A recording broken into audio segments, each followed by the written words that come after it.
Welcome to another philosophical conversation. My name's Cadell Last, and I'm here today with Kevin Krause and Rob Zahn.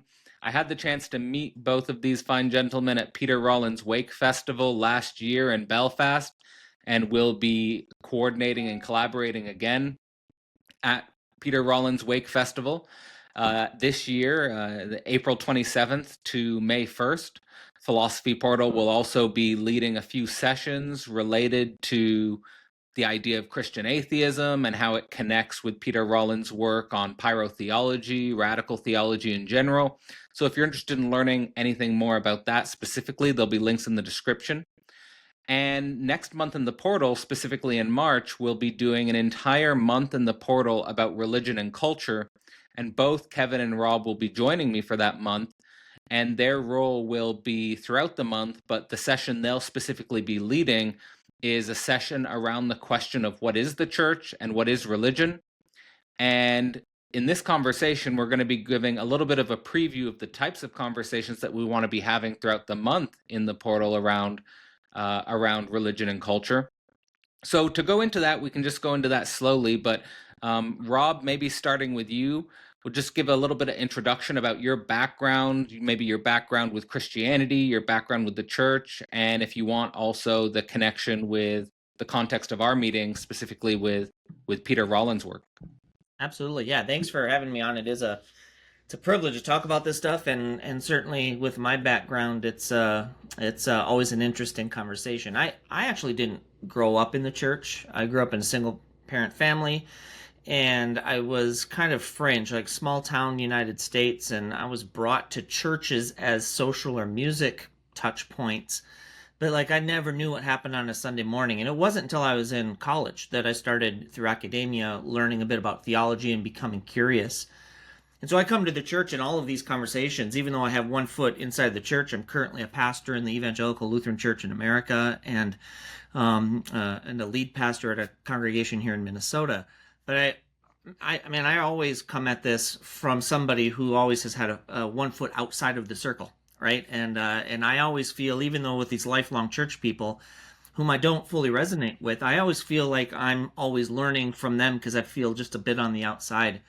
And it's that perspective that actually kind of helped me or guided me, or maybe I found a home in some of these conversations with people like Pete Rollins, and then even before that in the emerging church, which is where I started understanding or participating in a language in a community that I resonated with, because there was always this outside in perspective to a lot of those communities. And so I come to this conversation with really that perspective, coming at religion from an academic-ish perspective, but always feeling like an outsider.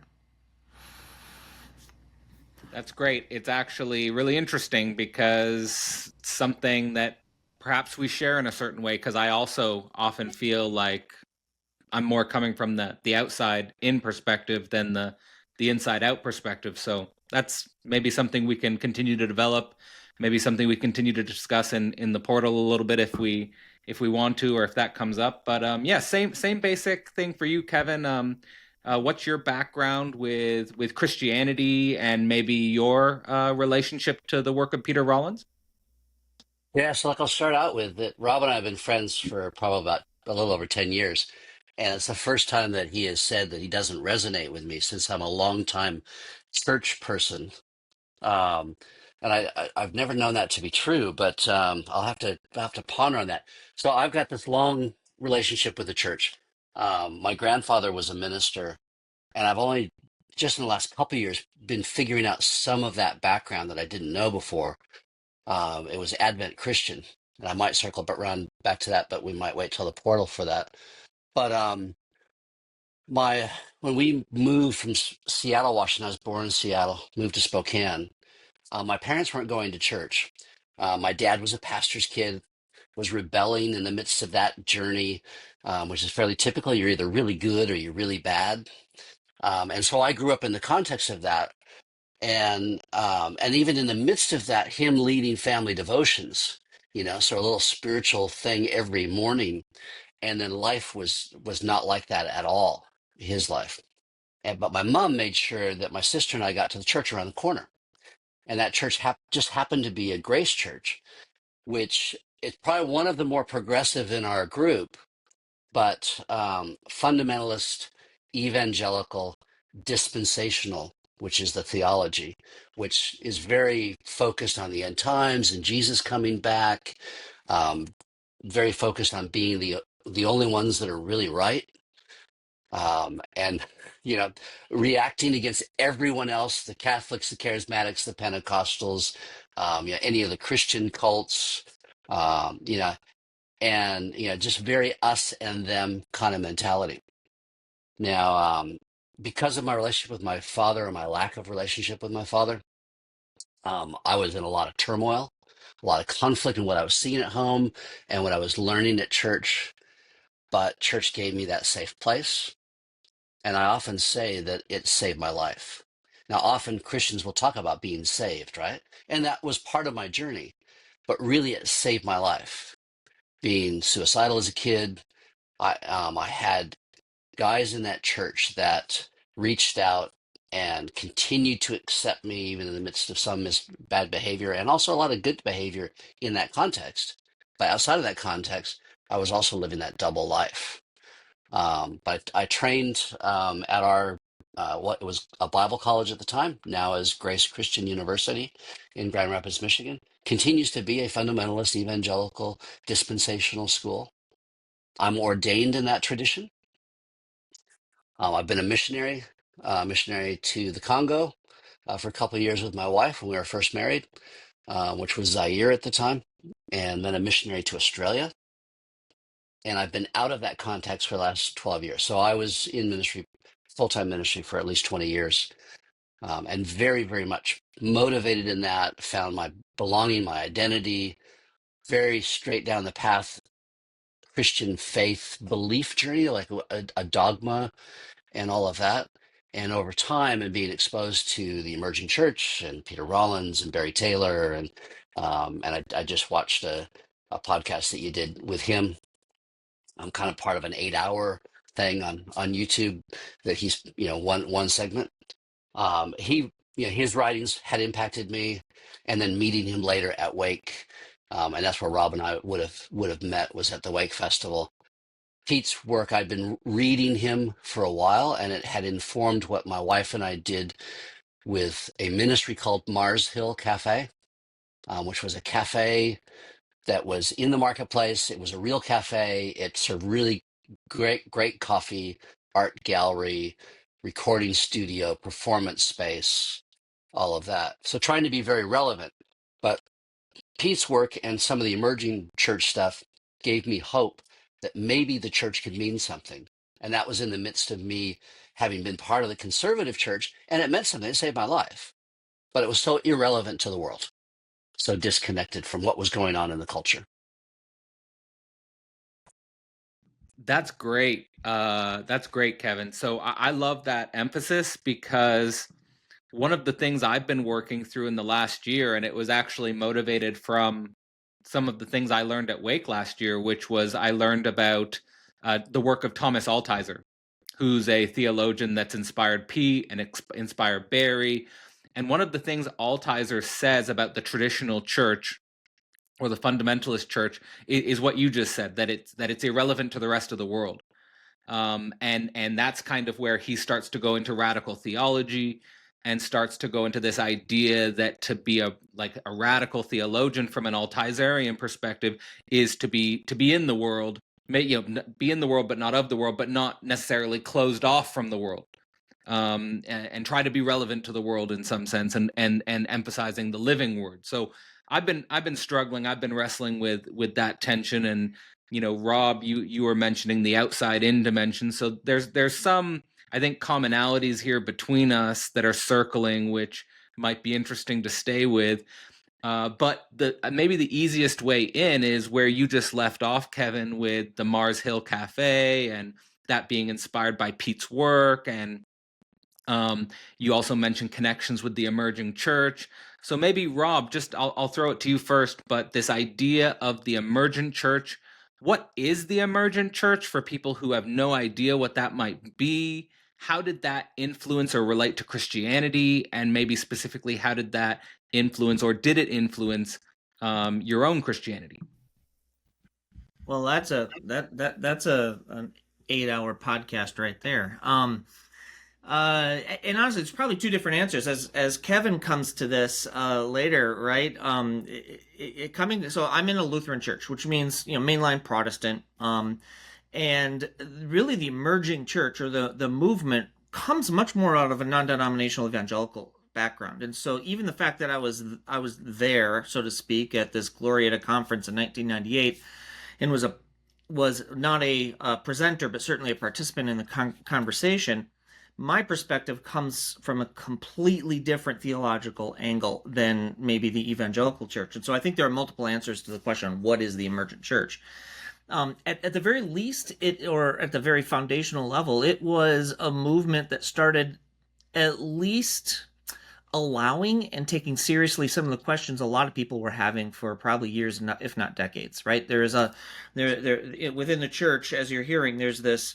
There's the way it is. There's the bubble that I always felt an outside to, and the emergent church was a generation that was starting to actually pay attention to real questions that Kevin was just talking about. Right?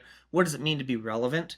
What is faith? What does it really mean to live faith in the world? What does it really mean for a church to communicate this concept of gospel, regardless of your theology, the concept of gospel to a world that clearly had far surpassed the origins of the Protestant world, which was 500 years previous. And so, regardless of liturgy and even regardless of music, the questions of the emergent church were, does it really have to be done this way? And can we, so to speak, get this idea, this theology, this message to people who really don't care about your liturgies and your songs or even your theology, if you will? Can we talk about Jesus in a way that actually hits home? And so for me, in 1998, I was a full-time professional pastor, if you will, church professional for the first time. Like I'd been in 1 year, and my lead pastor, who this is a little bit tangential, but I think it matters. He actually said, "I'll let you go anywhere you want for continuing education, but it can't be Lutheran." And I'm in a Lutheran church. And I thought, this is brilliant. I love this guy. He wants me to learn something else. And I ended upon the Emergent Church Conference, which was the early part of that conversation, by accident. And I accidentally, if you will, found a home, a theological and intellectual home where these questions are being asked. And I was able then to bring some of these ideas into a very liturgical, if you will, certainly mainline Protestant tradition, and start asking, hey, are these hymns, these ideas, is the study of a bunch of old white German men really going to be exclusively relevant in this world? And that shaped my ministry moving forward. So I guess I'll leave it there because there might be questions, or maybe Kevin has something to put on to that. But No, that's great. Yeah, let's go to Kevin. Yeah, what does the emergent church mean for you, and then we'll open it up past that. Yeah, so that outsider thing is really important.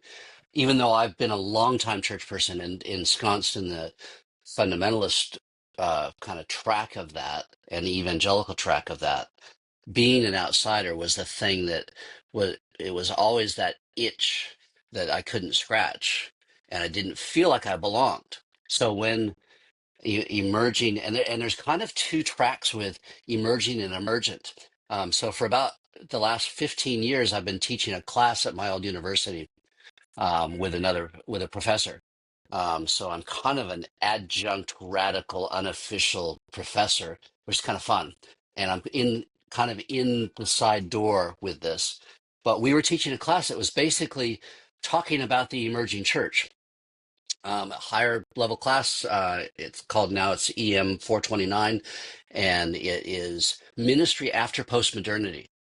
And a good component of that, the first probably 12 to 13 years, was this thing of the emerging church and the emergent. And emergent was more a formalized, the emerging was more the whole overall movement that incorporated probably more evangelicals and wasn't pushing the boundaries as much. Emergent became more theological, became more a separation from the rest of the church, and it was kind of the hardcore guys that were kind of in leading that thing that was a bit more established. But that was kind of the question. And I taught with this professor who was Wesleyan, and he was more conservative, but he was really inspired by the idea of being able to do church different. Now, inspired by that, and that was my initial motivation. But then there was this, maybe we need to think about theology in a different way, and that was more of the emergent. It was asking the big questions. Even what do we think about God? Because I believe now that we've defined God wrong. I think we've gotten that piece wrong, which puts me out on the edge and more of an outsider with my old peers and all of that, even though still got a lot of connections there. Because I think that we've limited what God could be, who God could be. And it's been quite narrow, and I've reacted to that God.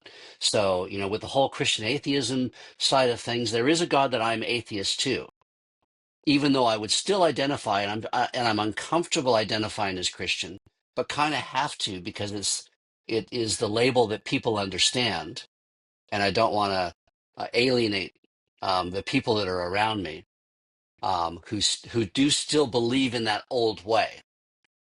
But I'm more interested in those that are outside of that, those that are like me, and also those that would never darken the door of a church, because I think that cultural barrier of how church is, that angers me. Actually, it pisses me off because I think that there's other ways of being in our community that can be relevant. My wife and I have just started attending a uniting church, which is a combination, best of my understanding, and it was about churches getting together to work together, of the Methodist, Presbyterian, and Congregationalists. And they're probably the most progressive church in Australia. And Lisa and I have found a home there. And it's actually a guy who is ex-Baptist, almost got run out of the Baptist Union because of his changing beliefs. And uniting was a place to land. And so I think having some of these spaces where more open thinking can happen, there's inclusivity. There's still a theology, and there's still this centering around Jesus Christ and around God. Some of the United Church is very, very liturgical, probably, some of what Rob is very familiar with in what his practice is. That I've been very low church.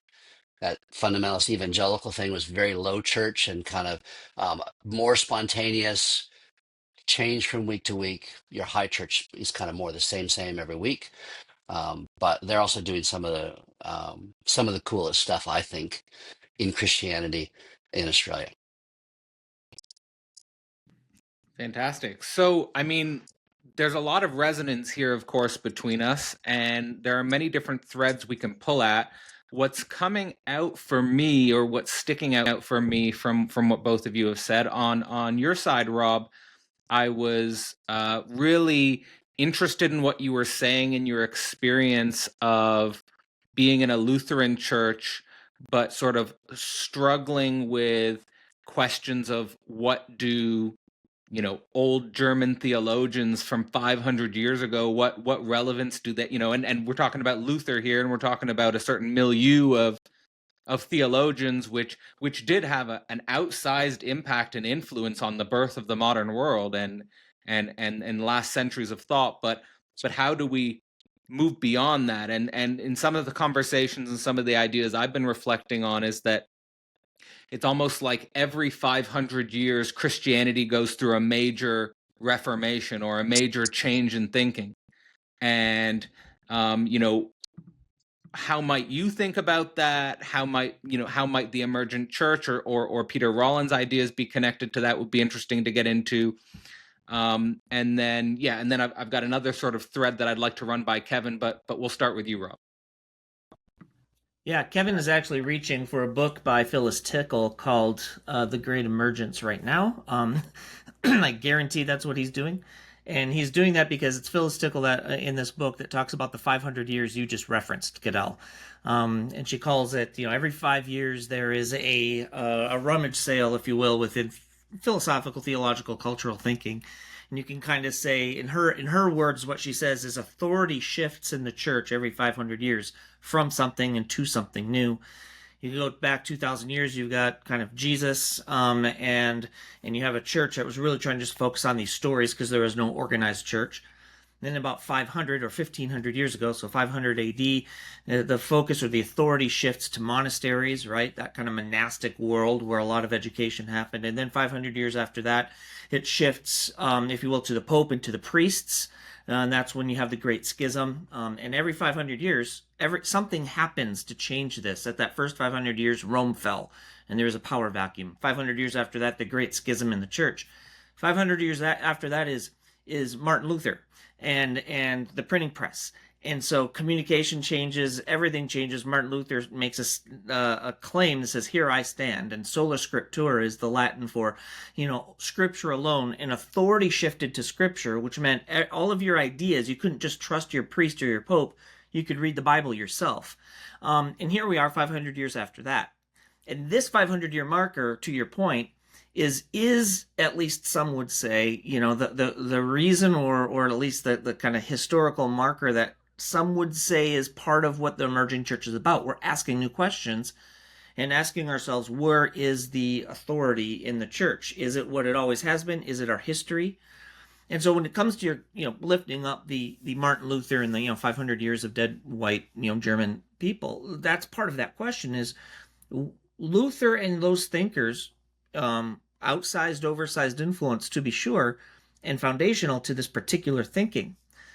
But the world has changed. Who stands on Luther's shoulders, so to speak? And I think in the Lutheran Church, and I think a lot of Protestant churches, we're still struggling with that. I think this emerging church, we are still in the middle of it.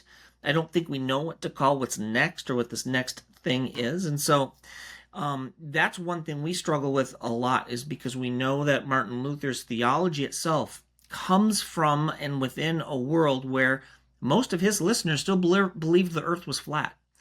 So there's superstition tied up in the theology, and there's a certain level of male dominance tied up in the theology. And so we're trying to discern what is it about Luther and about those early theologians that is foundational that we need to hold on to, and what is it that we move towards. And I would also add to that, from the emerging church perspective that Kevin was speaking to, I think there are two trajectories from the mainline Protestants and what I would call the evangelical non-denominationals. I think for the evangelical non-denominationals, it's a much bigger theological shift and much less of a cultural shift. And for mainline Protestants, it's much more of a cultural shift and a little bit of a theological shift. Because one thing is true in the Lutheran tradition is, even from Martin Luther, we are encouraged to think and ask big questions. But we always had to sing the same songs and wear the same clothes. And I think in the evangelical world, right, there was much more openness to being relevant to a culture. But as Kevin said, there was a theology and a way to be that was extremely rigid. And so what's beautiful about what I think the emerging church is, it actually pulls all kinds of threads from all kinds of traditions to something else, even though we all are starting from very different places. And so, I don't know, that goes a little beyond what you're asking, but I think that also gets a little closer to the broad experience of what this is. No, that's brilliant. And I think that's clarifying for many people who actually are novices to Christian history and may sort of not have contact or context, historical context, for the type of shifts that a contemporary Lutheran or Protestant denomination would be going through. So I think that's very helpful. I mean, we could go in from a different angle for you, Kevin, but I mean, same basic idea in the sense of, if Rob's coming at it from more of a Protestant perspective and you're coming at it from more an evangelical history, does that change the way you view the emergent church movement and the way you might interact and interface with it? Yeah, like there's probably is some uniqueness to it. And one of the things I wanted to mention, so some of the start point of the theology that Rob comes from and is schooled in and informs how he is, and also what emergent probably addressed. My theology kind of started more 1940s to 60s and was very, very narrow and tended to be a reaction to some of the liberal theology. Like I would have been warned about guys like Rob, right?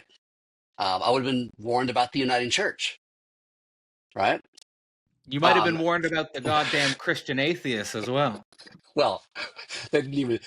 I don't even know if they know they exist yet, right? Right, right, So right. this is the other part of it, and I'm part of that, and tentatively, right? There's been times, so like this next month with Brendan Graham Dempsey being part of the portal, he's had an impact on me and one of my comrades, and that's been really good because I think that that's part of what's next. I'm alluding to a little bit of, I guess, where I found some answers that are beyond emerging. So with meta-modern Christianity and that track, I think is there's a lot going on there. But with emerging and addressing what's going on in fundamentalism, what's going on in evangelicalism, um, there was this questioning of how we are and also what we believe and how we are in the community. And those questions probably created a reaction within my tradition. There was a documentary done about our cafe. It was an internal one, but it was done by the students at our school that were in the digital media program, and it was really quite well done. And I talked about the emerging church, and just using that word created a reaction. And then that documentary became a little bit useless across our denominations. It still has had some usefulness, but because there is this, oh, you can't question things. And like one of the big things for me, and I think that this relates to my theology and my church experience, that Pete initially being part of that emerging church track, and he would have probably fairly quickly distanced himself from some of that from our conversations that I've had with him, um, that I could doubt my faith was a huge thing, that I didn't have to be certain that, and he, one of his books is The Idolatry of God, um, the church's addiction to certainty and satisfaction. And I think that there is this almost fearful grasping at a faith that you know that you're right. And for me, it was freeing to not know that I'm right. It was freeing to be able to embrace my doubts, and also that maybe part of faith is doubt. And I know that to be true. I'm very certain about that. Um, but yeah, and that's given me hope that I can exist as a Christian. And that's had a positive impact on my journey, and I'm not so constrained and trying to push things forward. But it's really interesting for me, my experience of the emerging church, where Rob says that we're in the middle of it, and he would have studied under one of the guys that was one of the first emerging church people that I read, Leonard Sweet, and that was kind of what started the ball rolling for me before I came across Pete's work even. And my experience has been that the emerging church started, it informed what we did ministry wise, my wife and I, and then all of a sudden the conversation went quiet, and it was very much a conversation. It was dialogical, like it was really beautiful. There was this gathering of friends that were leading all of these things. But I think in a way, the people that were in the midst of those and participants probably weren't part of that friendship as much. And I think that that's one of maybe um, the things that didn't work within the emerging church. And for me, the books stopped being published, the conversations stopped, and churches moved on. And they said, oh, that was nice, but maybe it wasn't the right thing. And for me, I think there's still something to offer there. But in my circles, some people didn't even hear about it, didn't even know about it. The professor I'm now teaching with, this class back at GCU, he was at Notre Dame at the time studying philosophy, and he was not even aware of the emerging church, and he's now a dean of biblical studies at a university. So it's interesting the different experiences and those that got exposed to it and didn't. Um, Rob was talking about podcasts around this stuff that it could be an eight hour podcast just talking about emerging church. There is a podcast called Emerged, which is going back to the history of the emerging church, and it's kind of all the key guys. And I think we both have probably met some of those guys and were informed and have those books on our shelves. You know, Brian McLaren, Tony Jones, Doug Paget. Trying to think who else I should list. That's probably some of the key ones to list. But the hard thing for me has been that it just went quiet, and I think that there's still stuff on offer there. Rob, I think you're All about to right. say something, maybe? Yeah, no, Rob was saying maybe Rob Bell as well. Yes, absolutely. So the next 2 months at the portal, we'll be exploring Christianity in transition. This 2-month process will involve 2 major sections, with the first launching this Sunday focused on the concept of the emergent church as contradiction. The first month as a whole will feature an event led by deconstructionologist Jim Palmer, focused on de and reconstruction, an event led by cultural theorist Brendan Graham Dempsey, focused on meta-God concepts, as well as an event co-led by Rob Zahn and Kevin Krause, 2 religious practitioners with long-term experience working with Peter Rollins, focused on the question of the church. All 4 participants will be co-leaders throughout the month as a whole. To learn more or to sign up, visit philosophyportal.online. So, but in that context, I've heard that Peter Rollins' name gets brought up as part of the emerging church movement. So maybe specifically discussing, how do you guys understand, as 2 guys who have been participating with Peter Rollins for longer than I have, Yep. what role does Peter Rollins play in your church history, in your Christian history, and how do you see him as connecting to the emerging church, or how do you see his work as actually pointing beyond, or how do you situate what Peter Rollins' work is doing now in connection to the emerging church? Is it part of it? Is it beyond it? And those are some of the questions I'd love to also go deeper with you both in the portal this month. We'll start with you, Rob. Yeah. No, I first of all, I think Pete, like, as Kevin already said, Pete would probably not even want to be brought up in the conversation with the emerging church. I think that's how he would respond to it. But being somebody who, as we've already talked about, has been connected to emerging church and been influenced by it, I think there would be 2 things. First of all, I would say, to what was just being said, part of how I view the emerging church as it started years ago has been less, it certainly wasn't an organized movement with, hey, we're going to accomplish X, Y, and Z. It was more like a thought movement that had pop-up community experiences, right? It would pop up in the form of conventions. It would pop up in the form of books. And then the pop-ups just stopped happening. But I think the thought paradigm was still there for those who engaged in it.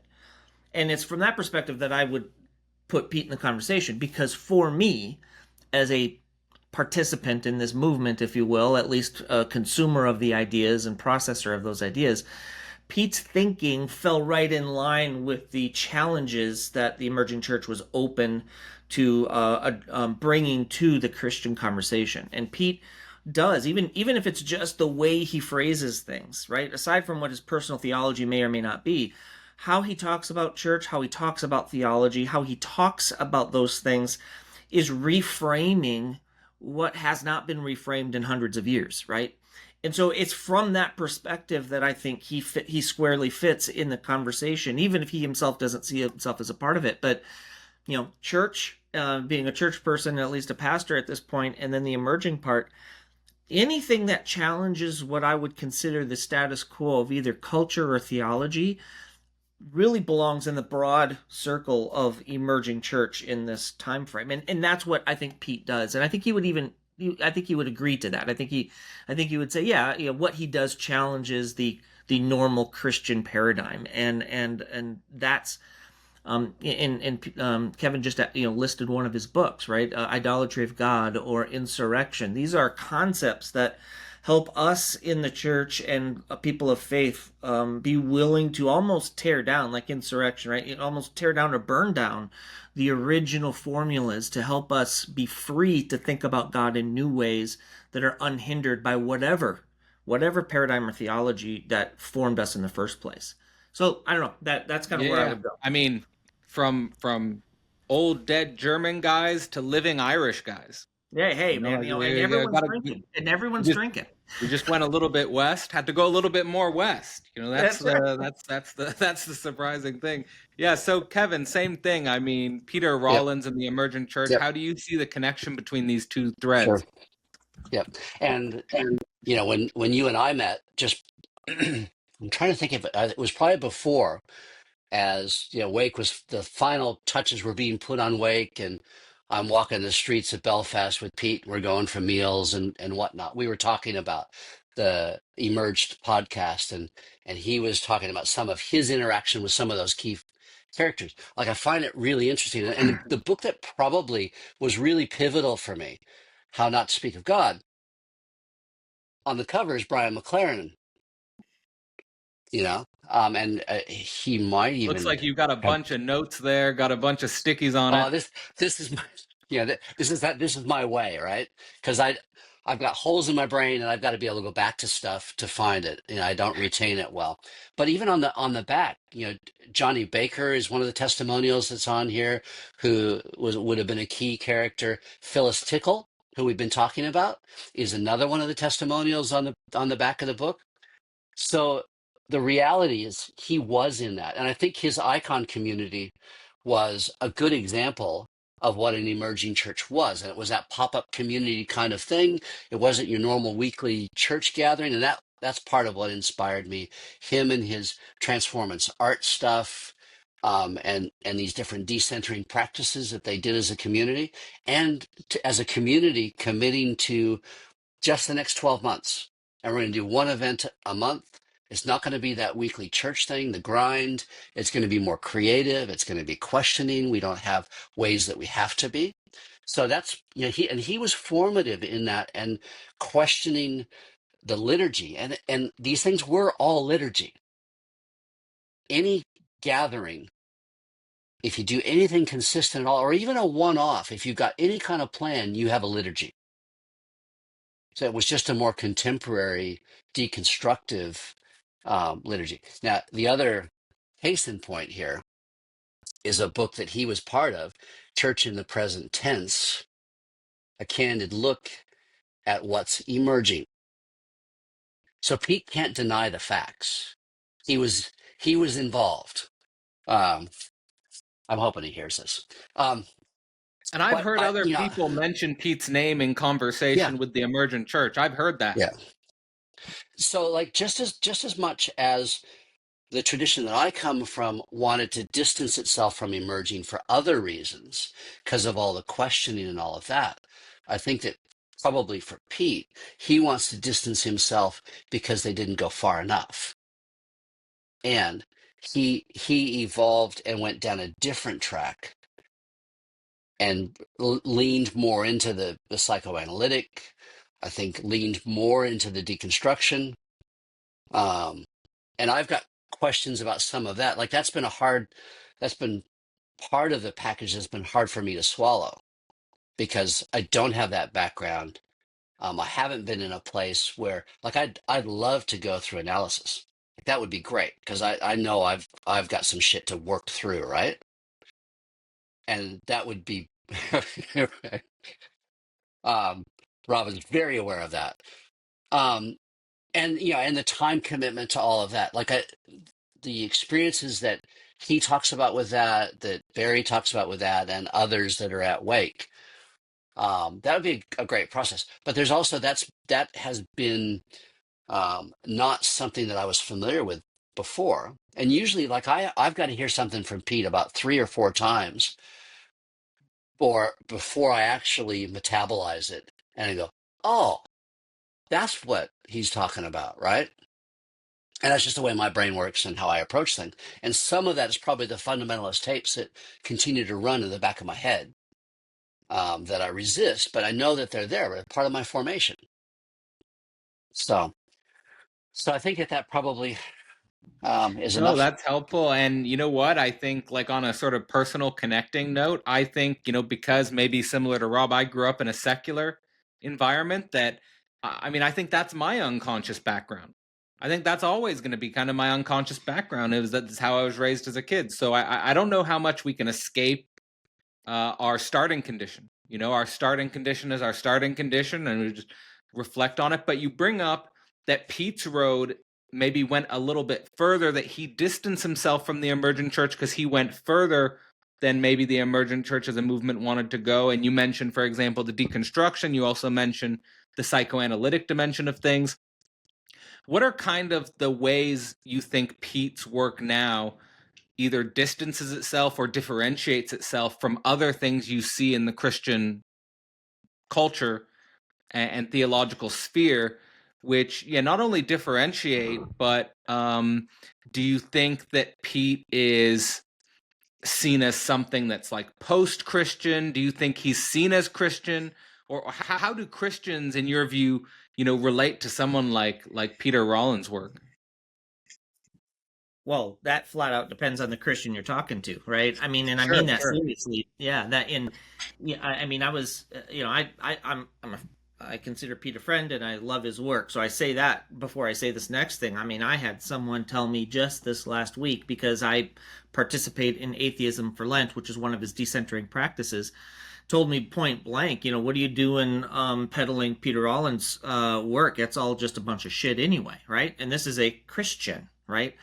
So it really depends on who you talk to, which is interesting about the emerging church anyway, because there are, like you heard from Kevin, um, liturgical tracks that people go different places liturgically. There are places where those original people went in different theological directions, right? And Pete probably falls into that category as well as liturgy. But the tentacles of it really go broad, and I think I agree with Kevin. I think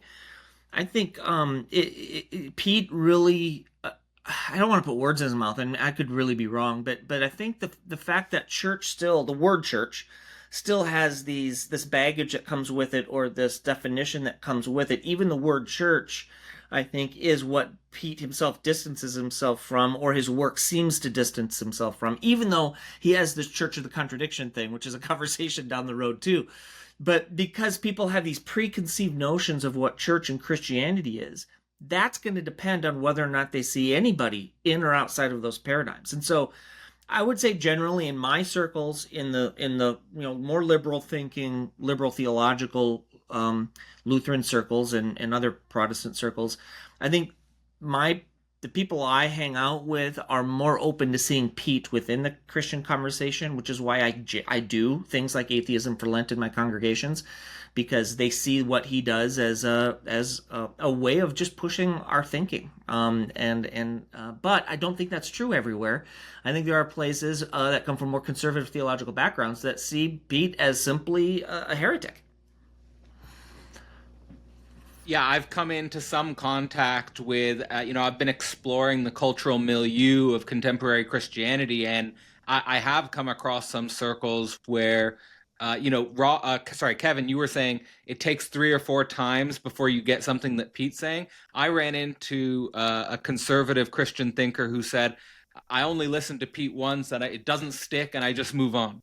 So they don't bother listening a second or a third time for it to stick. They just, it didn't stick and I'm moving on, so yeah, so Kevin, maybe like reflecting on that aspect of things, what do you think of how, of course there's many different Christian perspectives, but how do you think Pete's work is received by the type of Christians that you hang around with?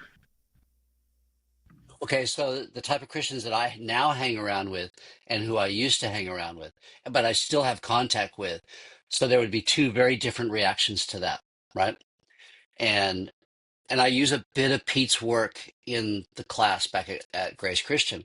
And it's really it's not about trying to convince the students to go a certain track. It's about creating an openness to look and to question and, to actually do their own work, right? And not just believe what's said from up front. So it tends to be a very decentering experience. And students at the beginning, they're like going, I don't even know why Kevin is here. Why is he part of teaching this class? And by the end, it's like, wow, this has helped me to work on some questions and to find some expansiveness in how I see God, how I see Christianity, and how this could be relevant within my culture. So there is that initial reaction, and that the process.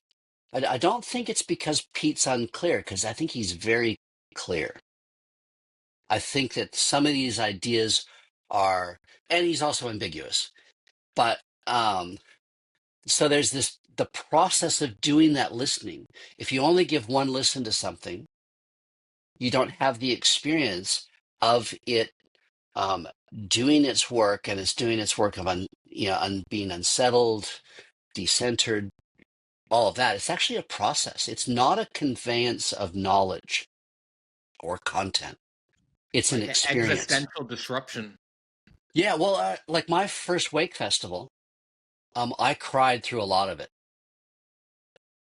Like it, and there was a guy that was doing photography that year, and he captured me in one of the gatherings, and I had ugly face going on, like it was just uglier face or whatever. Like it was just piss off, Rob.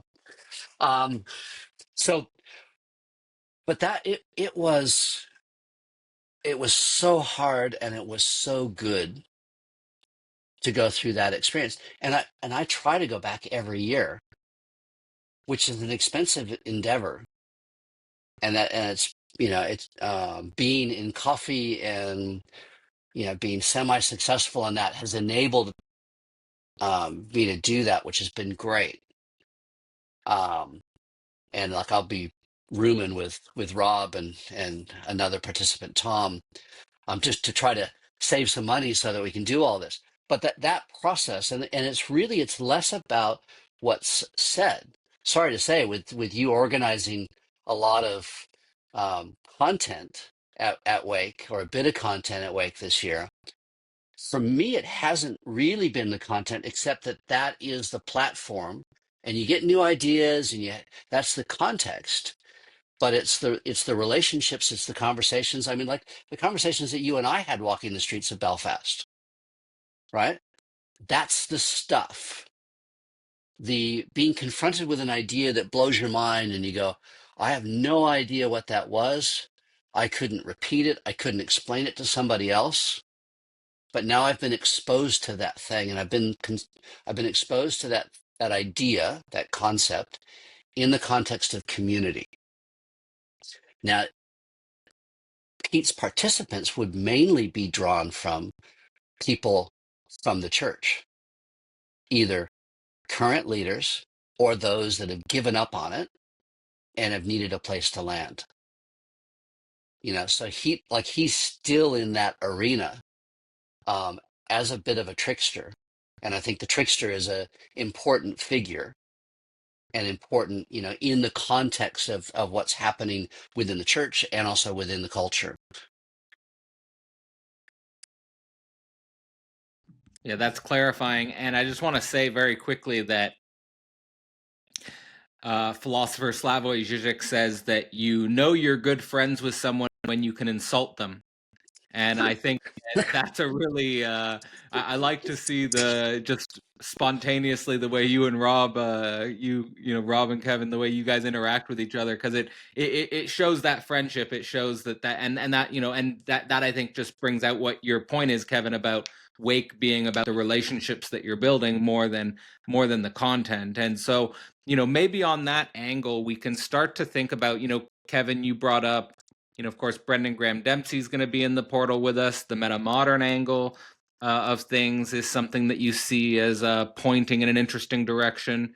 We're also going to have Jim Palmer in the portal. He writes a blog called Deconstructionology, and he was an evangelical pastor, and now he's sort of looking for something. He also sees meta modern thinking as something that inspires him. He's also tarrying with ideas that we've been discussing about Church of Contradiction and Christian atheism and things like this. So maybe pointing towards what the two of you are interested in bringing to the conversation in the portal this month. What are some of the ideas that are sort of alive for you, whether it's related to Peter Rollins' work at Wake, whether it's related to metamodernism, whether it's related to Church of the Contradiction, pyrotheology, things like that. Yeah, but we'll start with you, Rob. What's alive for you? What are you, what are you wrestling with, so to speak, when it comes to Christianity? Yeah, that's a great question. There's a couple ways I could answer that. I want to answer it more from my professional perspective, meaning the people who I suppose I'm charged with as a pastor, and maybe other people who still consider themselves Christians. So I might use different language, but it's kind of more towards that crowd.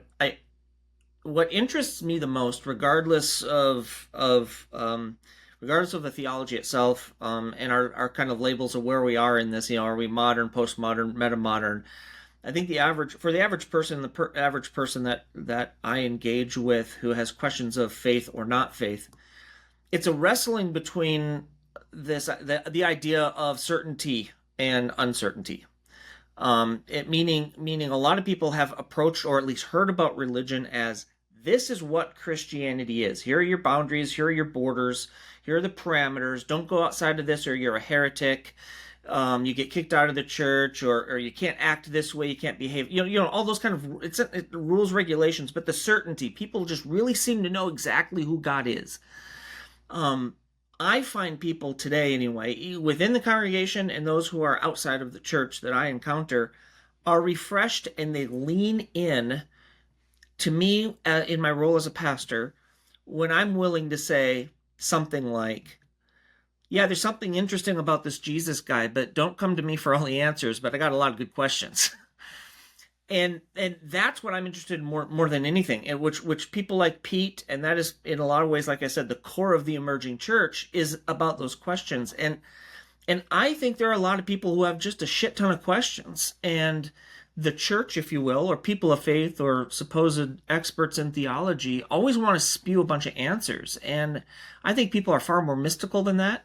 I think we understand as a people that if there is more, I'm not even saying there is, but if there's more, it's probably nothing we can really fully wrap our minds around in the first place, or at least it's going to be just fun to try to. And then knowing that if Kevin comes to me and says, hey, Rob, I think this, I'm going to be in a place, and so is he, where I could say, well, dude, I disagree with you. I think God is this, and we can still go have a beer, right? So my point is I think I am very interested in the theological conversations, relationships, and communities that truly allow for different opinions to come together without us claiming right or wrong or certainty or uncertain. Like, we just don't know. And so that's what the kind of church or the church type of community or the type of theology that I'm interested in is one that's very communal, one that's built up, comes out of relationships. Kevin used the word process at Wake. Those are the kinds of things that make me really lean in, is whatever the labels we put on it. And I have a lot of learning to do when it comes to metamodernism and stuff like that. But I want to lean into the conversation more than the certainty.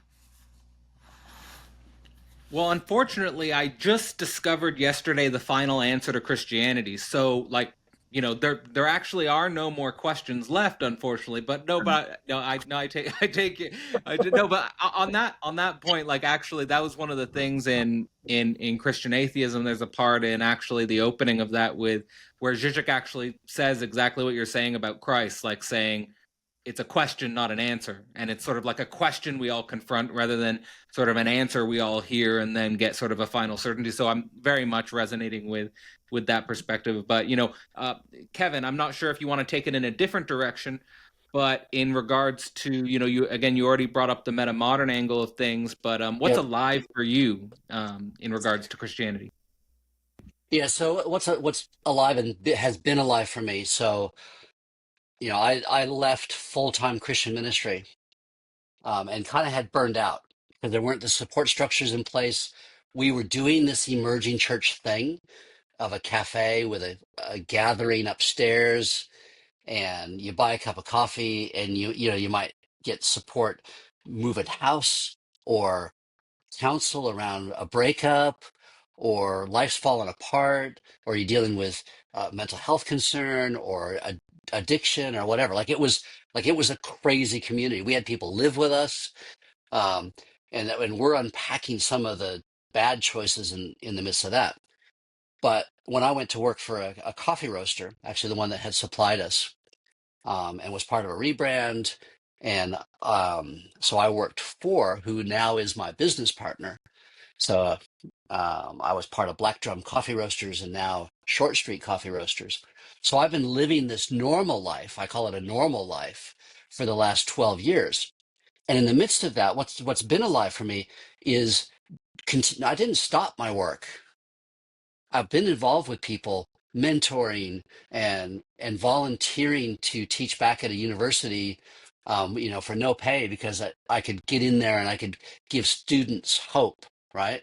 And have a conversation. Like I love what Rob's saying about that. I believe it is a dialogue. It's not someone telling everyone else what to believe or how to do this. So that has continued for me. I want to ramp that up. Like the last wake, I came back from that realizing that I needed to do something with this idea of the Church of the Contradiction, some sort of deconstructive gathering that I needed to do formally, and that's stuff that I've been working on, and it's been a slower process than I've wanted, but also with exposure to Brendan Graham Dempsey and Hansi Freinacht, who's a fictional character, fictional philosopher, Lene Rachel Anderson, and some of these folks in the metamodern and metamodern spirituality, metamodern politics, et cetera, et cetera. I would like to do something that is also reconstructive, not doing the thing of, the MAGA thing of, making something great again because it was never great, but doing some sort of reconstruction after the deconstruction, not coming to the ultimate answer. Now you can bring us the ultimate answer at the end of March, the answer for Christianity. That's great. I'm looking forward to that. But I think so. So some sort of I think that there is some sort of reconstruction where we are involved in good work and good conversations. And, for me, I talk a lot less about being a Christian and being Christian. I want to be more and more Christian in the good sense, not in the jerk sense that I think is out there, more like Christ, because I think there's an amazing example there.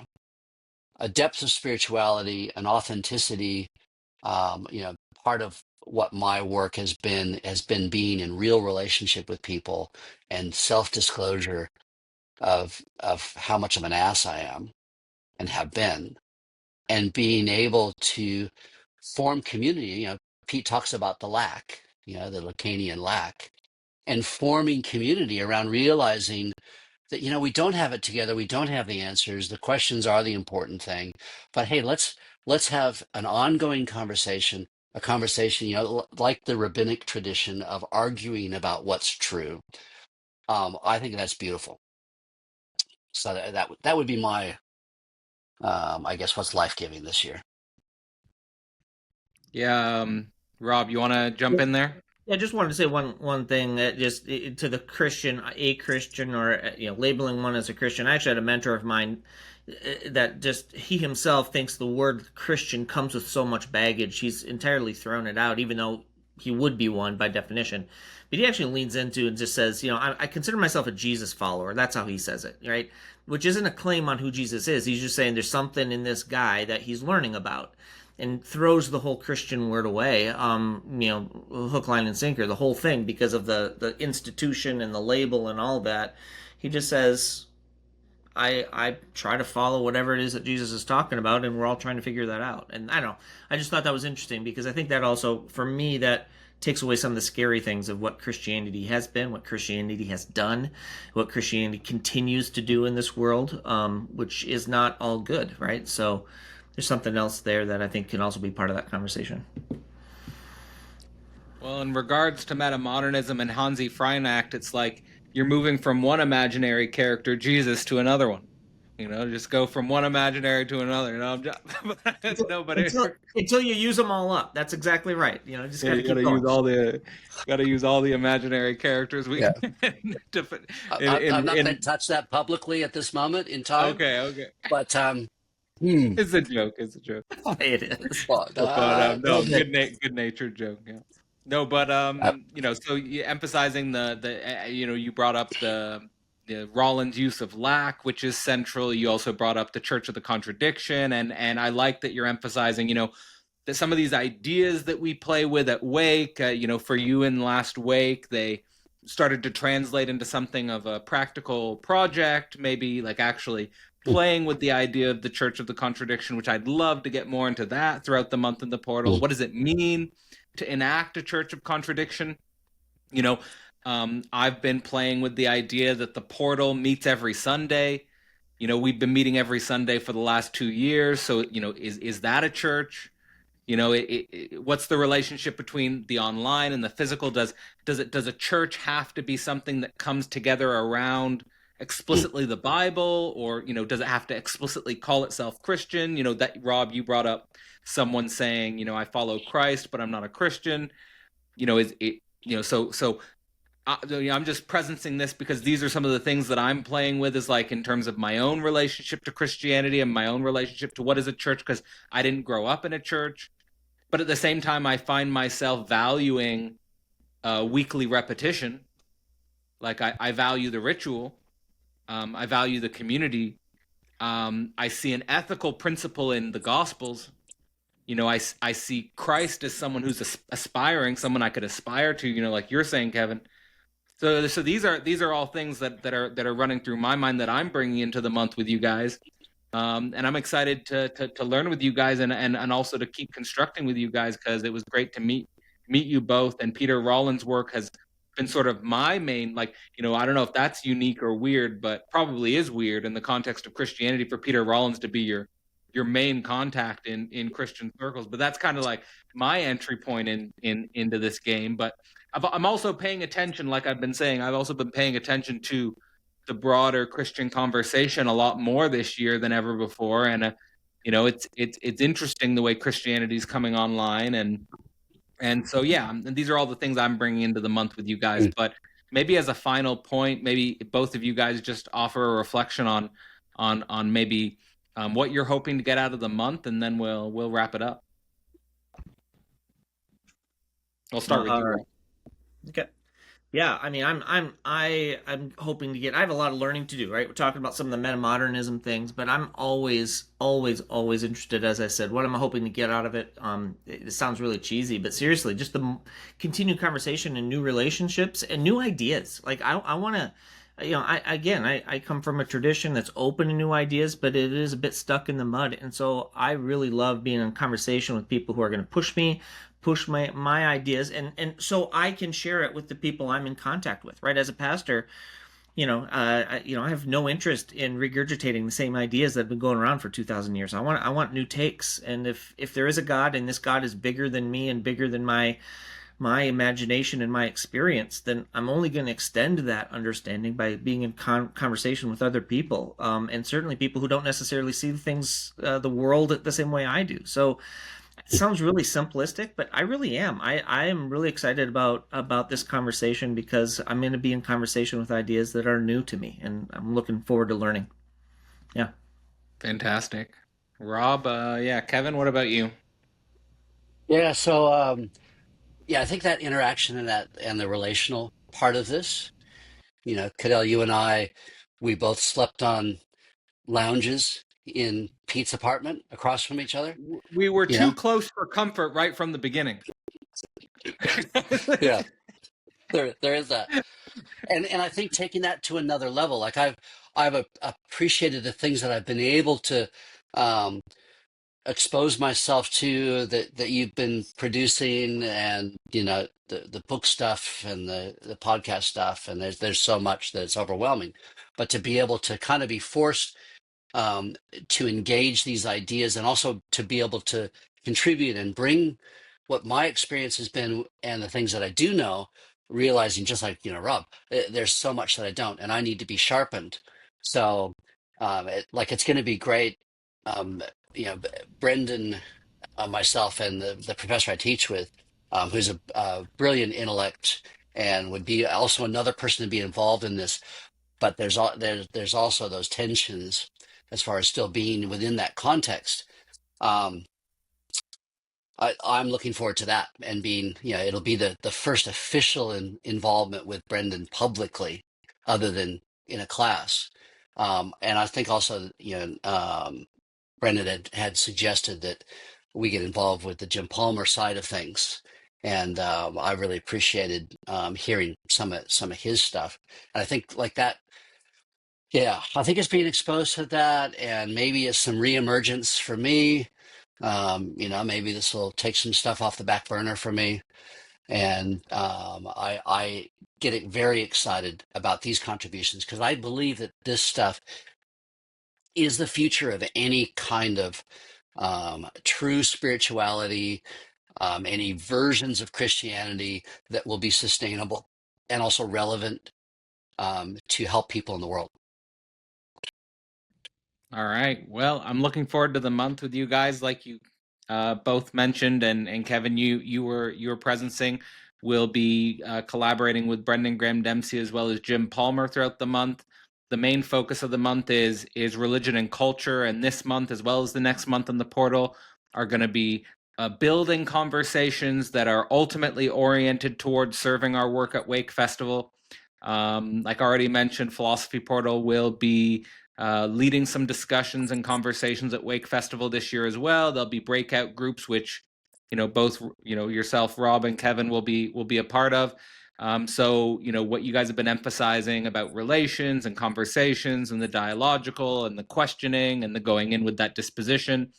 I hope we can hold that disposition throughout the next few months. I'm really looking forward to it. And for everyone who's been watching the whole time, I hope you also get involved. There'll be links in the description to the event if you want to join us, as well as links in the description to Wake Festival if you want to make the trip to Belfast.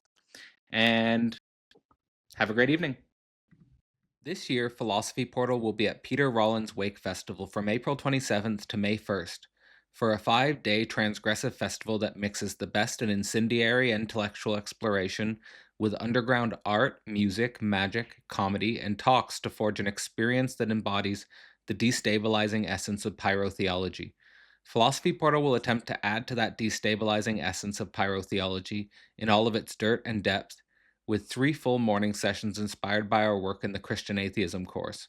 At philosophyportal.online, you can find the full schedule for our planned discussions, Q&A, and breakout groups at Wake. I hope to see you there. Welcome to another philosophical conversation. My name is Cadell Last, and I'm here today with Helen Rollins. Helen's a friend of the channel. She was on last year to discuss her latest book, Psychocinema, and will also be collaborating at the end of April of this year at Peter Rollins Wake Festival. So in this conversation, we're actually going to be trying to point towards that festival, Wake Festival, where we'll be discussing the death of God, radical theology, Christian atheism, among many other topics. And just sort of going in here, just discussing the history of Helen's relationship to Peter Rollins' work, Wake Festival. She's been a longtime collaborator with Peter Rollins, so giving a little bit of a history of what's going on there, and hopefully that will contextualize our festival this year. So Helen, yeah, how long is it? I actually have no idea. How long have you been collaborating with Peter Rollins, and how many Wake Festivals have you been to? Good question. So since 2015, to the first part of the question, and I would say every Wake Festival since then. Although I used to sort of it took until I used to be and I kind of still am, a bit of a nervous, private person. So I used to not actually participate, just sort of hang around the back. And then eventually just started to sort of, I started public participation when I started a podcast in 2018. And since then I've kind of more been part of the program, whatever. But yeah, I've been collaborating with Pete since 2015. We started working on film projects together. So, and I actually met Pete. I had met Pete one time before, about 18 months before that, but not properly met in 2013. And so in 2015, I actually happened to go to his festival. I mean, Belfast is a small place. I was living there at the time,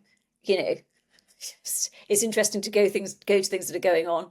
And I actually, so I didn't grow up religious at all.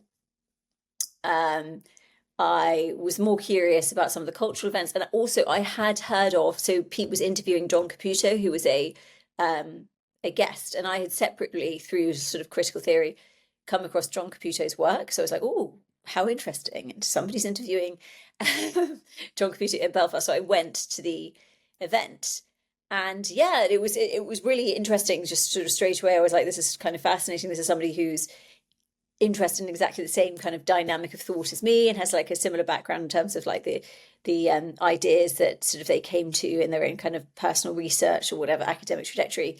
And then I think at that time I just made a short film that was going to be in some festivals in America, and Pete was living in America at the time, so I went out to stay with him, and then we actually wrote a script together that eventually became another film that we made a few years later.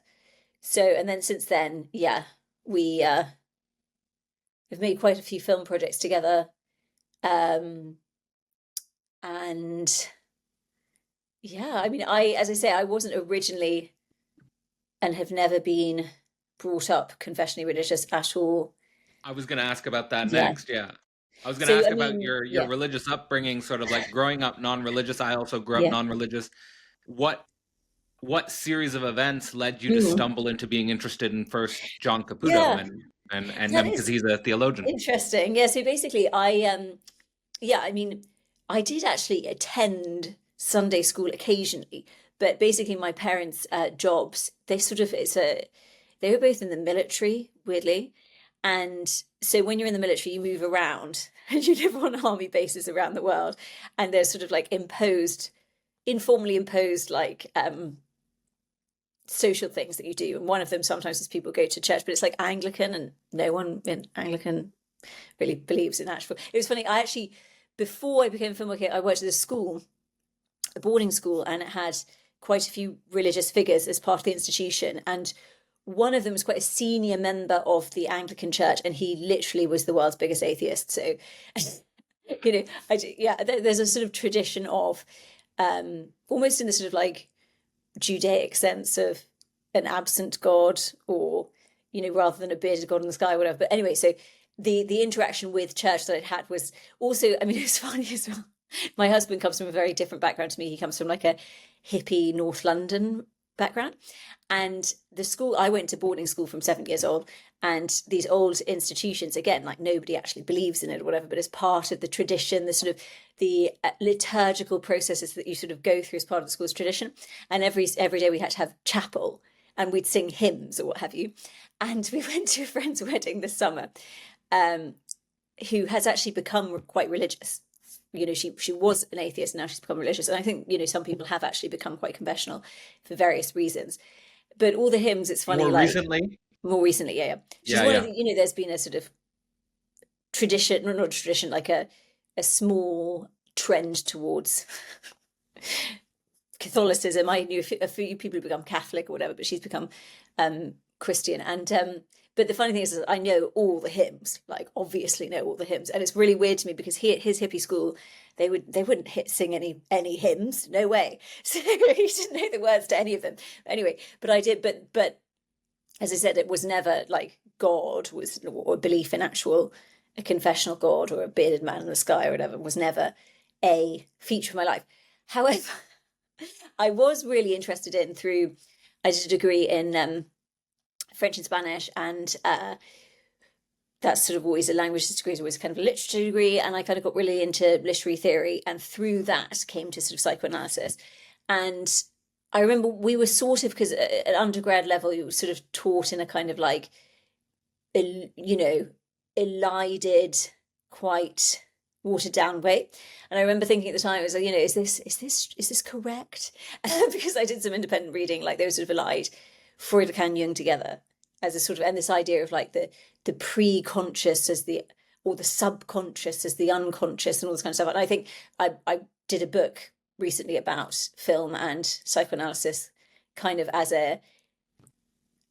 what I think is an addendum to, I think, what a lot of film studies gets wrong about psychoanalysis. But anyway, so in that kind of, I think it provided me like the perfect itch to go and scratch with my own independent research. And I just started really reading a lot of Lacan and Jung for a bunch of years. And I had actually gone to a psychoanalytic therapist myself, and it turned out it was not. In the UK, anybody can call themselves a psychoanalyst. So just be careful, guys. But anyway, so again, it was sort of a Jungian bent, I would say.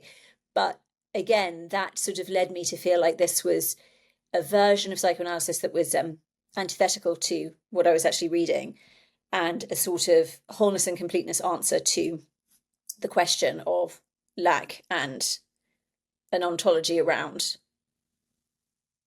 lack, absence, all this kind of thing. So, and it was to do with, fulfillment, magical thinking, metaphor rather than metonymy, all this kind of stuff.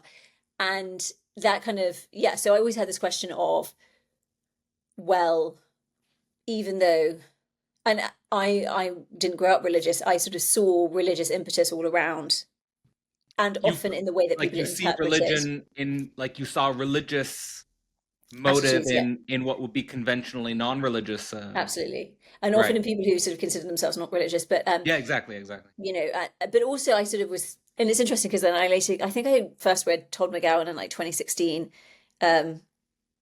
His book, what was the first one I read? Capitalism and Desire.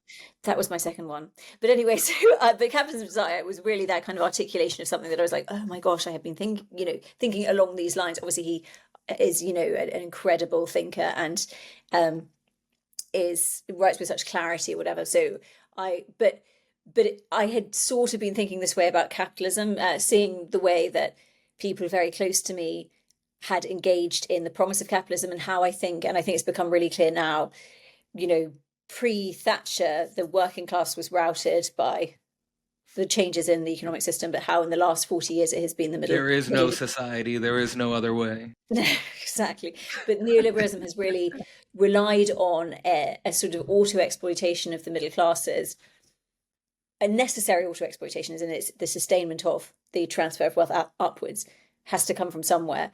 And so the ideology of promise, the way the education system has been tied to the ideology of promise, this was something that I was kind of seeing all around. But anyway, but I hadn't really thought about it as like clearly as when I met Pete. And straight away it was very clear that we had happened to be thinking along the same lines, and him in a more kind of like actual discursive philosophical way. He'd written a lot of books, and it was funny actually. I did see one of his books. I didn't know that he had written books, but I did see one of his books at somebody we mutually know's house, and had taken one off the shelf, read a paragraph, and I was like, had a picture. It was like a cross on the front of it. It was like God, blah blah blah. I can't remember which one of his books it was, and I read a paragraph. I was like, oh. Interesting. I think it was a paragraph on Nietzsche or something like this. But anyway, so and I actually at the time had been kind of like, so I left uni after undergrad. I was very overly, perhaps because I had really been like apex generation of being put through the academic system at the point where it was really, and it's becoming clear that it has been a mechanism of wealth transfer rather than an actual, utility source of increasing people's level of that is part of it, but obviously through debt and the neoliberalization of the university and the exploitation of young people and all this kind of stuff. So I really was pissed off with education. I had been institutionalized since I was 7 years old, and had been to a university that's really overly overwrought, let's just say. And I was going to stay on, and during my finals I saw an advert for a teaching job at a school that was like the institutions I went to, and I thought, this is the classic thing of like being unaware of how a system is exploitative, but like having been a student at a school like this, I was like, oh, how hard can it be?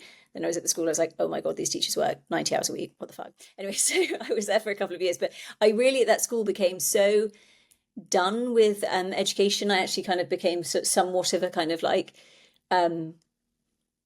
anti-school hippie, but it was possibly because this, and actually a few members of staff there were like this, but it was because the school was so institutionalized and so academic that actually, probably, and I've come to realize as I left it, I'm actually very into academics and education. But just compared to just this, like, as I say, overawed, like all the timeness, I was like, oh my God. But it was at that time that I was kind of like exploring different forms of psychoanalysis or what have you. And it became clear that maybe actually, whilst when you're in an extremely conservative institution, you might be drawn towards slightly kind of like 68-esque hippie notions, in reality, when it comes to it, those two are just as religiously extreme as all the rest of it. So, but I've always been, and I think the thing is that I maybe was a bit miffed with the way that everything was so institutionalized and operationalized towards questions of oneness and alterity and closure through a capitalized upon system, that I actually was more of a kind of like thought and philosophy and academic kind of purist, that this should be something that's unsullied by like the horror that is capitalism. So I then turned to sort of like art practice for various reasons, and have always been interested in questions of like consciously or unconsciously articulating. I do think that the principal question of our time basically is how God is unconscious, how capitalism is a religious process, and how there's no tarrying with it or reformulating it or undermining it without a theology. And it's often the confidence That's of critique. great. Yeah. It makes That's us great. believe that we are beyond this, that leads capitalism to persist and for religion to become more and more and more unconscious and not even admitted to. And I think that, and this is the kind of argument, my book is that psychoanalysis is a technology that theologizes, and so is film, or so can film be. And film is particularly good at it, at its best. But that dynamic in film is threatening to the capitalist market. So it's difficult to make films like this. When they get through, they do sort of resonate with people. But film is particularly bad at offering a oneness and alterity, or kind of a preconceived notion of what oneness and alterity is, which is why I think it's symbolized in culture, in the culture wars, in a really strong way. And obviously the right has taken this in a really dumb direction recently, unfortunately. That it irks you when it really tries to offer a solution rather than a question. But I think outside of like the manifest content offering a question, it does something to subjectivity. It has the capacity to do that. And we need spaces that do theologize our desire, because our desire is fundamentally religious, I would argue. So, All right. So, I mean, that yeah. might be surprising from someone who's coming from a non-religious background to come in this way, and also to come into religion the way you are is also, I think, quite rare in, like, let's say, traditional or conventional religious circles to think. But for me, ideologically speaking, we're completely aligned in terms of thinking about God as unconscious, capitalism as a religious process. I'm just saying that this would not be, like, for example, I just recently watched recordings from the ART conference in London, which is a conservative, Jordan Peterson, Jonathan Pajot, and so forth, Mary Harrington. And they're not going to be talking about capitalism as a religious process. They're not going to be talking about God as unconscious. They're not going to be talking about theology in the way that we might talk about theology at Wake, for example, and not necessarily needing to juxtapose these two things as antagonistic. But I'm just saying that these aren't the types of things you'll hear often in conventional religious circles. No. So coming into religion this way, what are you thinking historically here? There are, obviously, if you look at Jesus, I think Jesus was doing this. The Apostle Paul is very pyro-theology. I think that at its best, religion, when you have a confessional religion, there's an antagonism with the market in them. Clearly there's a market antagonism. The thing is, so capitalism and forms of societal organization towards a bad infinite. So basically an organization of society that is managing contradiction away. And obviously capitalism does this in the most repressed. So we have different forms of society where the contradiction is more explicit, and there are justifications, rationalizations, often through religion, that justify it. So you're suffering in the here and now, but you will go to heaven. wealthy person passing through the eye of a needle type thing, or, you know, God made them high and lowly in order their estate, divine right of kings sort of thing. That's a sort of explication. And religion has often, you know, we look at colonialism, being used as the right thinky, you know, golden veil over the reality of what's going on. However, in terms of confessional religion, often comes along with a theology being a sort of philosophical critique of the worst excesses of the confessional religion, towards which, as humans, we tend, because of the structure of our subjectivity, we tend to engage towards a bad infinity or an attempt at the closure of lack on an ontological level. And at its best, you can see this in loads of different traditions. You see this in the Judaic tradition in many different ways. There is a critique of that, because this is death drive, basically. Yeah, critique of bad infinity. Yeah, exactly. So infinity. The only way, obviously the cultural issues and things like art, it's very depressing how, you know, the woke right and the woke left. I say woke left, I mean, I think the way that the left side cultural wing of Capital, I think, is extremely right wing. And I think I would articulate left wing as a critique of the promise of closure, basically. But a sort of universalist, and I think there are Marxists who say we only have the right wing today, like there are just two right wings. There are just two right wings, yeah, I would say. But it is, you know, so psychoanalysis points out that, so if we talk about repression and psychoanalysis, where there is repression, there is ambivalence. Ambivalence is extremely existentially disquieting, because ambivalence points to the split at the level of the subject, which is the result of the way that we are born, which is the result of the division in matter, which is the result of the absence of God, which is the result of the Big Bang, which generates something from nothing. So as soon as you go there in terms of subjective ambivalence, you're pointing towards an ontology of lack, which is terrifying. This is it. You are it. You are the biological and subjective through biology, through divided biology, witnessing of the universe unfolding, and you are you, and this is it. There is no deferring of the terror of that, even though we do in many ways look to crutches to kind of cover over that terrifying fact. So the reason why I raise this question of repression, repression is not to do with when something is like absolutely on a subjective level clearly bad. Often that does us a favor in terms of being able to understand, digest, and move on from it. Where there is a subjective ambivalence, often we have to repress that, because that ambivalence itself is the most traumatic thing. So unfortunately, and I think capitalism is a mode of society which does its best to repress ambivalence, because ambivalence and accepting of ambivalence means that there isn't an existential thrust towards the closure of that ambivalence, which commodity fetishism, commodity logic promises. Commodities promise the transcendent assuagement of lack. They can't, and so the game goes on and on and on towards a bad infinity. But it is really this question of ambivalence that has to be repressed in a capitalist market at all costs. So you get this woke right at the moment who cannot conceive of the fact that two wrongs don't make a right, or that a critique, you know, it's a classic thing in terms of the culture war. It's like, if you're not with us, you're against us. There's a special place in hell for somebody who doesn't agree with me, whatever.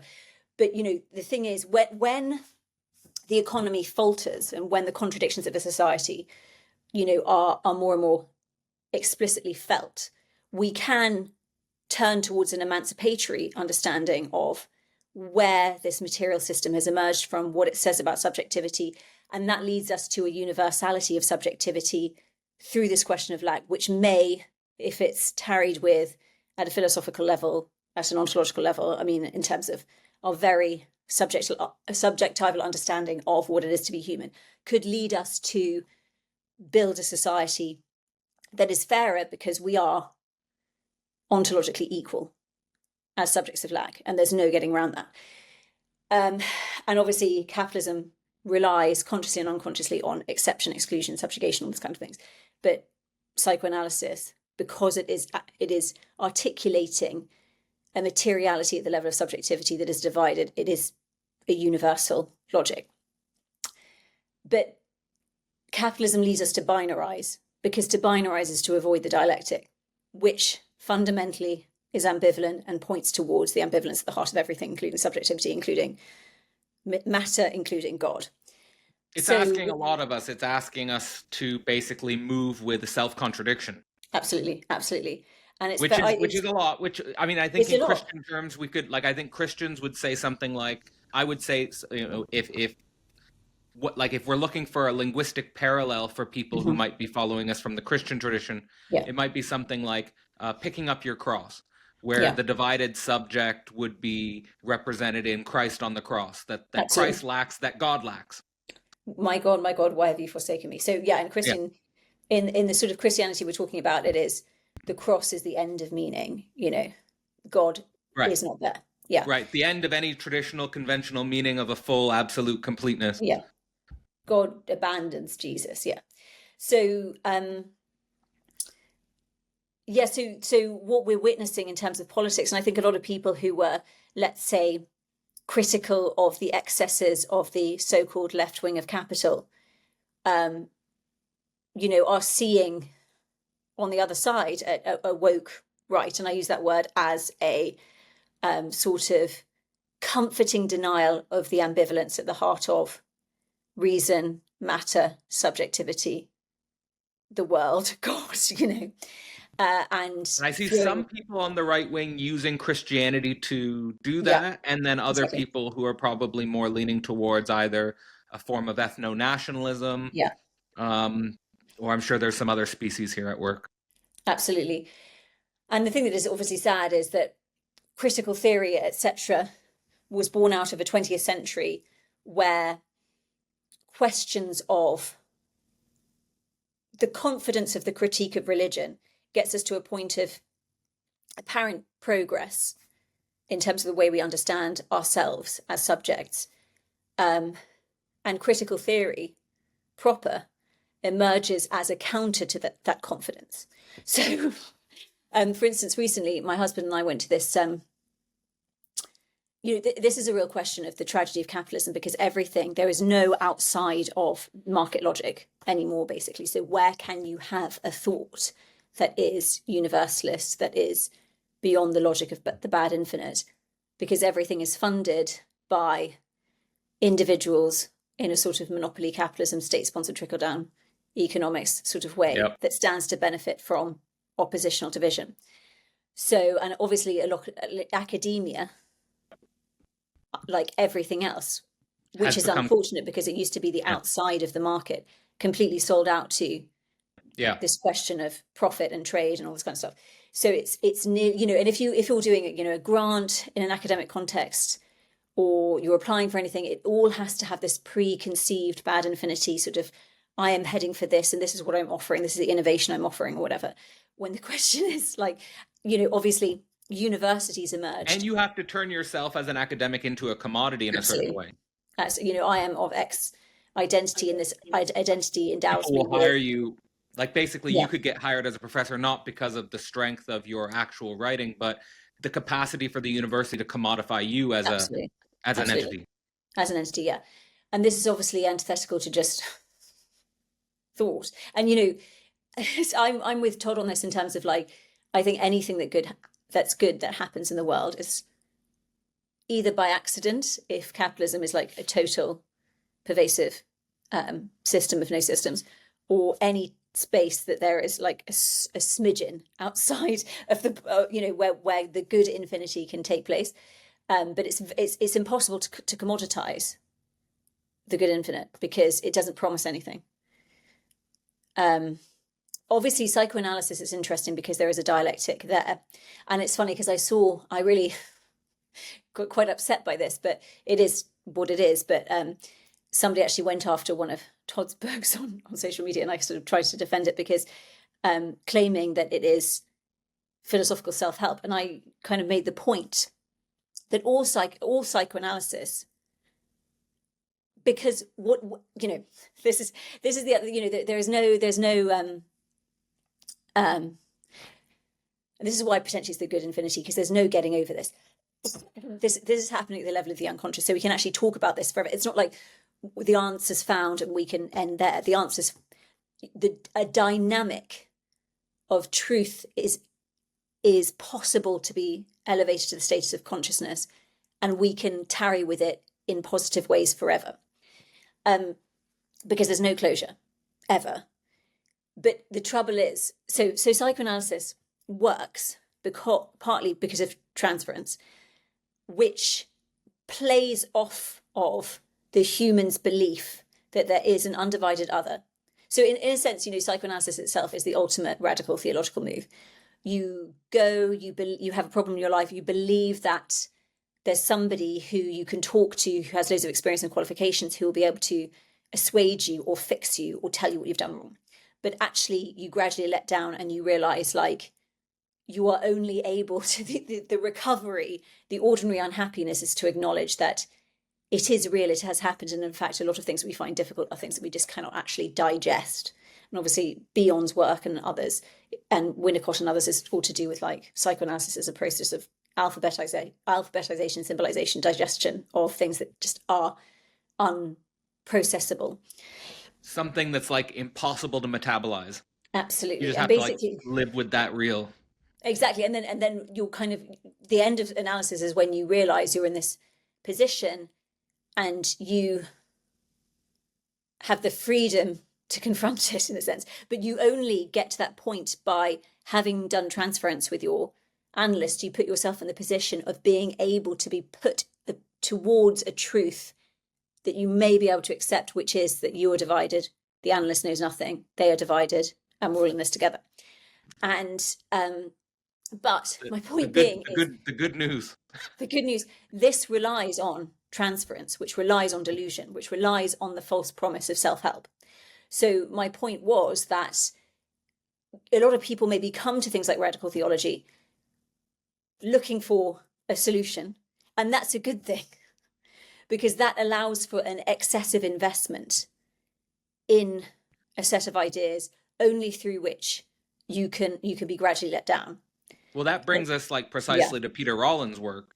Yeah. And so I guess my question would be, all of these things we're discussing about capitalism as a religious process, and you're outlining this here with, say, the excess or the surplus value of capital being a bad infinity, a spurious infinity, and that the true infinity is something that's impossible to commodify, and is kind of like this, the psychoanalytic sort of interpretation of good infinity might be this sort of good news that you have the freedom to confront the impossible real that you cannot digest and so forth. And can you do that in a way, transcend the fantasy or traverse the fantasy?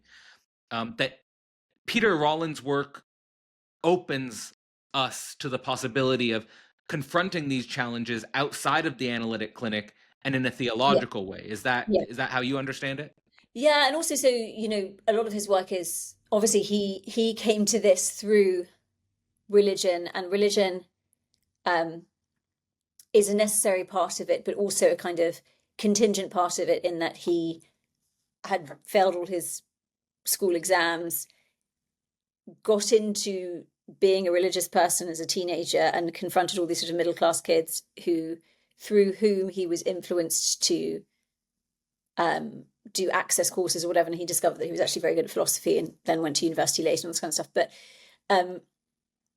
he also discovered that like psychoanalysis, and I think this is something that I kind of work through in my work with film, is that it offers the liturgy is important, the transference is important, the space where we go through processes of, and Julia Kristeva writes this really beautifully in Hate and Forgiveness, that psychoanalysis and these kind of practices is to do with remembering, forgetting, remembering, forgetting, remembering, forgetting. This process of transference and counter-transference. We have this experience of imminent transcendence here on earth. So we don't, when we give up the promise of a totalizing transcendence, which leaves us dissatisfied, which we can never attain, we can get an imminent, a real life divided transcendence. But the transcendence is an experience of transcendence that's only experienced because of impossibility.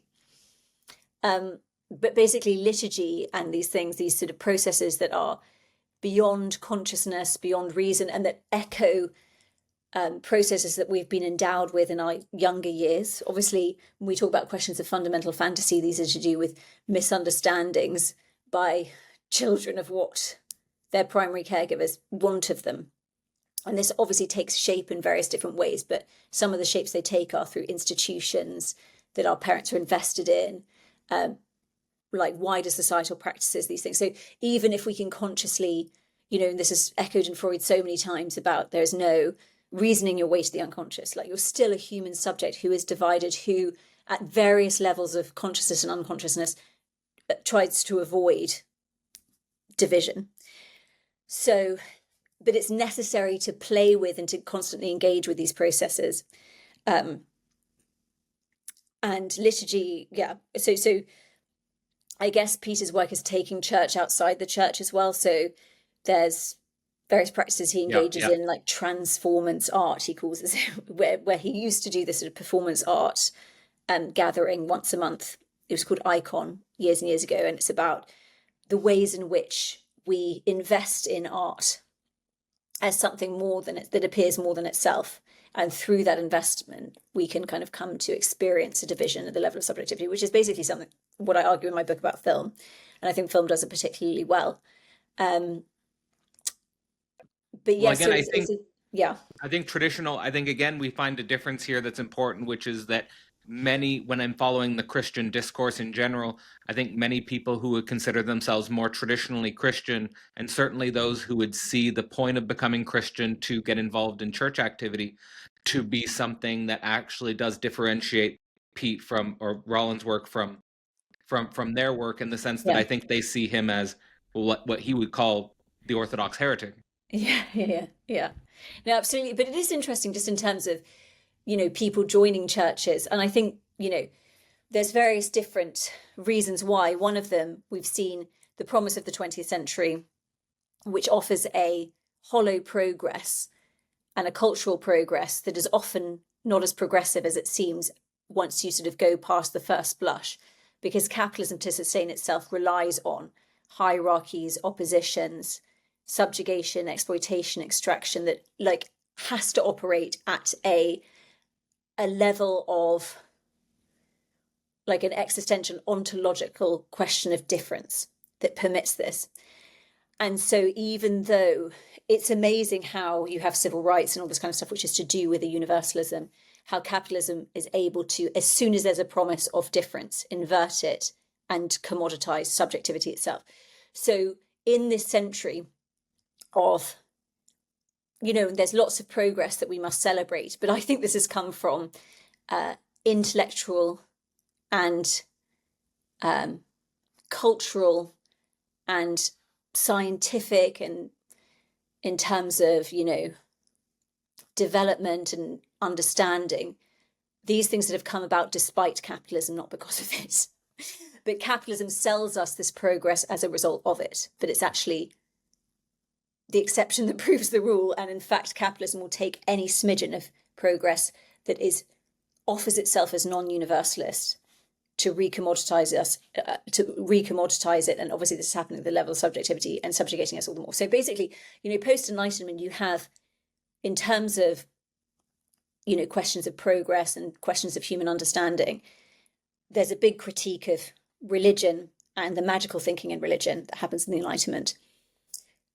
So a lot of people who are dissatisfied by what capitalism claims to promise and what it has failed to deliver within the 20th century, and obviously 20th century, most violent century ever, often the violence is at a distance from people in certain countries around the world, so we don't experience it, but we see it on our television screens. But further to this, obviously the working classes were routed by the 80s, but we have seen a massive decline in living standards. All the while, we are given nothing but a sort of chimeral cultural progress. And if we question it, then you're sort of a bad regressive person. But obviously people sort of throw the baby out with the bathwater and sort of say that the cultural progress we are sold is the problem rather than a symptom of a failed solution to the problem. You know, we have this in terms of the way the right takes up things like immigration and stuff like that, sort of looking at the actual contradictory and complex nature of what immigration is, what it's a symptom of, and how just blaming individual groups, either in all sorts of different ways this can happen, is actually sort of a right-wing reactionary response. You know, at any point with capitalism we can see, and you see this in, you know, the 1930s in terms of the movements that emerged in Middle Europe that we call fascist. This is a moment where capitalism fails in its promises post boom years, bust years, everything that was happening in Germany at the time, hyperinflation, war guilt clause, all this kind of stuff. And there's a possibility to go towards an emancipatory universalism or further into capitalism. So an extra cope, which which singularizes the contradiction at the level of individual groups and casts. And this is where utopianism is really part of capitalism and the bad infinity in general. Obviously, these are trends that exist in other forms of society that we've seen in history, but capitalism does it in a way that denies the contradiction and that claims to be the most rational and universal form, but it's actually a false universalism that always relies on a cultural denial of its non-universalism, but absolutely relies on particularism to extract profit. But, you know, you say this world and capitalism would function properly with a few tweaks, and if only this one group got out of the way. But the group becomes the necessary scapegoat behind whom you can project a utopian future that's impossible. And so we see this in terms of the way that we have, and I say, like, I mean, obviously what has happened is we have a commoditized version of forms of actual good infinite progress that was being made by civil rights groups towards reactionary ends on one wing of capital and on the other sort of more conservative. But I guess the point that I was just going to make is that you have people who have seen how society has financially gotten worse for everybody except for a few, because, as you know, Marx points out and many other people know, and this is particularly when we get to a point of automation which leads to the tendency of the rate of profit to fall, and we have all these countervailing tendencies. One of the countervailing tendencies is a thrust towards monopoly capitalism. So there's less profit. The only people who can make profit are monopoly capitalists. But that's a whole kind of hour-long talk to articulate how that happens. But basically, they've seen how post-Christian or post-religious Enlightenment values have gotten us nowhere, and think that there's a turn back towards. So you know, again, Communist Manifesto, everything that is sacred is profaned. All feudal, patriarchal, sort of structured societal bonds are severed by capitalism and replaced by trade. And people look, and you see this with the MAGA movement, right? So MAGA is saying, like, oh, it's better in the 60s. Well, what was happening in the 60s? We had democratic socialism and society was fair, and CEOs were making like 30 times what their workers were making, not 10 million times, you know? So it's funny. It's like all the things, I see all these things where, like, you have the right being pissed off about. It's like, well, what you're pissed off about is actually capitalism, but you don't have a good read on what capitalism is and how it alienates people and how it actually, yeah. I think that it's also, like, I listen to a lot of right-wing content just to sort of stay up on it. And I think it's also that they think the left solutions are worse. No, exactly. So I think, like, I think that I think they have a situation. I think in their head, if I'm strong-manning them, it's that they think that there's two worse options. Yeah. And better to go with what's on offer than what, like, say, the radical left would propose, because that would lead to even more catastrophe from their perspective. Yeah, and I don't want to completely, you know, because these things are complex and very to be fair, sometimes when I speak to a lot of radical leftists, I also think why well, this might lead to a catastrophe. Yeah, well, yeah, absolutely, absolutely. And obviously, there's lots of critiques to be made in terms of attempted solutions in various different ways that happened in the 20th century, of course. And you're absolutely right. And the thing is, of course, it's like with anybody, like the opening line of Anna Karenina, it's like, what is it? Every happy family is the same, but every unhappy family is, I can't remember, unique. Like, you meet one person who's an example of X group, and it can be an infinite explosion as to why they're participating in the group and what characteristics they have. But yeah, no, you're absolutely right that there is this fear of what's on offer, and I would say the utopic questions of closure, the sort of I think we don't have a left because of a fear of the task that's actually involved in a real left. well, that's true, but I think that often what is on offer on a cultural left is an extreme solution that also is impossible, that sustains the bad infinity of the promise of wholeness and completeness and is highly capitalistic. So often that which is, as many people have said, communism can become the dream of capitalism. If you ask a sort of right-wing evangelical what their vision of heaven is, it sounds pretty fair, and I think like it is communist, so I think that's right. So, and the thing is, it's what you get is this sustaining at length of a perfect society that can never come, because the only way to a society of any kind is through a divided reality, and that emancipatory moment where we can make changes here and now in this ever unfolding dialectical present. And so you can get again, I would characterize it as quite right-wing, reactionary promise in all sorts of directions that borrow the aesthetics of ideas on the left historically towards reactionary ends. And so sometimes, like on the right, a lot of critiques are legitimate of solutions that are offered that are also reactionary, I would say.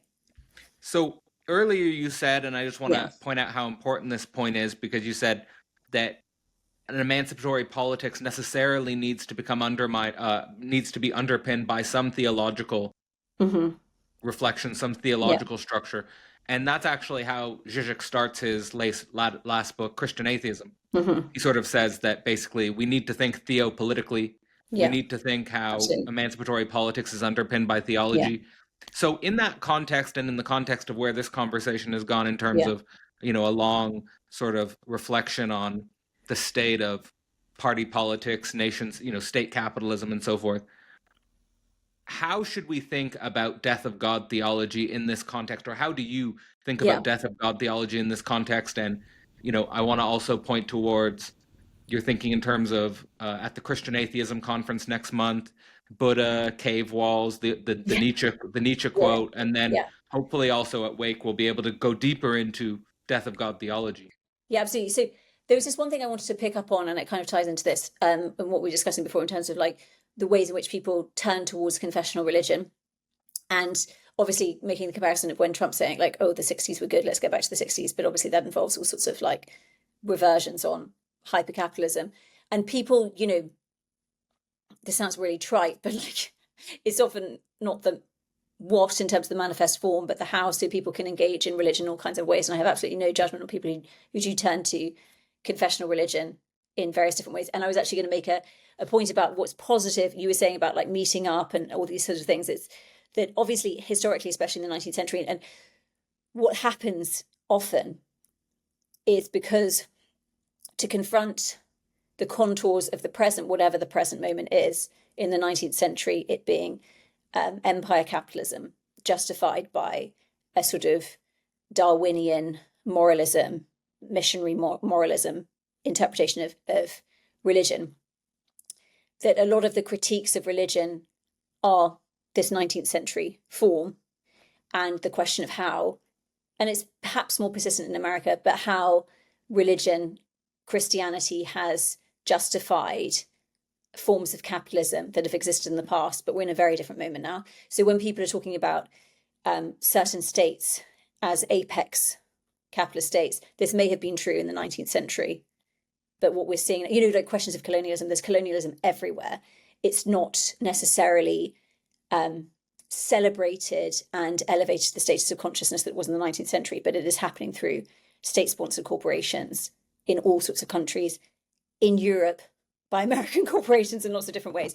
And often the states that are perhaps, this is like the Spivak idea of the subaltern, which is often like really misinterpreted, but like basically the subaltern cannot speak. So you can only hear from a victim when it's too late, because the structure denies the subjectivity of the victim to exploit them.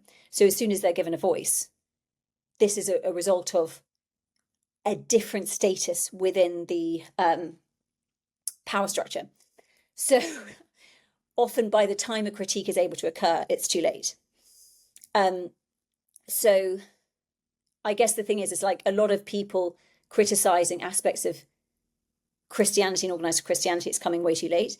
And it's actually supporting the ways in which it's acting as a decoy to pointing out the contours of the real structures of power today, which are often mystified by questions of righteousness, a version of critical theory that is harmless, but has actually turned from a sort of civil rights universalism towards an oppositional questions of superiority and ontological transcendence, superior in certain groups of people to others.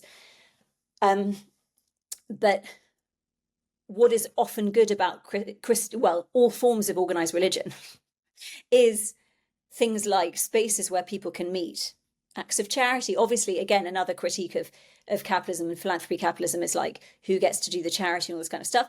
But there are areas outside of capitalism that some social civil society groups can operate in, and things like meeting up with people once a week and exchanging and seeing them as your neighbor. These are all really positive things, and people looking for community. Like like I was thinking in terms of like billionaire philanthropy. Yeah. Like actually I think people recognize this, and I got a few good examples of how people recognize this, but I think it's actually quite violent. Yeah, like, absolutely. Absolutely. For example, Mr. Beast was wondering why, like when he posts a picture of him getting a new house, everyone likes it. Yeah. But if he posts a picture of himself giving some aid to Africans or something like that, people say, oh, there's something dark, like there's something off about this. Like, so he's like perplexed about why people like actually gets negative media attention for his philanthropy.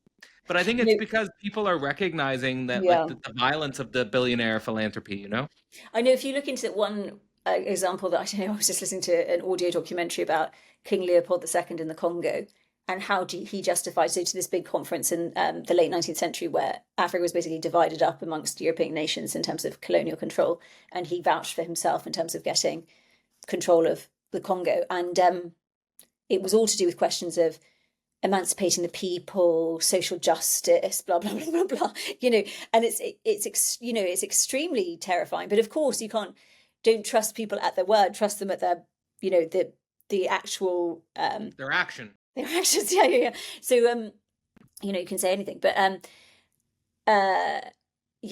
of course it was funny. Do you remember? I was thinking years ago. It was about 6 or 7 years ago, where this documentary miniseries about like Bill Gates's brain came out, and this was I know there's a few documentaries about Bill Gates now. Yeah, what a genius he was. But I don't think it would get through even like a highly corporate Netflix system today. It was very self-promoting. It was very. He was basically, the documentary I watched was called What's Next, and I know there's another one that I think you're referring to, but the one that's called What's Next is very much just a propaganda for billionaire philanthropy. Yeah, and I think that again, this points out like the major gap about just international capital mobility, the inability to set up socialist structures of government in the 21st century, and what appears in that gap is billionaire philanthropy, which exactly. It's self-aggrandizement ultimately. But the thing is that that is absolutely scary. I mean, billionaire philanthropy is hilarious. Obviously at the moment we're seeing Elon Musk do, and again, you can see this lurch and the sort of jouissance, etc., that's coming out of this as a result of just how rabid the failures of the Democratic Party were, and what pleasure people are getting out of being like a big fuck you, we're going to revert this, we're going to revert this, we're going to revert this. But of course, this is nothing emancipatory. This is pure sort of like catharsis on the part of the right. But, Elon Musk with this department of whatever, cutting everything. This is the person who's received, obviously we live in, because of the falling rate of profit, one of the countervailing tendencies is a result of capital mobility. So one of the countervailing tendencies is capital mobility, is wealthy people not paying tax because profit is difficult to attain in automation, but that's a whole other talk to give. But basically, as soon as that happens, they have the upper hand over governments because governments can't keep them in line. They're in the ascendancy relative to governments. And governments have to go cap in hand begging for job creation. So they give grants and all this kind of stuff for people to come and build factories and not pay tax. And it goes on and on and on. And so obviously, these people clearly believe in socialism because we have socialism for the rich. But like Elon Musk is the biggest recipient of government handouts of anybody in history by a mile. And he's here sort of saying, get rid of park rangers on $50,000 a year. Anyway. So again, in this context, what does death of God theology mean to you? So in this context, it is to do with the fact that even despite, so, okay, we look at like when Bernie was rightfully chosen by numbers as the candidate in 2016 and was not given the candidacy at the DNC in 2016,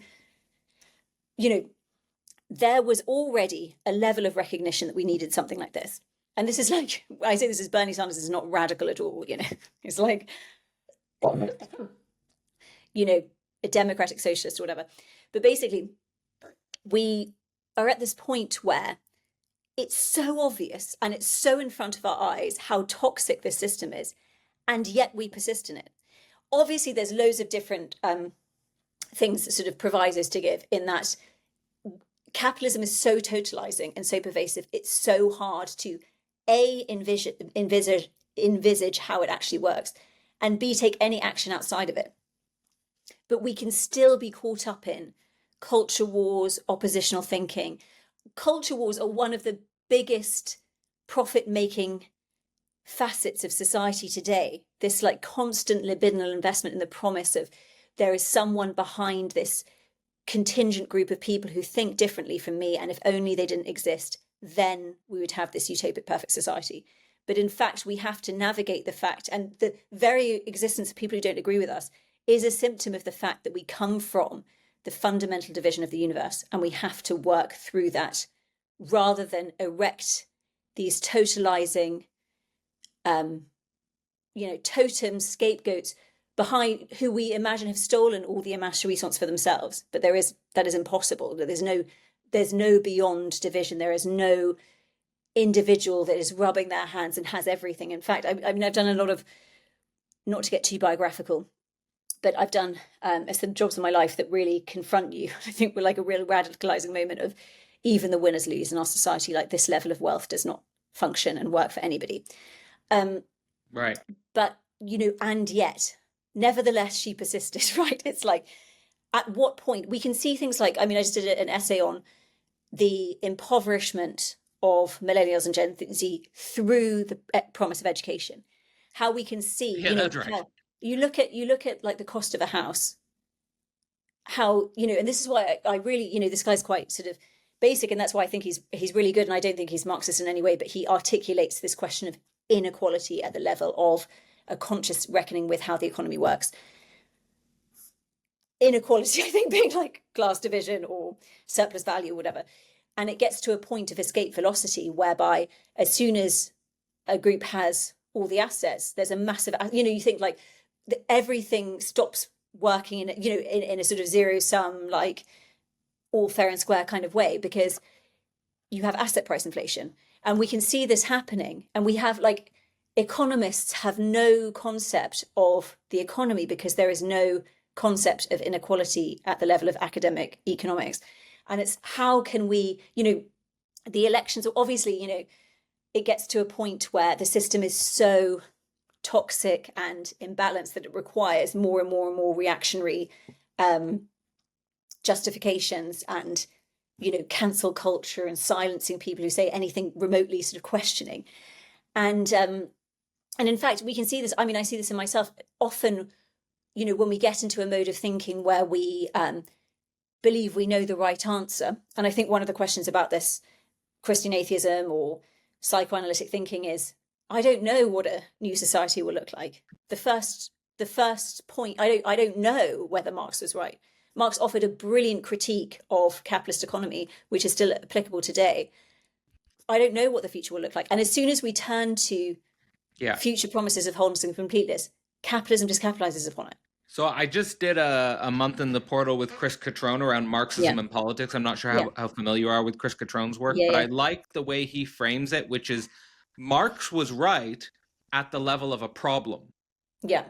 And not necessarily right on the level of an answer. So, but but that's the challenge today in some way. And also, I want to sort of throw another idea that I've been playing with, inspired by the Marxism and Politics seminar, which is basically the trap of leftists trying to enact another bourgeois revolution through the scapegoating of capitalists. So, like, the idea is that the bourgeois revolution of the French Revolution was necessarily a scapegoating of the first and the second estate. The priest and the warrior class, and that necessarily had to scapegoat and get rid of these classes in order for the assertion of the third estate, basically the workers. But then the challenges that Marx is analyzing, according to Cutrone, cannot be resolved on the level of killing the capitalists. So the idea is that capitalism is an other problem in the sense that if we killed all the capitalists, capitalism would just regenerate capitalism through new character mass. No, but this is the real trick with capitalism that makes it so difficult. It's like a slippery bar of soap that we can never. And so a lot of things that we critique. So by the time they've come to the level of consciousness, as I say, it's too late. So even questions of class is so interesting in the UK. It's a feudal hangover, right? But it can be a way to sustain, and historically was even very much in the 20th century, class division. It can also be a way to get people to back themselves, to impoverish themselves. And, this is a point that is really, really clear, and it's repeated several times in the Communist Manifesto. The proletariat recruits from all classes. I mean, I have how to say this? So, you have critiques of like the PMC that are really emergent and kind of popular now. And I think they're kind of popular now because they're too late. And I really don't think that they're correct. Because what we see now, and I think the politics of division and the sort of, when we talk about purity politics and politics based on sort of undergraduate interpretations of critical theory, is to do with a massive trauma on the part of a class or a group of people that was born into a contingent moment in capitalist history, post-World War II, where there was the threat of communism and Western states had to make good on certain promises, and we had a democratic socialist state and we had greater fairness. And then this was completely reverted in the last part of the 20th century. But the promise, so basically, because of divided subjectivity, you have material reality that we often don't want to confront, and we have necessary and often beautiful, but often tragic and misguided fantasies that direct the way we perceive the world. And capitalism in the 21st century, and in the last part of the 20th century in particular, but this is a characteristic that has happened the whole way through, is really good at mobilizing that for exploitation. And the section of society that has latterly been the most proletarianized are often graduates. If you look at the statistics so the reason why you are forced to back if you look at, the British education system is very class-based, and it's very much to do with a class fear. Like, if you don't do well at school, you'll end up stacking shelves in Tesco's, a fate worse than death. And this is the thing in terms of people's fantasy vision of themselves. People would rather die than give up on the fantasy vision of themselves. So they would. And so basically what happens is you have this massive proletarianization that is a necessary result of the falling rate of profit and a way to get money out of people. So, of course, there aren't enough jobs for people. You keep them busy, going to university for X number of years, you get money from them. And then things, then they proliferate. The market has the advantage. The reserve army of graduates has the disadvantage. They can negotiate for lower salaries. So you have, and, this is not to say that the minimum wage is high enough. And in fact, the more people invest in the promise of education is a symptom of the fact that a normal person's salary is not enough. So in Britain, a full-time minimum wage salary is going up to between £25,000 and £26,000 a year. 14 months after graduation, the average British graduate has £45,000 in debt, and the average salary is £28,000. So you're way worse off. You'll never pay that off. Yeah, you're a debt slave, basically. Yeah, and the other thing is, in America, America's already a country of debt slaves in many ways. Absolutely. And the thing is, Also, you can say like, well, you do have a ticket and a possibility that you could have, so there are people like, I remember there's a woman who's become quite right wing who used to do a podcast with a friend of mine at a time when she wasn't quite like this, but the sort of tail of her audience wagged the dog and she became sort of more and more off the scale. But she really, really has a thing about graduates. And the fact is, she was quoting data, about like, oh, the bump in salary you could get, it's from like 20, 30 years ago, and it's getting less and less and less and less and less. And the thing is, it's like getting more and more expensive to go to uni. But even if you have, so a top 5% salary in the UK is like in the 70s thousands of pounds, which is, a good salary and much better than the average working person. But that's still not enough you would have to live in a cultural centre like London. That's not enough to, buy property. So then we have this inheritocracy question, all this kind of stuff. But we're turning towards we've reverted. So we have all this like cultural progress, which has led to lots of oppositional thinking. Because as you say, the promise of the cultural progress, a lot of people are like, well, this is bollocks. Look at my life. And then they often turn to sort of an oppositional in the other direction. Yeah. But you can't survive on a salary anymore.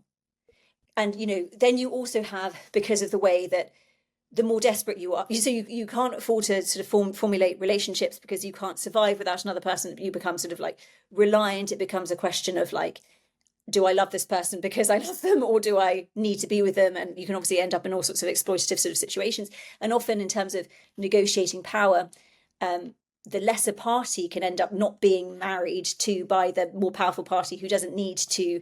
That's right. Anyway, I see this all the time. There's a phenomenon of like the permanent stay-at-home living girlfriend or something. It's like, well, the girlfriend is fucked as soon as they get a bit older. They're not going to get, have any kind of.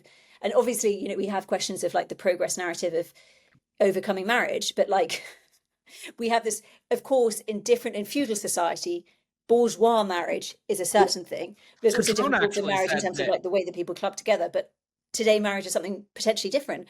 But also, that's not to say that other forms of formulating relationships aren't important. We talk about like different forms of relationship and forms of care. There's all sorts of different formulations that you can have now. But the issue is that hasn't just worked in and of itself. We still have capitalism, which is alienating and impoverishing and all this kind of stuff. Sorry, blah, blah, blah. I will go on about this forever. I was just going to say that I recall that Catrone said, according to Marx, Marx thought that if you got rid of marriage, you would just have a society of prostitution. And I think that in some sense, that's kind of where we are with like only like where now I always see these stupid clickbait articles of women who are choosing OnlyFans over going to school. Yeah. And the thing is that in the structures of the current society, that's probably a better economic decision. So one thing that is interesting, and you have this so often where I think, critiques using the language of the left become reactionary when they are not dialectic and when they don't actually tarry with the structures of capitalism today. And obviously we are in you are driven towards denying those, because how can you publish a book that doesn't promise something as a commodity, And obviously to confront capitalism as it is today is to not do that. And the thing is, it's very safe to on my next book, I'm going to put that as my first paragraph of the advertisement will be, this book is promising you nothing. Maybe it will make you worse. That's maybe a very Peter Rollins approach. Itself, because like lack itself can sometimes become commoditized. You see this so much on like the I know, yeah, you can't get out of that. Basically, no, you see this where it's this problem solution logic, whereas it's oppositional. And a real tell that it's not working is where it becomes more and more and more. If somebody doesn't agree with me, then they're a fascist or whatever. But anyway, that's not to say that there's all sorts of fascisms or echoes of the reactionary structure of fascism, which is a 1930s phenomenon in Middle Europe, that manifest in capitalism, as we try to deal with turning away from, as we turn away from the contradiction that we need to tarry with and we need to bring forth when we understand the structure of the market. And the structure of the market, which we didn't get onto, maybe this is a whole hour of conversation, is to do with the subjective structure of human desire. But that's a whole other thing. But a real tell that it's reactionary is when you oppositionalize and you say, if this person doesn't agree with me, then there's a special place in hell, blah, blah, blah. But basically, one of the big things is like, if you actually read the Communist Manifesto, he talks about sublating the family, not abolishing the family. Anyway, and we do have all sorts of different structures of care in terms of you can live in a commune, you can be a throuple, you can be a single parent, but capitalism remains the same. Like, these cultural changes aren't enough. And and I don't think that we can come to an understanding of the material necessity of it. And I think the thing is, like, when you talked about before, I wasn't disagreeing with you when you said about like how these changes are too terrifying, because it's like the Yeah. ontology is too terrifying, but the result is also too terrifying. But I think the thing is, that's the good news, is that it has to be done bit by bit, and it has to be done through like an emancipatory present, this moment of potentiality in the now, and that any projection of like some crazy version, Well, I think I what think you're like pointing. discussing and bringing up these crazy versions is a good thing, but like as soon as you promise it, it becomes a commodity, and then you just get more capitalism.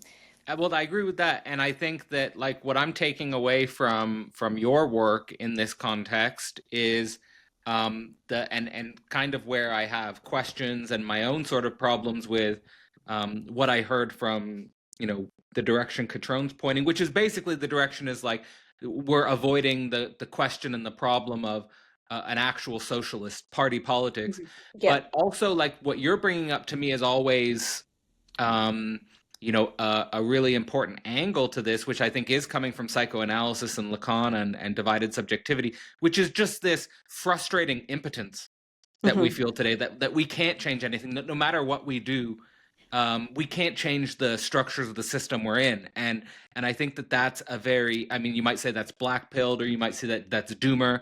But at the same time, I think that there is something profoundly true, if profoundly disappointing, about being in this situation where you just feel a pure impotence in our situation. Well, the funny thing is like, in terms of psychoanalysis, everything is dialectical. So there is no nihilism. So this is the thing, when people critique like Lacan as being like to lack, it's like, well, actually lack is the thing that generates potentiality, that generates the feeling of transcendence. Without lack, we wouldn't experience immanent transcendence. We wouldn't have fantasy. So it's like, I actually am quite optimistic in my pessimism, as in like, I think that there is, if we look at like how much the humanity has survived, obviously this is not to deny people's like abject suffering that happens at all times, and life is very, very hard. But there is, I think that I don't know, I can't personally offer a solution. And the thing is, it's also, you look at things that, like, I don't know, I always use Alcoholics Anonymous. Like, there is a structure there, and there is a system in place that people follow. But step zero always must be brought in first. And I think the thing is, it's like, things can work, but you need to constantly tarry with and theologize the potential for the human subject to be drawn towards the dark side of. But the thing is, okay, I'm very like Death Drive in terms of what it means psychoanalytically. I think it's like actually this potentially fabulous tool that we have. But I think that we need processes and spaces to tarry with the structure of our desire, lest whatever we do, whatever version it takes us to more capitalism. And I think capitalism to me is just like another word for bad infinity, as in like we've had aspects of it in all sorts of different orders of society, but we now have a system of no systems where all we have is it, and we call that capitalism. And I think the thing is, it's like when people get really upset when you critique capitalism, when you raise the question of Marx and this kind of stuff. But I think the first question is like, I don't even know if we know what capitalism is necessarily. Yeah, fair. I mean, I think this is what, to me, what I'm taking from this conversation is that this is what the concrete direction we need to take our conversation at Wake, which is the way Death Drive, like to talk about Death of God, the way Death Drive functions in terms of thinking about socialist politics. Yeah, absolutely. So and the thing is, maybe that's something that we can further elaborate on. Absolutely. And also, I kind of want to say in terms of like, I'm not in any way against like, I have a huge critique of the way like the so-called left has facilitated and lubricated capitalism, or the left wing of or let's say the aesthetic left wing. But I definitely, in terms of my own politics, identify as a left-wing person, think personally, I don't know what the direction should be and how it might. But I think a good place to start is whatever we do, understanding how capitalism functions and is a function of our subjectivity. But obviously the thing is, it's like we're in a state where it's like absolutely fucking crazy.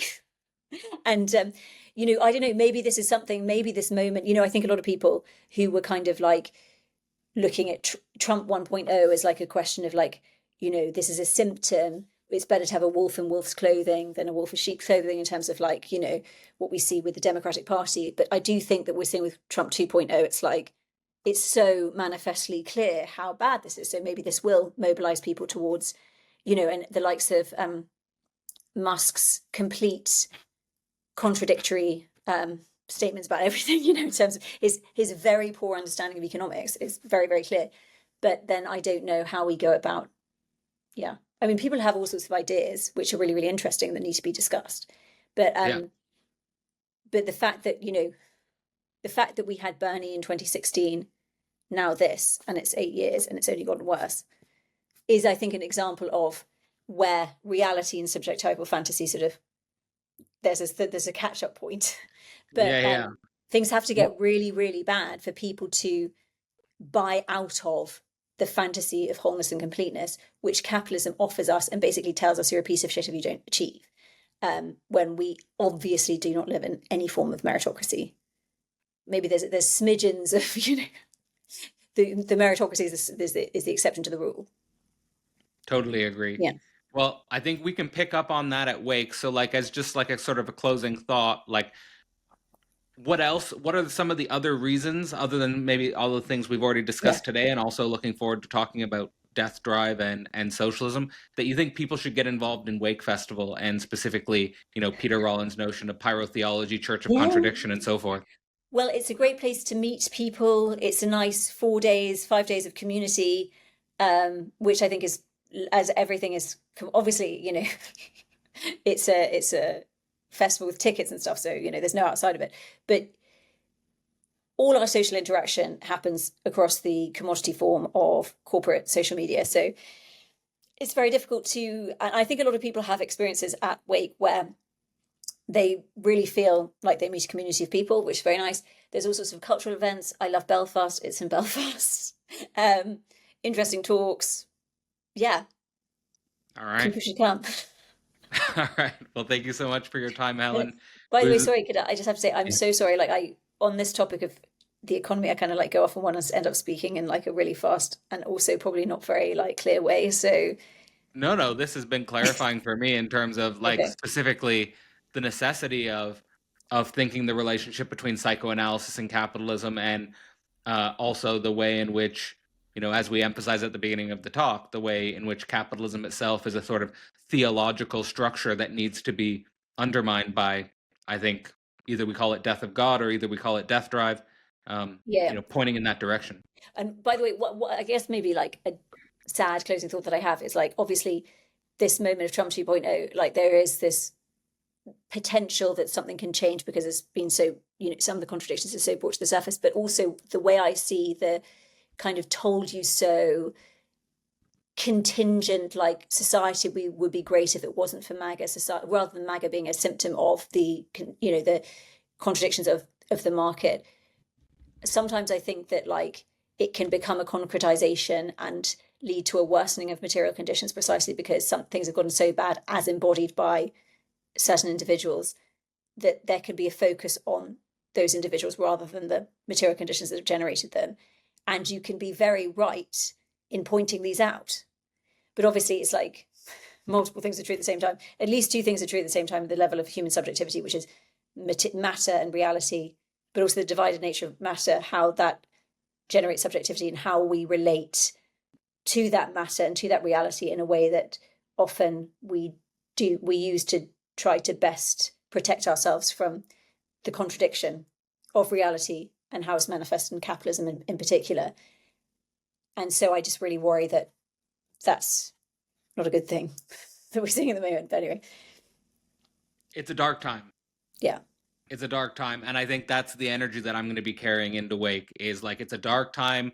It's a time where we need to have like really serious thinking. And I guess that's sort of the aspect that I would sort of self-promote in regards to Wake this year, is that Philosophy Portal is going to be leading 3 mornings at Wake Festival, and it's just going to be dedicated into thinking through these difficult things like the topic we just discussed today. So cool. If you're interested in that, come on down. Peter Rollins, Philosophy Portal, Helen Rollins will be there, and many more. So I'll leave links in the description to that if you're interested in getting involved. Cool. Thanks so much, everybody. This year, Philosophy Portal will be at Peter Rollins Wake Festival from April 27th to May 1st for a 5-day transgressive festival that mixes the best in incendiary intellectual exploration with underground art, music, magic, comedy, and talks to forge an experience that embodies the destabilizing essence of pyrotheology. Philosophy Portal will attempt to add to that destabilizing essence of pyrotheology in all of its dirt and depth, with 3 full morning sessions inspired by our work in the Christian Atheism course. At philosophyportal.online, you can find the full schedule for our planned discussions, Q&A, and breakout groups at Wake. I hope to see you there. The next 2 months at the portal will be exploring Christianity in transition. This 2-month process will involve 2 major sections, with the first launching this Sunday focused on the concept of the emergent church as contradiction. The first month as a whole will feature an event led by deconstructionologist Jim Palmer, focused on de and reconstruction, an event led by cultural theorist Brendan Graham Dempsey, focused on meta-God concepts, as well as an event co-led by Rob Zahn and Kevin Krause, 2 religious practitioners with long-term experience working with Peter Rollins, focused on the question of the church. All 4 participants will be co-leaders throughout the month as a whole. To learn more or to sign up, visit philosophyportal.online. Welcome to another philosophical conversation. My name's Cadell Last, and I'm here today with 2 long-term collaborators, Timothy Bree and Pamela von Sabeljar. Timothy is a social business entrepreneur focused on reinventing leadership and collective transformation. Pamela von Sabeljar is a speaker, facilitator, and mentor, working on a project she calls Living from Eros. Timothy has published with Philosophy Portal in Logic for the Global Brain anthology, and Pamela has also published with Philosophy Portal through the Abyssal Arrows anthology. And in this conversation, our context for coming together is actually that we all co-participated in an event led by Timothy Bree called the Genesis Experience. And our hope here is just to unpack the origin of the Genesis Experience, talk about the event itself that we all participated in, and also think towards what the future of this project and the future of these experiences might be. So, Timothy, I'll start with you as the founder and the leader and the creator of the Genesis Experience. Could you just give the viewers just an overview of what the Genesis Experience is, the origin of the idea, and then we'll get into the event itself? Okay, thank you so much for receiving us today and creating this feedback loop between what we're actually doing in real life and the digital world. I think this is very beneficial. So yeah, what is the origin of Genesis Experience? So first, Genesis Experience is actually it's part of the Genesis project, which also include a future leadership program, and also like a research and development part, which is a bit more edgy and alternative.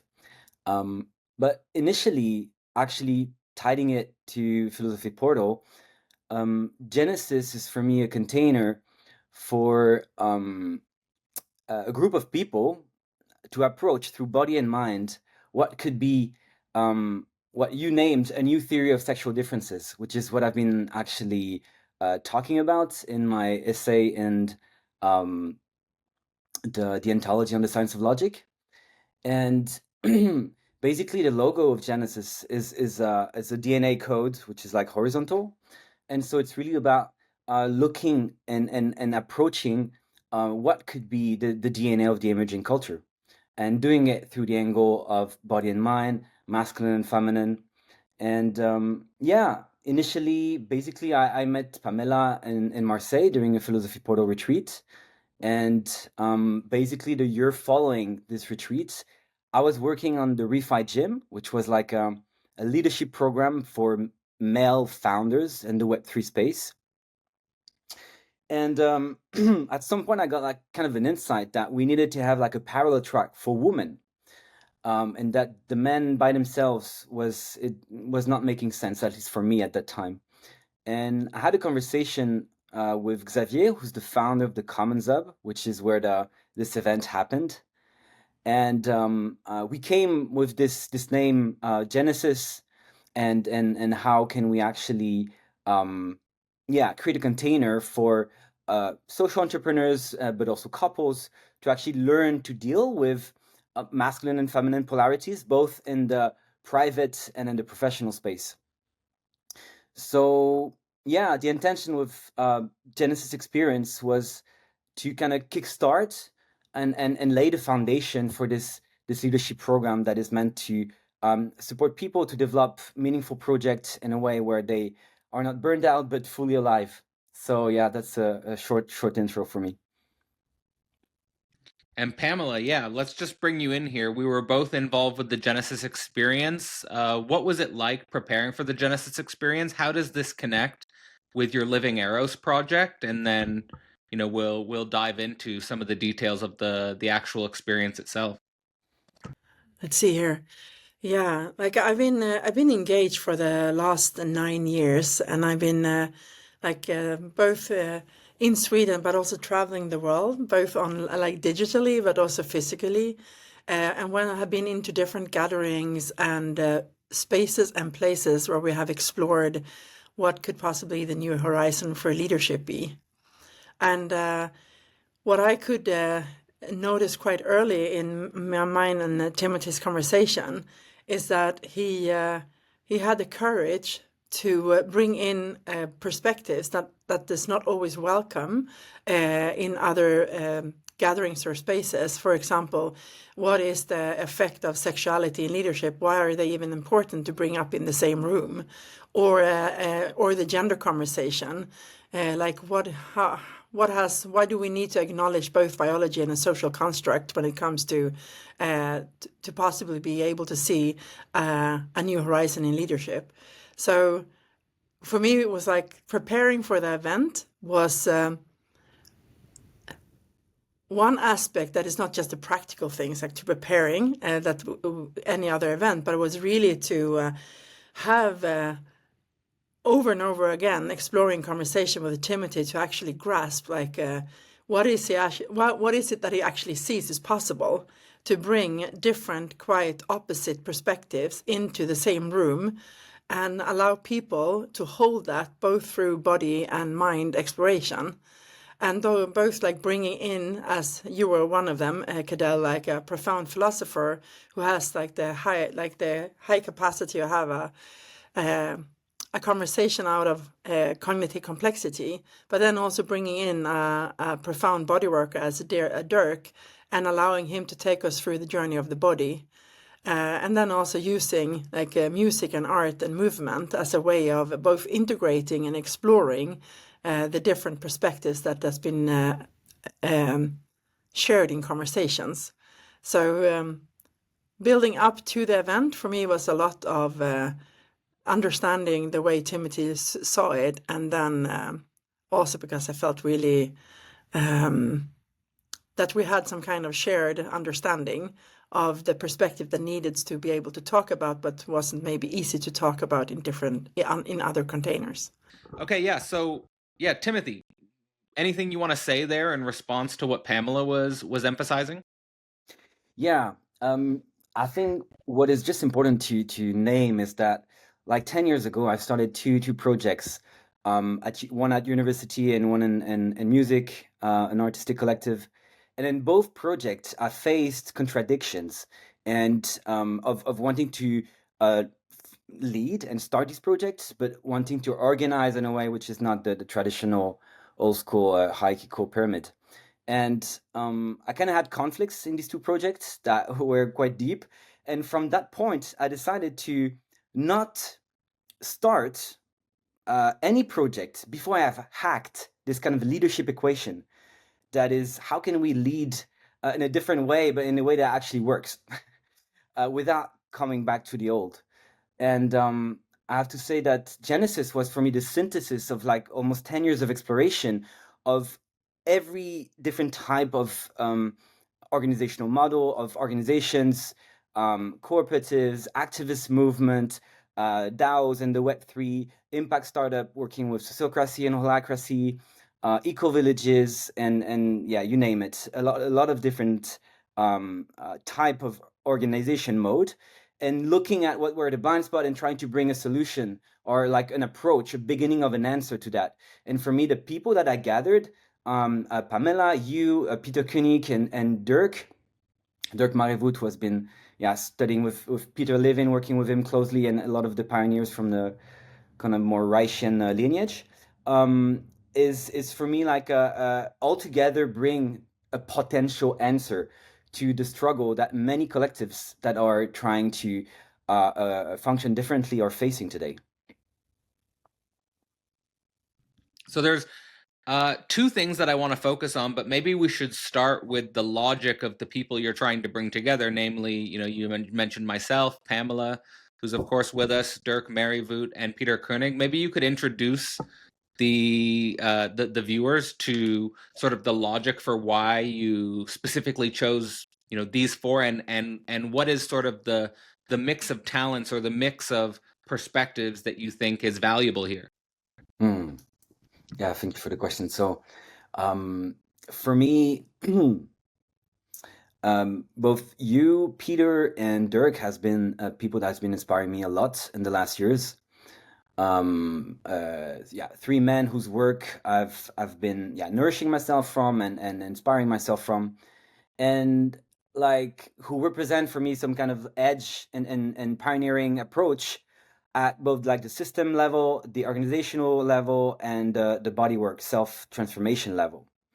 And so for me, it was important to have the three of you, and also having Pamela, who can actually approach maybe all those three levels, but through the angle of the feminine and Eros. So yeah, I guess that's the main reason I brought these people together. Maybe for your viewers, Peter Koenig is the source of source work, which is basically what I see coming after Frédéric Laloux and reinventing organization and this whole teal organization movement, that basically helps to reintegrate healthy hierarchies within decentralized organizations and move from shadow hierarchies that are basically the reaction against domination hierarchies to more natural hierarchies, which are based on competence and experience. And maybe just one point here, which is important about hierarchy, is that in Greek, it's coming from hieros archos, which means sacred order. And Peter's work is a lot about honoring the order in which any initiative has been created or authored, and honoring this the right order. So maybe you could also introduce the viewers to Dirk in the way you're sort of emphasizing Peter's work as well. So quite interestingly, I actually had my first week-long workshop with Dirk, who's basically a pioneer in fascia therapy.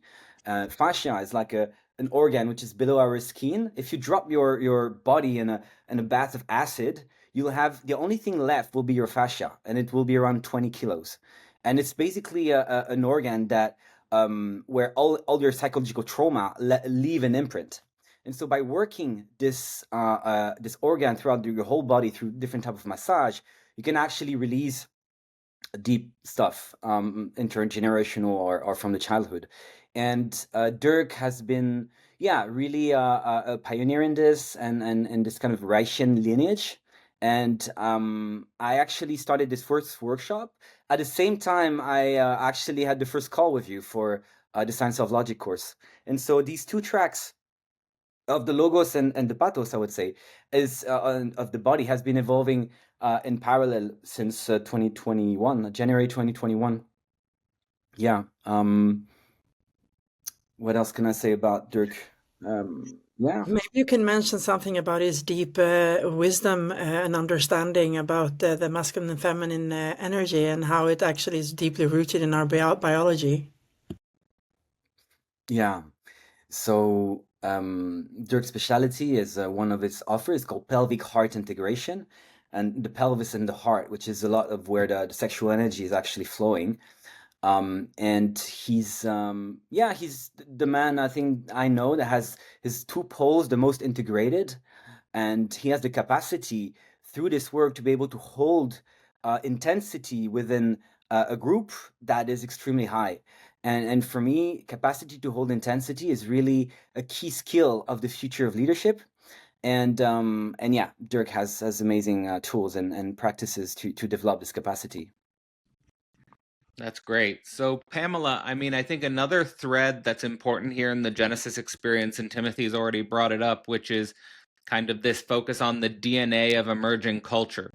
And one of the threads of this DNA of the future emerging culture is this emphasis on couples and businesses. And this came up throughout the event at the Genesis Experience, namely the highlighting of sexual difference, the highlighting of masculine and feminine energies, recognizing them, honoring them, and seeing them as an important part of the process. And then also, it wasn't just sort of a spiritual work working with sexual difference, but also actively opening conversations about politics and business and economy and how do we do this differently. So maybe starting with the couples angle, what do you think is so important about starting with sexual difference, recognizing and honoring sexual difference, and then maybe we can go deeper into how this might be key to building culture and business and society?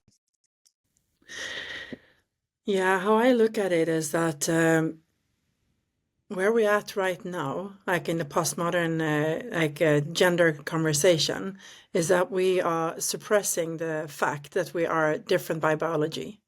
And when we do so, I receive that we actually take away some kind of inherent power, both from men, women, and transgender, the ones who walks in between, like the fluid ones. And by doing that, we are missing the potential of like coming into right relationship with ourselves, like as me as a woman coming into right relationship with myself, men coming into right relationship to them, and the fluid ones coming into right relationship to themselves, and us as the three circles coming into right relationships with each other. And within that, if I am forced to not come from my nature, then I will lose some of my strengths, as for example, my capability of receptivity, that most often in general are larger than the general man, because I am designed by nature to carry a baby and nurture a baby.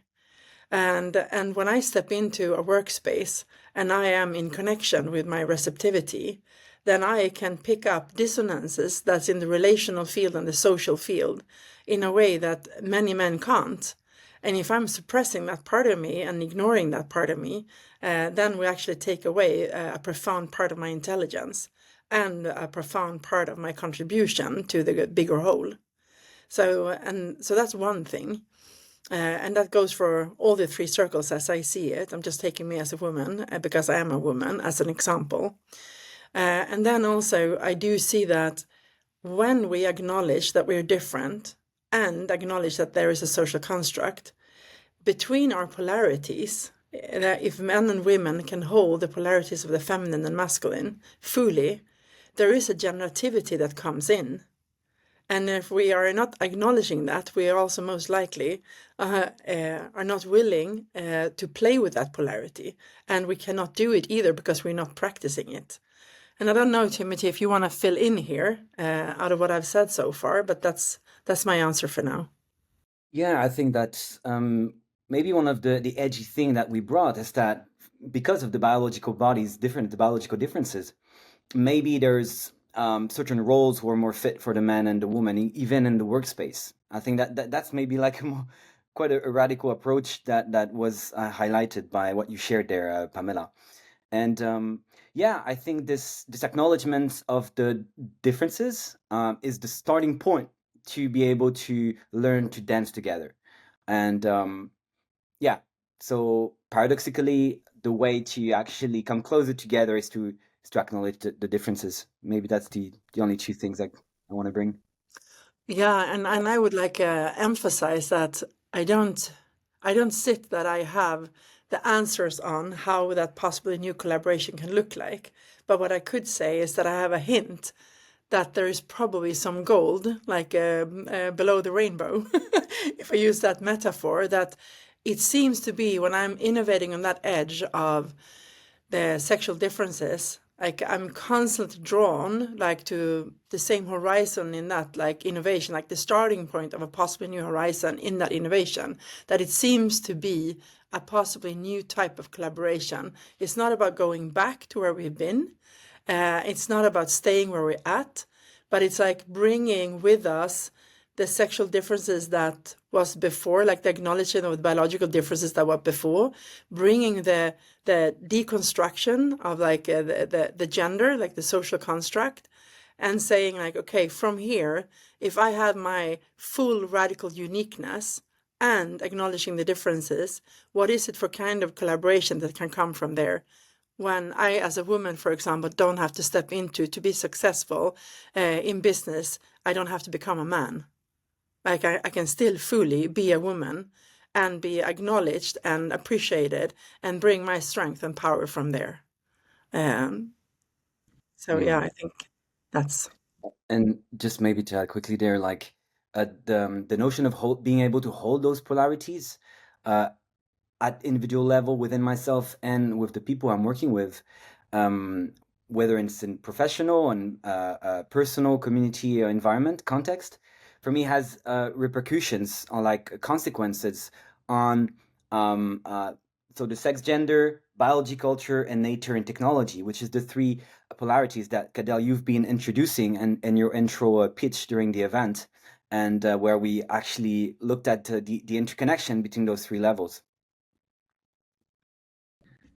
All right. So, on that note of acknowledging sexual differences as a key for new forms of collaboration, which are not going backwards, but are sort of exploring the edge of something new, I wanted to ask you, Pamela, specifically because I know your experience with progressive culture and specifically what we call woke culture has gone so back deep into the culture, about why, let's say, typically leftist or progressive political organizations might fear or might run away from or might reject this approach. What do you think's going on here? Why do you think there's so much fear or so much resistance to exploring sexual difference as a fertile starting point to build culture?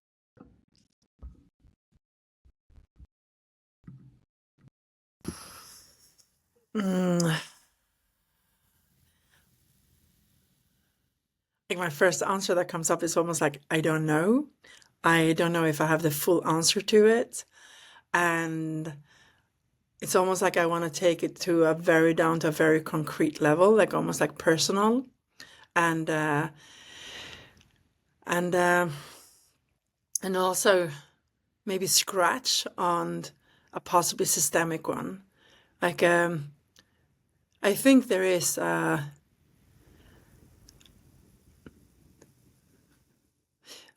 some kind of systemic fear, like that is like more collective and personal. Fear of, if there is a deep acknowledgement about the biological differences, will we lose the power that or the equality, and by that the power and the freedom that we have harnessed so far in the whole feminist evolution and revolution, or in the movement. And I also want to be very clear that I'm really honoring like every single man and woman who has moved like the horizon for equality, no matter if it's gender or if it's what kind of sexuality you have, or ethnicity or religion, or whatever discrimination ground we are standing on in our society. I think it's really important to honor that work, and also that I have spent at least 15 years of my professional life as today in the zeitgeist, you would probably call me like a radical left-wing feminist. And as a 25-year-old, when I was doing a lot of gender project and was writing method books about gender equality and how to put that into the school system, I actually had the worldview, the narrative that there is no difference between men and women. So I have like a great sense of like love and understanding and compassion for that view. And today I look back at it and I say I was wrong. And so I do think there is one perspective of a deep fear of losing ground, like the freedom that we have found so far.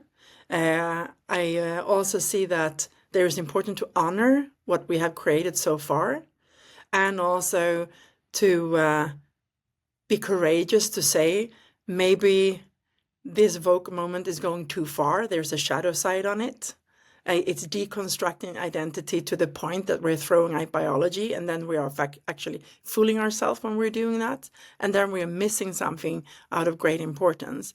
And then if I go back, if I just take myself as a personal example, I can see that there was a trauma within myself, a deep trauma that came from both wounding in my towards my mother, wounding towards my father, and I would perhaps also say a systemic wounding, like to be a woman in modernity or postmodernity.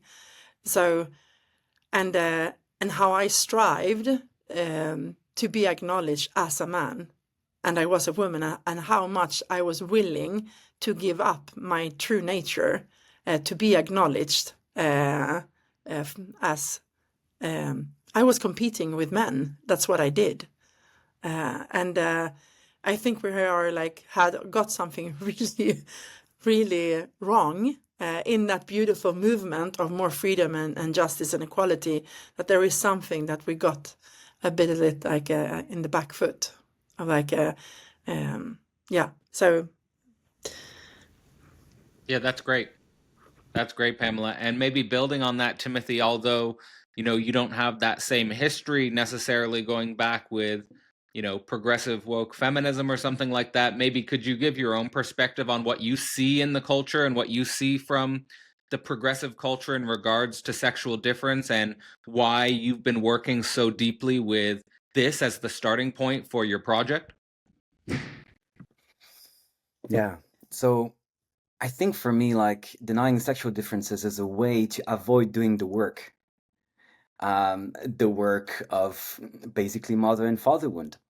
And that today, a lot of the radical left see any form of clear boundaries as a form of oppression, and is a bit disconnected from the more a protective dimension of what is a clear container.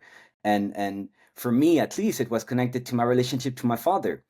And I grew up big, I had 4 sisters, and I grew up in an implicit, unconscious rejection of the masculine, because I had difficulties with my father.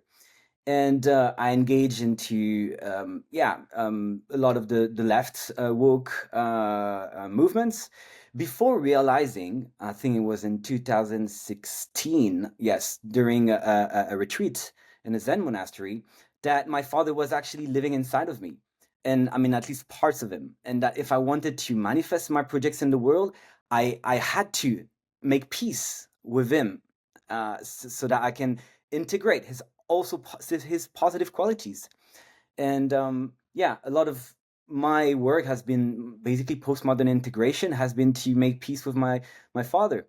And then once you've worked to that level with one of your parents, new things are becoming clearer with the other parent, and so you start kind of this dance, which I believe has a lot to do with the pendulum swing between modernity and postmodernity, I would say. And if you want to go beyond, you have to do this work.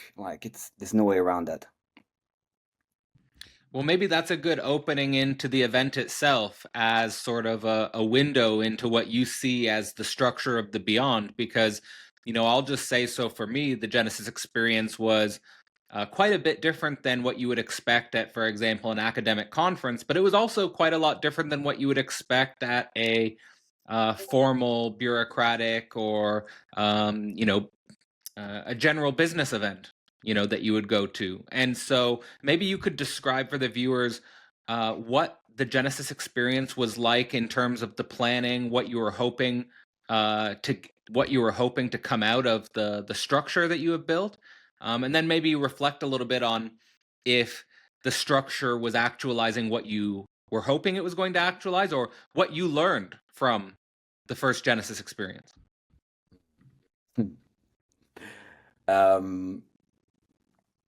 So what did I hope initially? Well, I was hoping that different tribes could come together and start to connect and listen to each other in a way that is new, and starting by, I would say, the people working with concept, with the mind, with logos, and the more embodiment crowd. And I believe that there's not sufficient bridges between those two. So this is one thing I aim to do. I have to say that, yeah, the what I designed and the outputs at first it went beyond my expectations. Like I think we went like much deeper than what I thought, and that was a very positive output. I think that it was neither academic, neither business, neither artistic, but kind of a mix of all of this together. But yeah, it feels to me I still have a bit my nose too much in it to actually step back, and I would be very curious to hear what Pamela has to say about that. Sure, Pamela. Yeah, what was your experience of the Genesis experience in relationship to maybe other events or other, we met at, for example, we met at the Emerge conference. I think it was quite a lot different than the Emerge conference, which was maybe a meta modern but a pretty typical academic experience. Yeah, I would say the first two words that come to my mind is like a bit raw or rough, and almost like a little bit underground, but in a good way. It's like you bring together elements that it's a bit edgy, and people were very, very. I was a bit surprised that there was such a maturity in the crowd and a readiness. And I think it's also about timing. I don't know if the readiness would be the same if we did this 3 years ago. So, but there was a readiness in the audience of really being mature and open and curious and still skeptical, but still fully saying like, let's dive in and explore this.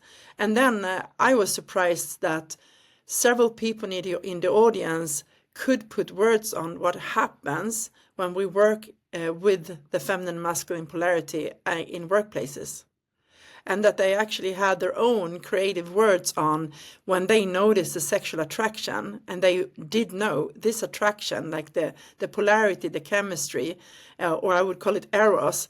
It's not about finding a new partner or creating babies, but this attraction is actually going to be channeled and fueled into our creative work project. And how they called it, like they could outspeak and call it like creative partnership. And several people in the audience, like they felt relief that there were a space, like a public space, but still very held, where they could share their experiences with others, because it's still nascent, and it's still not that we very often can talk about, like connect leadership, workplace collaboration, and the eros spark, like the sexual energy, the polarity.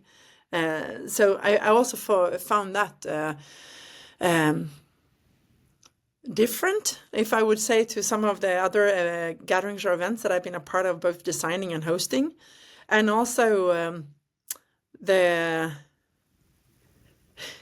some kind of ground foundation in the because Timothy is an artist in his core, so also like his way of bringing in the art as more like a soil that we were standing on, not an add-on just because we know art is good to have and does something to us, but actually like in the way, like with the lightning, how the whole the room was like decorated to create a sense of atmosphere that held us in a more like artistic spirit, even if it was with a low budget, if you say so. Then you also compromise how much you can do, but that's a difference. Yeah, anything you want to add to that, Timothy? I would like to add one more thing. What also was really great is that the first day you could say was top-down structure. Like it was quite fixed schedule, even if there was like in the facilitation there was room for emergence, there were room for like something different or new happening, and then we would follow that. But still there was like, okay, this is what we're gonna do today, and this is like the order of it. And then the second day was a full open space where the participants can bring both their own gifts, but also reflections or desires that had come up from the first day. So then it was more like a bottom-up design.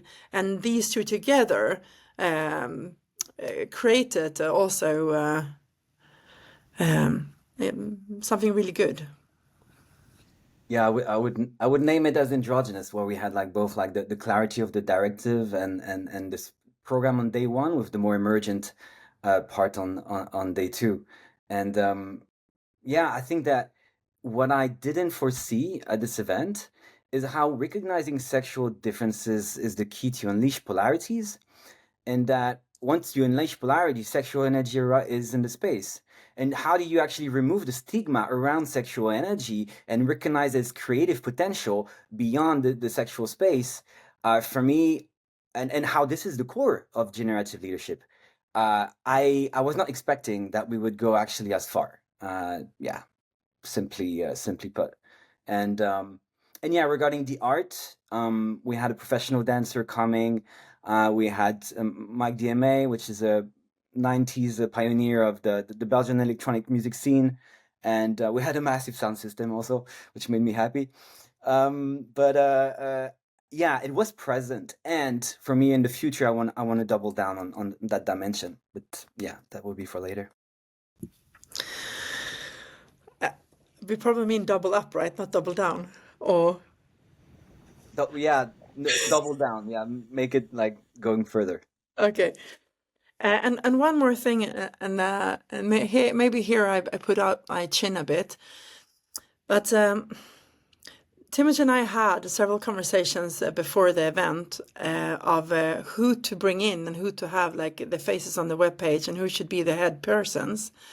And what I can often hear, and with deep understanding and honor of it in other spaces, is the importance to have representation of color, of sex, of sexuality, and so on and so on, and the East and the West and the North and the South.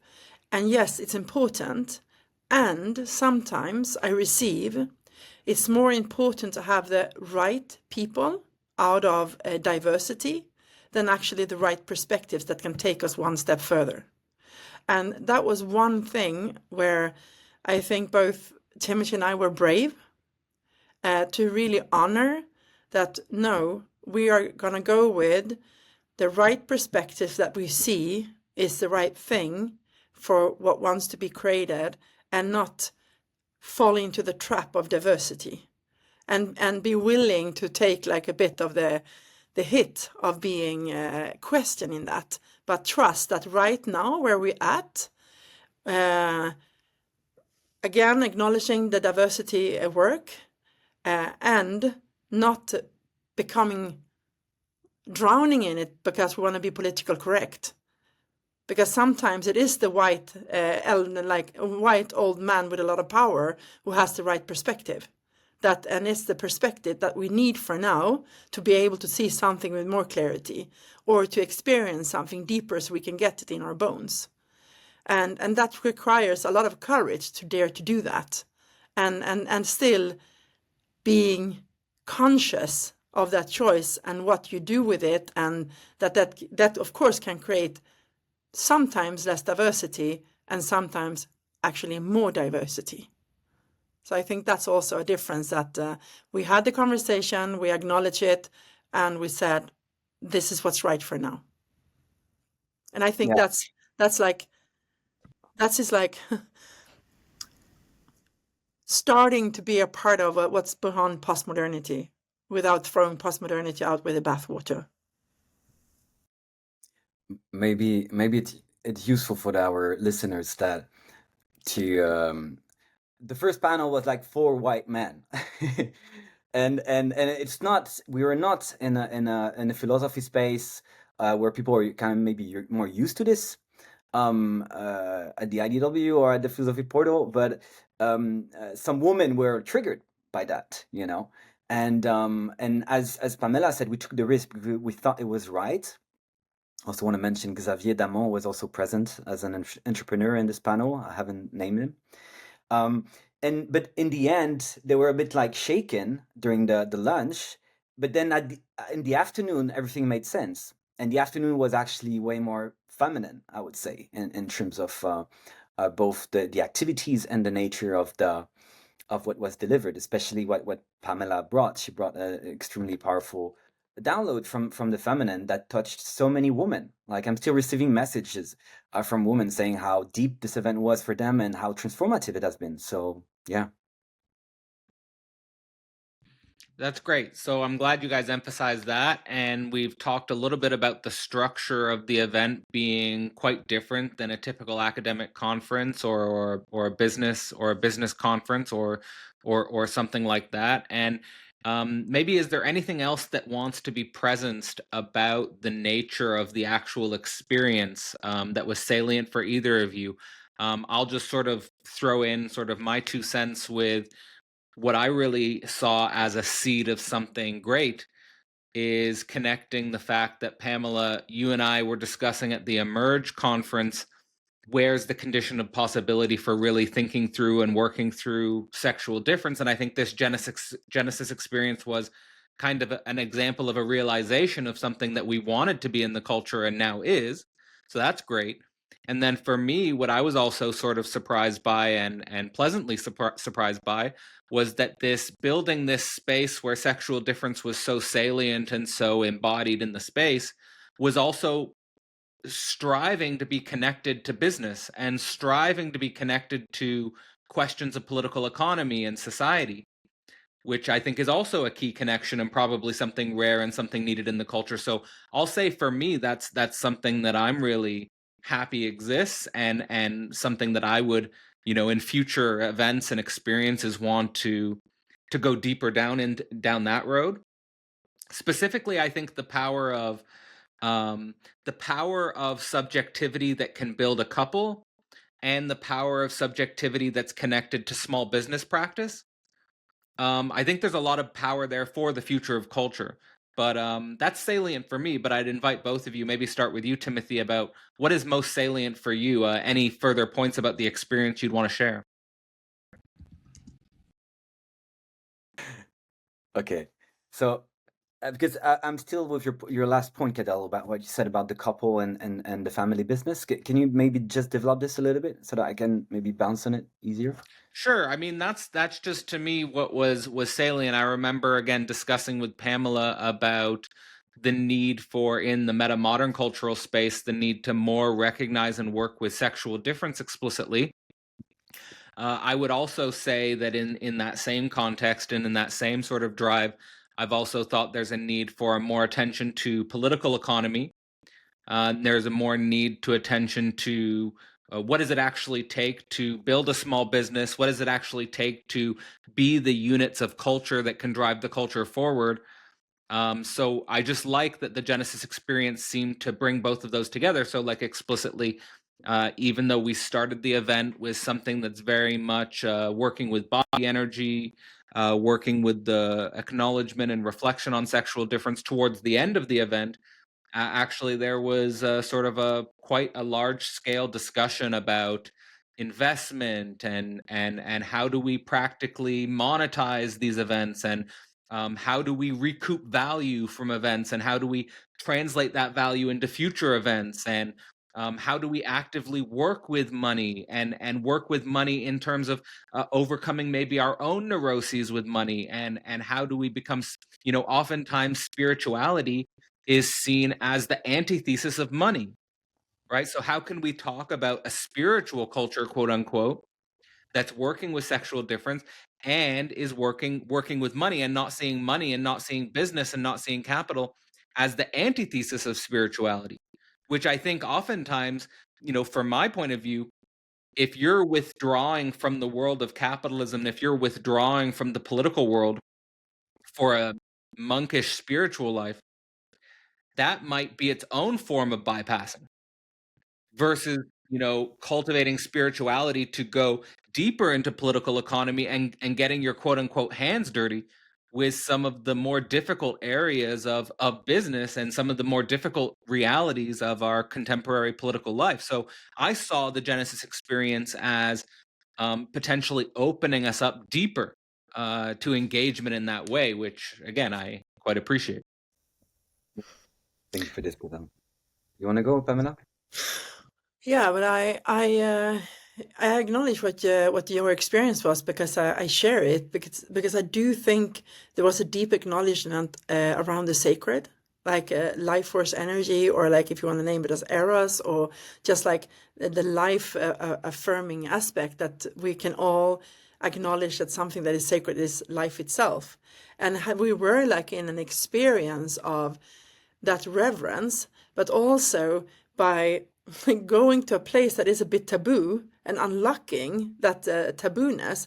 I also felt they came in a lot of creativity that then were channeled into different areas where people in that was in the public had like a big interest. That's for example, one who had like a big interest around money and sacred economy and so on. So it was almost like we created a lot of creativity in the space by unlocking, and as you said before, Timothy, unlocking the polarity by acknowledging the differences and releasing that. And then people just became even more creative. And then that was channeled in different areas of society. So I also there thought we had this beautiful balance between acknowledging the spirit in the room, like the essence and the sacred, and the mundane. And I think that's really where, if I look at like what you said before, the couple and the culture, that's the culture I want to be a part of cultivating, both.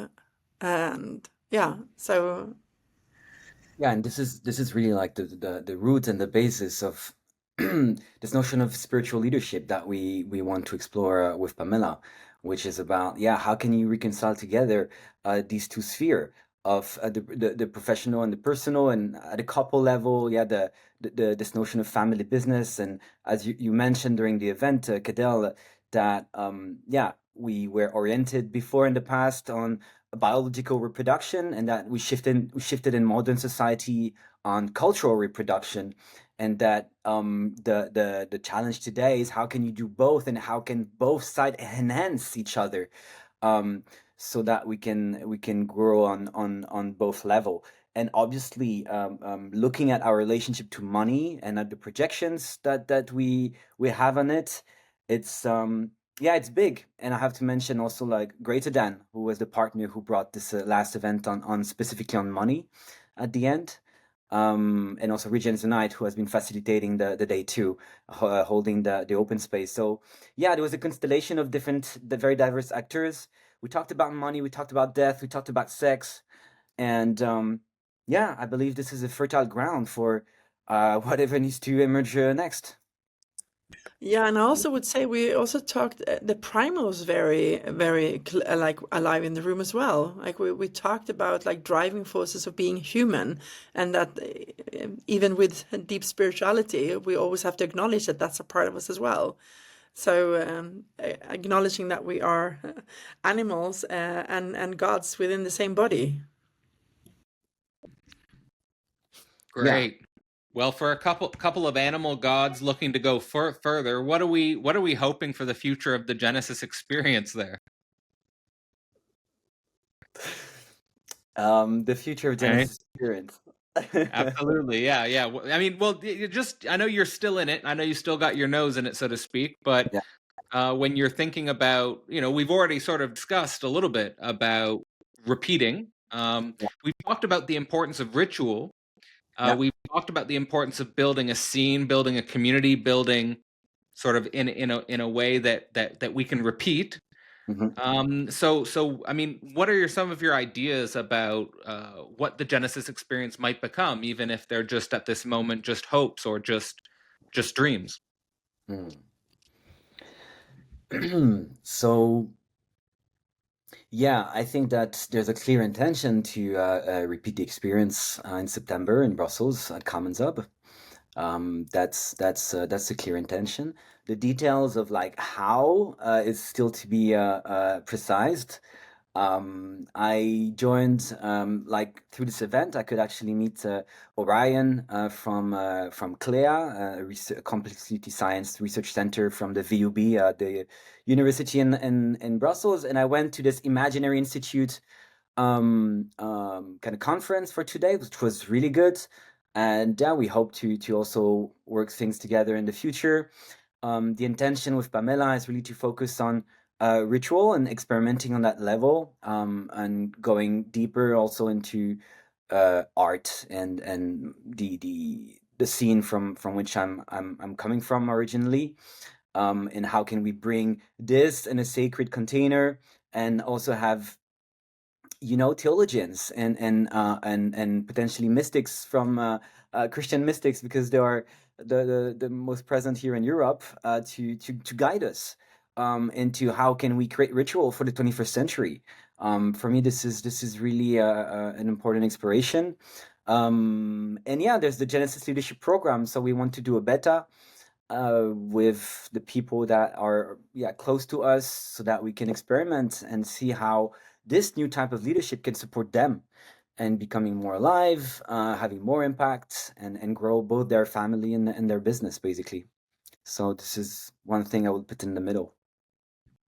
Great. And Pamela, any thoughts on where you would hope that this event might go, or events like it, and maybe how it connects with some of your other work, either working with sexual difference or working in other areas?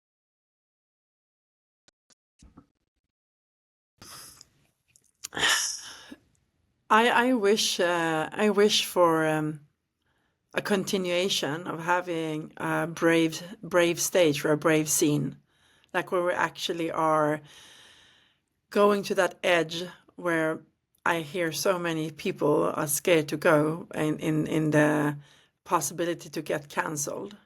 Like, so we actually are brave enough to go where we need to go in our conversations and design it in the way it needs to be designed for us to become real.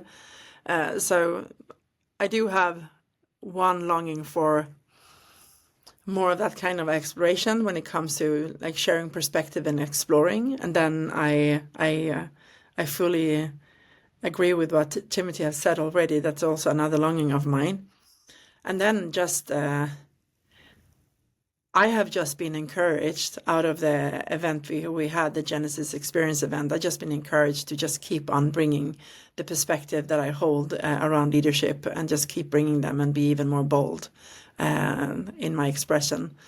So yeah, that's where I'm at with it. I mean, both of you have, Pamela, you've emphasized it strongly about being canceled. You've also mentioned the emphasis on the diversity of perspective, or finding the right perspective, as opposed to the diversity of color, ethnicity, gender, sex, and those things, and that actually a deeper diversity or a deeper possibility is brought forth by that emphasis on perspective. With that in mind, what are some of the biggest challenges you think we might face in repeating these types of activities? And maybe if this event does get repeated and repeated and repeated, and a culture starts to build out of this type of activity, what resistances do you think we could confront?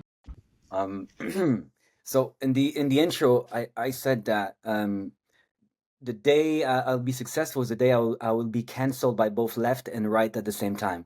And I think that maybe the risk of such event to happen on a regular basis in the future is potentially the direction where Europe is going at the moment, where there is an authoritarian turn that is increasing, and that might just silence this type of conversation, because they will be judged as troublemaking, or I don't know, pro Putin, or I don't know what could be what come, but it will be easy to potentially. I mean, we're gonna try to make it as hard as possible. Actually, that's the thing, so that they can't dismiss our work as being like basically right wing, because we're taking a complex perspective, that's one thing I see as a potential threat. And for this, we're connected to the Commons Hub. So for now, we're planning to do it again in September at the Commons Hub. And I believe the Commons is a very interesting concept. unlike regeneration, which can be a bit triggering, I think commons is kind of apolitical. I had my father talking about the commons to me last year. I was like, how did this arrive? It's more right-wing leaning. And so the container in which this event will happen and these discussions will take place is also important. And I believe Commons Hub have been demonstrating like courage on that front that make also Genesis possible. Yeah, I'm glad you're bringing up the Commons Hub as well. Maybe before we close, we should also sort of give a little bit of background on their connection to the Genesis experience and how they feature into the future of collaboration. But Pamela, is there anything you'd want to say on that point, or should we move on? No, I think it's a really good question, Cadell, and I think I have to sit with it more to ponder it a bit. What kind of resistance that could come up if that culture would come more alive. Because one perspective is like you can't see beyond your own level of perception. So if you see that there is 3 men on the webpage that is all white and a bit older, that you're not even willing to go beyond that, they just doesn't have enough diversity. Like, so it's really about being willing to question my own postmodern biases, and at the same time, how can we be elegant in that dance to constantly show that the postmodern perspective or narrative is a part of, is well integrated, and wherever it's not well integrated, we are open and willing to listen to the critique and take the feedback loop. That's really valuable. So I see it like this dance of how can we be, the resistance can come that yeah, no, I don't want to go to a more clear answer because I don't have it yet. So I will just say thank you for the question, and I will bring it with me. It's very good what she said. It's like being at the same time doing all our best to integrate postmodernity, but also being open to the critique if we're bypassing it at some levels, which of course might be the case, and it is of course the case actually. So how can you stay firm while being flexible and open and receptive? Yeah, that's the way to go. I'm gonna bring it back around to say, like, I'm glad that at the end of this conversation we are discussing sort of the level of the culture war. There was a sort of a highlighting and a centering of the woke culture, but I think like that centering of the woke culture is kind of, even though it's still actual, it's kind of old news, like we all kind of know. But I think like what's happening now with the far right is like actually what's happening now. Like what's moving now, and like that is like the current reaction to the woke. And so we are having this battle between two worst. Like the two worst possibilities are what are going to get the most noise and they're going to get the most attention. So basically, as a sort of maybe like actual finding closing point, I just want to say that's where I see the importance of this work with Genesis Experience, for me personally, is that actually, no, these are like the two worst, and this middle path, let's say we walk, it's hard to get this path a lot of attention because it's nuanced. It takes actual like emotional maturity and like personal spiritual investment. And, it's much easier actually to just be one of these two extremes. It's just like, oh, I can just fit in there and, live out that nightmare. But, I think this path is one that even though we were not going to get a lot of attention, I think commitment to this path is very important. So just maybe as a final closing point for both of you, if either you have a final thought for the viewers, and then we'll sign off. Yeah, I just want to say that has been the intention all along. I'm from France, I'm French, and Emmanuel Macron for me embodies how can you take the worst of both sides and take it together. So maybe the intention here, how can you take the best of both sides and bring it together? And you're saying that it's going to be hard to actually be visible. And for me, this is where the art plays a role, where how can we actually embed this kind of political third way within a more artistic cultural movement? That's really for me the challenge. And I think that falling back in love with wokeness is also going to be a part of the challenge. Yeah, and I just want to keep focusing on the possible new horizon, and I just want to keep focusing on the what are the gems like the mushrooms. Like if you look at the sourdough bread, what are the mushrooms that actually can be the one who starts to sprout the new culture?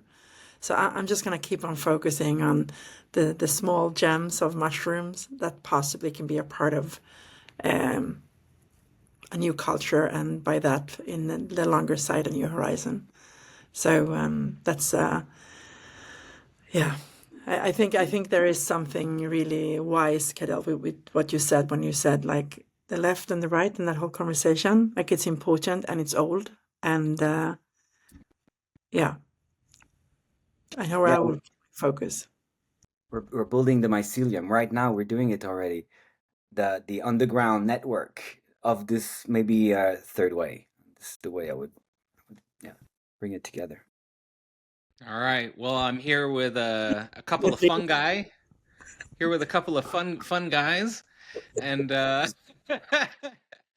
fun guys and gals, and yeah. So the Genesis Experience. I will leave a link in the description to the Genesis Experience if you want to learn about what went down, our last event, and as well as information about how you can stay in touch with the Genesis Experience if you're in the greater Brussels area. If you're in Europe, get involved. And I'll also leave some contacts for both Timothy Bree and Pamela von Sabeljar if you want to get in touch with them. And for everyone who's been watching, thanks so much and have a great evening. This year, Philosophy Portal will be at Peter Rollins Wake Festival from April 27th to May 1st for a 5-day transgressive festival that mixes the best in incendiary intellectual exploration with underground art, music, magic, comedy, and talks to forge an experience that embodies the destabilizing essence of pyrotheology. Philosophy Portal will attempt to add to that destabilizing essence of pyrotheology in all of its dirt and depth, with 3 full morning sessions inspired by our work in the Christian Atheism course. At philosophyportal.online, you can find the full schedule for our planned discussions, Q&A, and breakout groups at Wake. I hope to see you there. The next 2 months at the portal will be exploring Christianity in transition. This 2-month process will involve 2 major sections, with the first launching this Sunday focused on the concept of the emergent church as contradiction. The first month as a whole will feature an event led by deconstructionologist Jim Palmer, focused on de- and reconstruction, an event led by cultural theorist Brendan Graham Dempsey, focused on meta-God concepts, as well as an event co-led by Rob Zahn and Kevin Krause, 2 religious practitioners with long-term experience working with Peter Rollins, focused on the question of the church. All 4 participants will be co-leaders throughout the month as a whole. To learn more or to sign up, visit philosophyportal.online. Welcome back to another philosophical conversation. My name's Cadell Last, and I'm here today with Rebecca Prentice, and we are basically going to be discussing last month in the portal. We had Chris Catrone come in and visit the portal to basically give a mini course on his last book, Marxism and Politics, and we went through 4 different major topics, all related to Marxism and politics. Basically, in the first session, we were primarily discussing Lenin in 1917. In the second session, we were discussing the nature of contradiction on the level of knowledge, on the level of being. In the third session, we were discussing contradiction as a unique to capitalist society. And then in the fourth session, we were discussing how to think Marxism both for today and for tomorrow. And Catrone is a really unique thinker on the left, perhaps primarily because of the way he's thinking with Marx historically.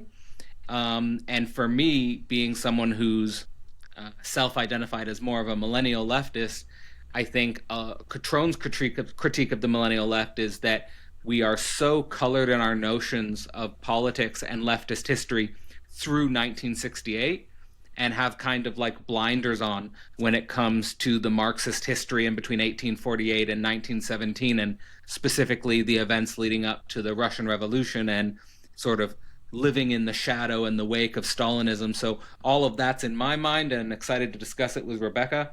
So Rebecca, in terms of like the month Marxism and Politics with Catrone, what's sticking out for you? What's salient for you, or what were you thinking throughout the month? So I would say probably one of the things that sticks out the most for me is how we think about the the appearance of contradiction within society uh, as it relates to the like beginning of capitalism, and it's the reappearance of contradiction at within different like domains or different fields of both thought, of society, of um, maybe even of like obviously yeah of production itself. So like going back to one of the things I think he was talking about that always really interests me is how there is this split between the more libertarian or more statist sort of politics, and that you can see this like it's between the anarchists and the Marxists, but it's also between the Marxists and the Marxists, and that these sort like splits on the ground of like how we should think about freedom seem to occur in multiple places. Like I remember in one moment he was talking about how there were some Marxists that were like feminists, some Marxists that were patriarchal. There are Marxists that are for like more traditional, like There are Marxists on like yeah, every side of the yeah, equation. yeah. So that there's something about the contradictory nature of our of this epoch that sort of runs through the entirety of the history of Marxism, alongside it running through the entirety of our own sort of social history, right? Yeah, I mean, and for me, that's really challenging because, of course, I come from a Hegelian perspective, and Hegel is in many ways, I think, universalizing the notion of contradiction, thinking that contradiction is inherent to reality. And so it's not just like, so like, this is something like that I was building up towards with building this course with Catron, the idea that Kant introduces the idea that antinomies are our reason, contradictions of our reason. Hegel radicalizes this by saying, no, that gives us insight into being, gives us insight into the nature of reality. And then, ultimately Catron saying it's not that Kant and Hegel were idiots, they didn't know what they were talking about, but it's that they weren't living at the moment of the height of the contradiction of capitalism in regards to the bourgeois revolution of 1789. And as a result, they didn't really understand that what they were getting insight into was the nature of capitalist society, that capitalist society was self-contradictory.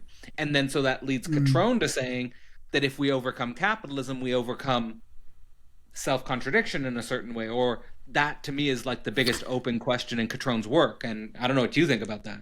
Yeah, no, I agree. It's kind of like for someone who, this is what's crazy. It's like every time I get into a particular philosophical or political theory, it's like I run into something that says actually everything you thought was wrong. Like every single time. And it's always like, and it's not like, oh, I've been studying this for years and now, no, it's like I've been studying this for like maybe a year and now it's already being undermined. So because like I got into Hegel seriously maybe only a few years ago. And even then I'm lackadaisical about studying. And now all of a sudden it's like, okay, maybe this is something particular to a certain historical moment and not like this Like maybe dialectics and contradiction. bourgeois Yeah. subjectivity. Yeah. And even calls into question other areas where we see certain types of like um contradictory or dialectical sort of engagements. Like looking at the nature of the split subject. Is the split subject an effect of capitalism? Like it's like those sorts of questions are very disruptive and undermining, but they're in that very way, that very challenge being posed to us, I think, is like refreshing, right? Because It is normally refreshing. it's too easy to take for granted these things, you know, and Yeah, then all I of a sudden mean, yeah, go ahead. yeah, and then all of a sudden you're working off of, you start to concretize these abstract ideas, you start to build things with them, right? And at some point you've got to wonder like how sturdy is this foundation when something comes along and it the wind shakes the walls a little bit. Absolutely. I mean, I think this is a testament to like the major criticisms of Cutrone is like he'll say in regards to people say Cutrone's just going to keep us in the esoteric Marxist literature forever. But then I think like the strong man of Cutrone is like he's not actually so much trying to teach Marxism to the letter as he is trying to teach us how to think or trying to teach us how he thinks.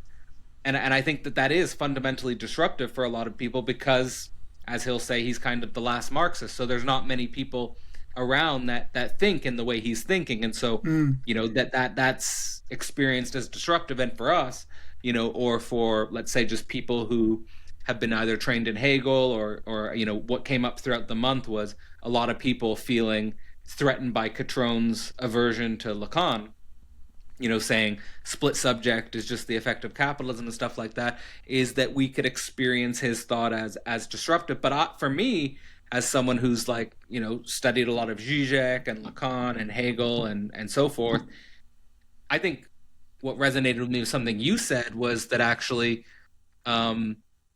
it's you get a deeper form of Marxism in Cutrone than when you read Zizek. I think that's fair to say, and that there's actually something really productive about that disruption. I'm finding it actually very interesting to think along the fault line of Zizek and Cutrone, and what can be found there. But yeah, it is very disruptive. Oh damn! I had a thought, and then it disappeared.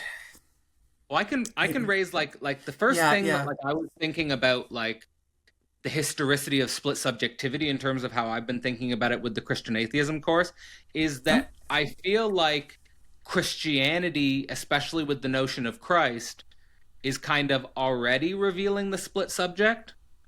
Like, because I see like the truth of Christianity in the figure of Christ being kind of like introducing the split subject, like and like God himself is split. So like for me, like I am thinking about contradiction as like, I guess more in the Hegelian sense as something in being that is something that whether or not it's transhistorical, if I was going to say it's transhistorical, it would be transhistorical on the level of we're a divided subject on the level of language. So at least since the birth of language gave rise to the birth of, at least, but that's the Lacanian story. So like I'm still quite, I'm kind of like, it could be just a matter of having thought that way for a longer period of time that I'm more comfortable thinking in that way. But then I guess if I was like to really challenge myself on that narrative, I think like when I as an individual started to confront the realities of capitalism as a person younger in my life, there was a form of alienation and split and contradiction in my being that I encountered that I'm not sure if it existed before. So certainly there's a way in which contradiction appears in capitalist society that does seem different. Like that also seems like a strong argument to me. Where are you with that? Like are you kind of like, are you convinced by Cutrone's idea that contradiction is something that appears only within capitalist society, and before capitalist society it was, we were I'm not convinced by it. I think, but I hold that space open for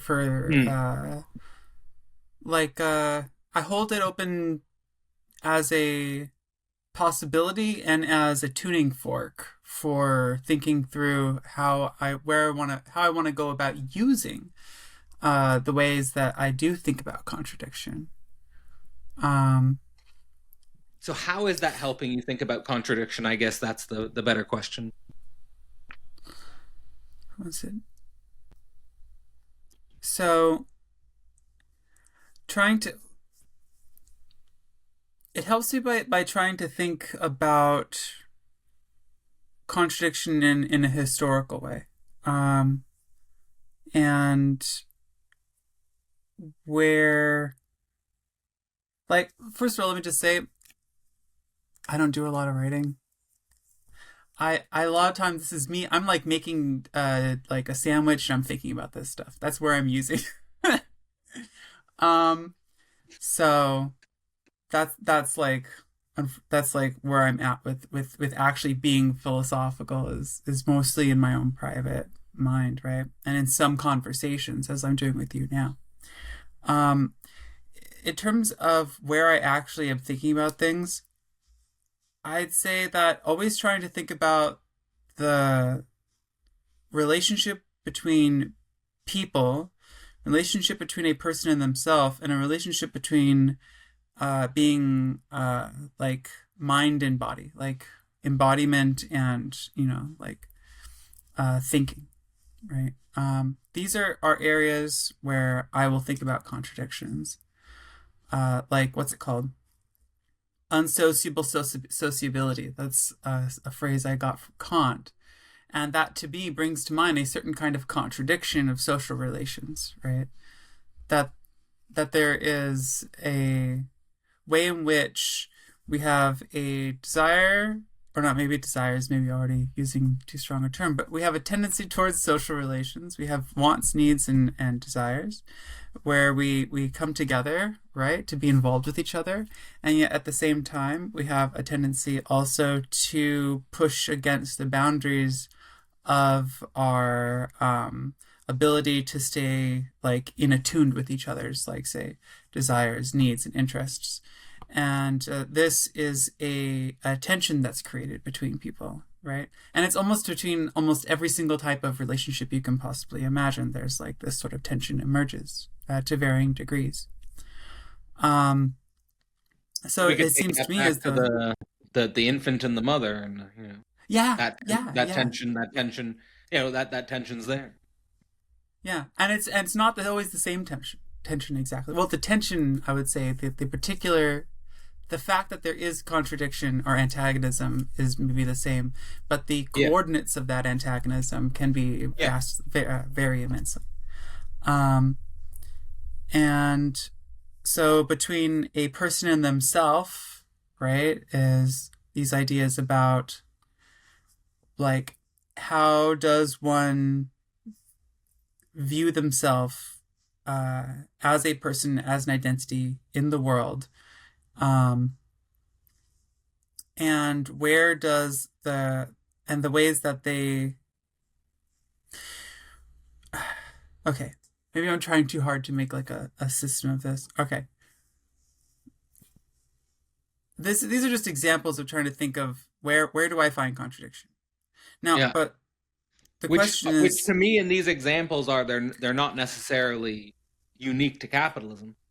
Whereas whereas the capitalist self-contradiction, at least as far as I understand Catrone, is manifesting between labor and capital. Right. So then that's what's all right. So where does labor, the contradiction between labor and capital, how does that affect, color the field, or inform these other sorts of contradictions? Right. Exactly. Right. Exactly. Okay. So that is where this sort of thing comes into play, right? Right. And I think, like, do we see the analysis of that contradiction in Hegel and Kant? And I wouldn't say it's completely absent, but it's certainly not a priority in their thought. So there's a way in which this does get sort of raised to the level of the primary contradiction in Marx. Mm-hmm.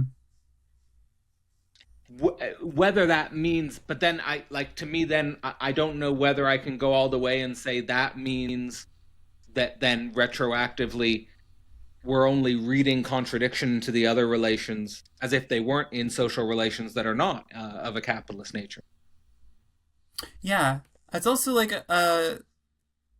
it's like, because the contradiction between labor and capital is like a meta contradiction, like a fundamental contradiction that runs through not only all of society as it is, but for the last, like, I don't know how many 100 years, and has basically influenced the way that people think about everything on some level. Like, you even, you talk to people about you talk to people who aren't even into philosophy, aren't even into theory, don't know nothing about this sort of like this sort of stuff, and they'll still come back to talking about their own life and their own struggles in terms that reflect these contradictions between capital and labor. Wage labor.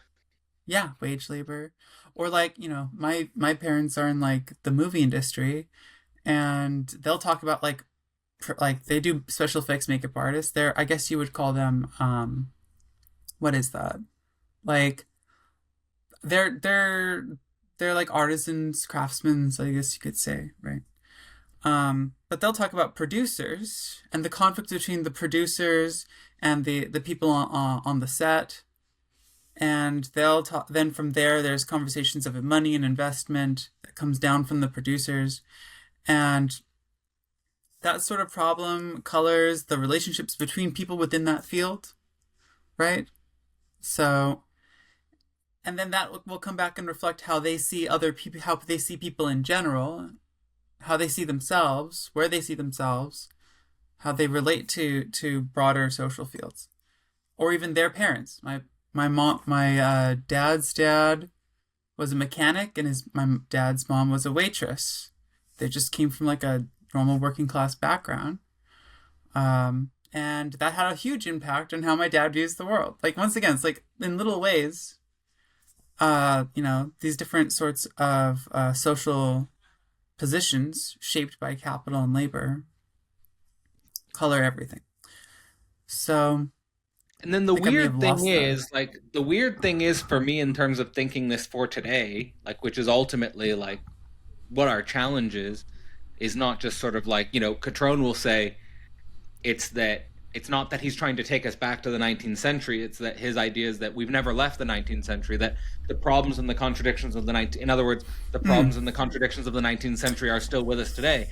And the weird thing like I have with that is understanding how Marxism authentically resonated with the working class in the 19th century and in many ways throughout the 20th century.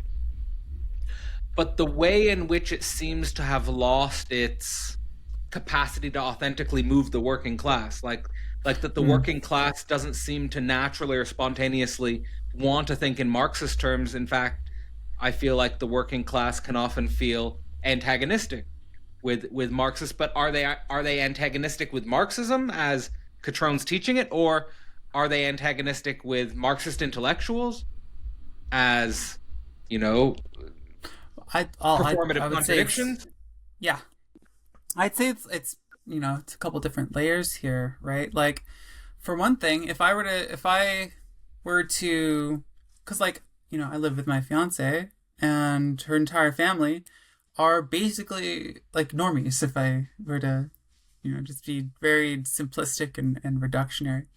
And I've explained either philosophy, I'll talk about Marxism, talk about psychoanalysis, talk about all sorts of things, right?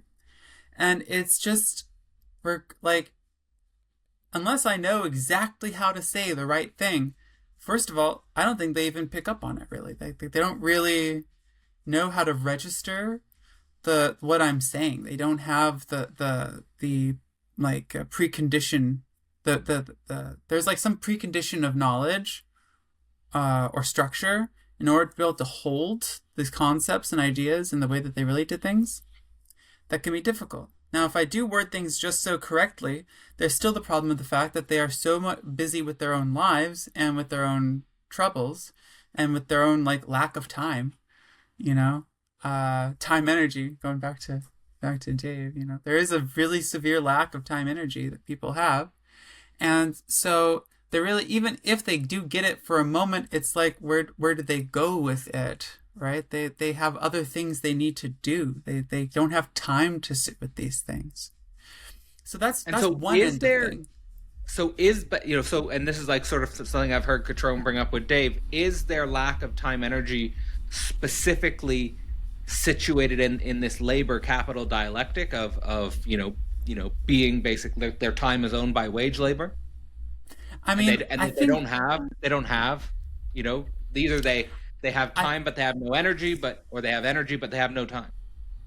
because of wage labor, because of Yeah, but this I feel dialogue. like yeah, it is because of wage labor, but I feel like it's also like there's other I don't know if I'm going out on a limb saying this, but I feel like there's other ways in which people are exploited in a certain way that still comes back to this question of labor of like labor versus capital. But like say for instance, people's involvement in like just say like the information technology medium, like or even with like their own entertainment and stuff, where there's advert like what I'm saying it's hard for me to try to lay this out, but I think that you can also think about it in terms of the way in which the economy of attention also plays a certain role in people's capacity to take on certain projects of thought or inquiry. Like, not only that, but there is also the sort of like the mode of enjoyment, and I'm not trying to be too Lacanian here in saying that, but like the modes of enjoyment that people like sort of take up and assume as a normative practice in society as well, which also tend to be alienating or isolating, right? So now, don't get me wrong, that's like I totally there's agree. nothing, yeah, there's nothing wrong with like pursuing these things on the surface, but it's when you look at it in aggregate, when you look at it big picture, that's when it looks These like break maybe there's society a kind of problem. thing. Yeah, Like, and are we like talking specifically about screens? yeah, we're talking about screens. We're talking about screens. That's I for feel me like at that's least. such a strong concept, is like that we're in a screen being now. Like even like Yeah. every time I say like every time I get on the metro, I look at everyone just to see if there's anyone who's not on a screen. Mm. Like and yesterday morning when I was on the metro, there wasn't. Like everyone was on a screen, and it was just like it'll never not be like destabilizing for me to see it, because it also feels like there's no way out of it, and Yeah. we're like is this like just the reality now? Like And the thing is, right, that it's also like there is money being made off of people being on their screens like that, right? Like yeah, there's absolutely. tons of yeah, like it's still plugged into the economy in a certain way. It's still plugged into Well, the capital and Catrone will its say movement through the world. and Catrone said for him it's not techno feudalism. For him it's Mm. still capitalism. Yeah. Like he's critical of, as far as I understand his critique of Yanis Varoufakis, it's that he thinks that this analysis of techno feudalism is just a new way to describe how capitalism's working in a post neoliberal frame. You know what But what it's that not. reminded me of? Yeah, I was but it's not feeling re-listening to yeah.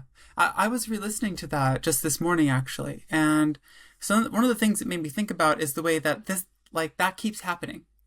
Where people are like, oh, it's turning into this other capitalism, or it's turning into like a this new thing that's word. not capitalism.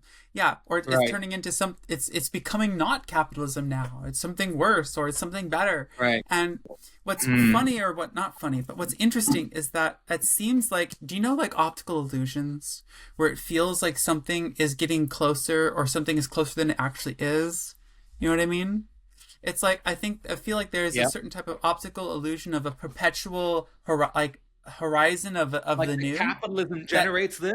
Right. But then, and it never actually comes. But the very like the energy True. produced by people in their experience of the illusion is what is sort of capitalized on, right? One of my biggest personal advancements was getting rid of this illusion, because I had the illusion that, as most like young Marxists do, that like the end of capitalism is just around the corner, because apparently we're in late capitalism. Somehow, like I've also always had a problem with that term late capitalism, and I like that Benjamin Studebaker's introducing the term middle capitalism. Although who knows where we really are in capitalism? Maybe we're just at the beginning of capitalism still. It's not, in terms of big history, it's actually just a few centuries old, so it could just be a baby still.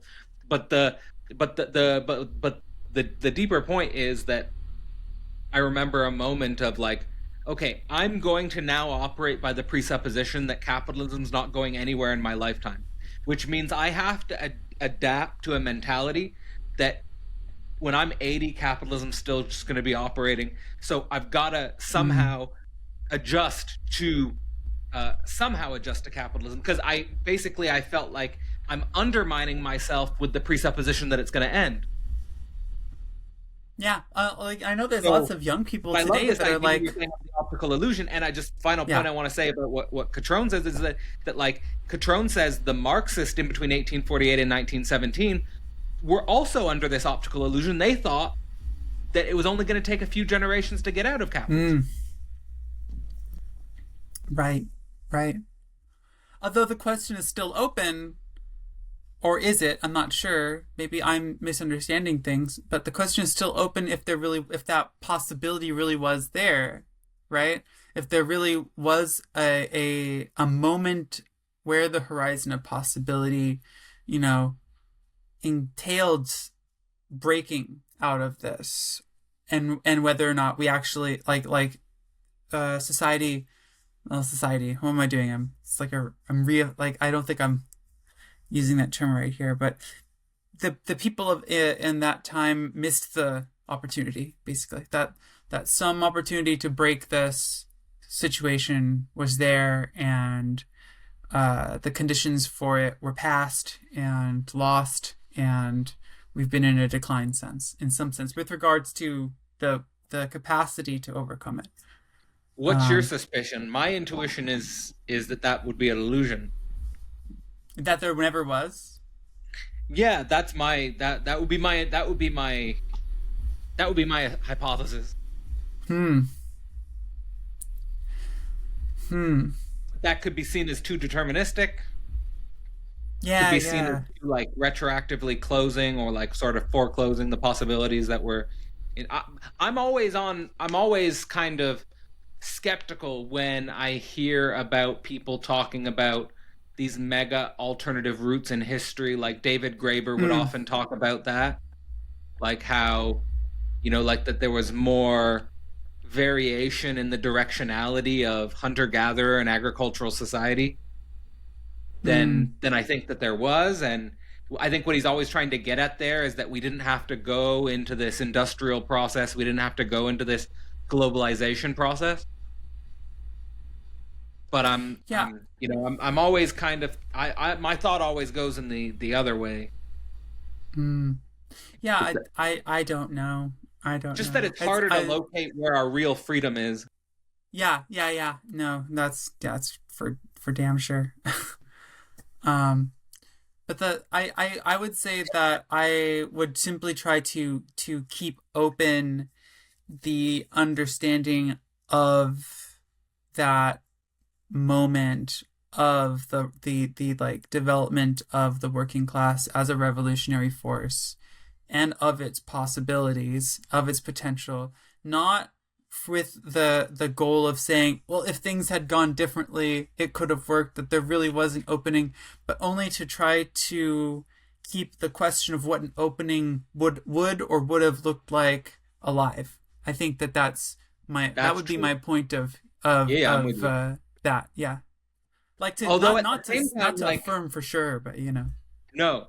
But like at the same time, like I thought this was like one of the key moments for me in the month, was where Catrone was talking about how, the Stalinist bureaucratic state that emerged was a result of the failure of the working class to not actualize the potentials that had been opened by 1917. That the working class failed in terms of its own capacity to sort of, confront the challenge of the dictatorship of the proletariat and all of that involved. And to me, that's like what kept coming up again as actually the key impossibility of Marxism. Like it's all about, and this, maybe we could connect this to your experience. I remember you brought it up with the anarchist movement and Occupy Wall Street, is like basically the challenge to me is, and this is always the critique of Marxism in a certain way, is that, is Marxism asking something of us which we cannot do? Meaning, like, can we actually mobilize as a self-organized, self-conscious working class, and as it were, become the height of capitalist politics in overthrowing or sublating capitalist politics without killing each other, basically? because like that is the point, because like what it's asking right in the dictatorship of the proletariat is for like for the actualization of a general will, right, in some way, right, and like the making concrete of that very abstraction, and that's what Marxism would be calling on people as a whole, as the working class as a whole, to do, I think. And if it's precisely where that fails, or in light of the lack of trust in that process, that I feel like you get things like the way some people think about the Vanguard Party, for instance, like the way that some people might think about how you have to somehow go beyond the masses and like pull them along if you need to, The idea that the masses will always be cannon fodder, like that you can't lift the masses up, like, or that the masses can't lift themselves up to a higher level. Right. And that is if Marxism cannot actually, and that's the thing though, right? Because Marxism doesn't propose to do that. It proposes to have a theory of how that happens, of how things would develop, right? It doesn't have a practice for it. It has a theory about it, and then it's about like. I mean, there are Marxists who in practice, and there are Marxists who in practice, actually try to work out the path that in theory they had been thinking through.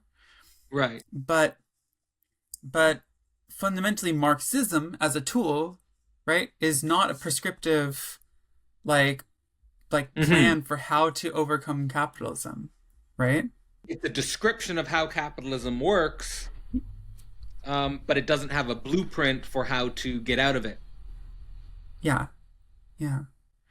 And so perhaps we could save the idea that Marxism is asking people to do something that maybe they can't do is perhaps not the correct way of putting things. Maybe it's more that revolutionary working class movement has wanted people to do things that maybe there weren't the conditions for them to do. Maybe that's one way of trying to rephrase that sort of thinking, trying to historicize it within the particularity of the given social like event that was going on. Right. And precisely in that sense, this is one of the things that like thinking through like some of Catron's work has really helped me with, is that like you can't just project your political theory onto the world and then somehow that will help work out a path forward. Like, no, the world is already happening. It's from the conditions of the world that you should have a theory that tells you something about what's going on. Not you have a theory that tells you what's going on, and then now I can see how things are actually happening. Absolutely. Right? You actively construct your theory in a feedback loop with what's actually happening concretely, so that your theory is imminent, like it's a imminent critique. Mm-hmm. And so like, where does that, to me, where that leaves me is just always, it actually keeps me in a Hegelian mode in a certain sense of a self-relating negativity. What I mean by a self-relating negativity is that, the way the world's working is always asymmetrical or in discord with the way I would like it to be. And I've got to pay attention to that asymmetry. Basically, I've got to stay with what's not working. And if I'm not staying with what's not working and deriving my ideas and my theory from the way the world's not working, inclusive of the labor capital distinction, inclusive of working on that level, then I'm not thinking then. Yeah.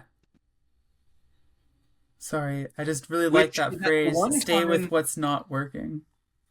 yeah, and like, I mean, on the one hand, it's like there's something empowering to me. There's something empowering about that way of thinking, because it's refreshing for me, because it's like, okay, like the world's super complex. There are so many things going on. All I really need to do is keep my attention and keep my focus on the displeasure of the moment and the the not working of the moment, and sort of commit to following through with how I might work my way through that not working, and of course extend my care as much as I can in terms of like my partner or other people close to me, in terms of the way the world's not working for them. But at the same time, it's a radical self-limitation in terms of your own power, like, because I mean, at the same time, you have to reconcile with how impotent you are in terms of social party politics, right? And that's kind of like why I withdrawed from politics, was because I kind of was just like, why, like, is what I'm doing anything? See, on that level. This is a great. I know you were interested in hearing me talk a little bit about my history with political thought and whatnot, and that's a great entry point. So I'd mentioned in the last session with Catrone, I started as well. Okay, I actually started as a Alex Jones conspiracy theorist. That's the real truth. He's still going. Yeah, he's still going. He's still going. He's still going strong, it looks like. Yeah. But that was back in like 2009. It coincided with the recession here in the States. And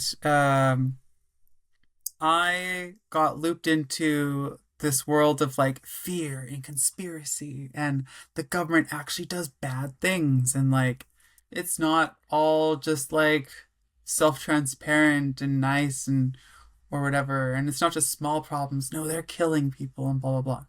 So now, of course, that's some of that was a pretty severe exaggeration of the reality of American politics and of government in general. But it got me starting to think about, what is this thing we call society, and what is this thing we call politics?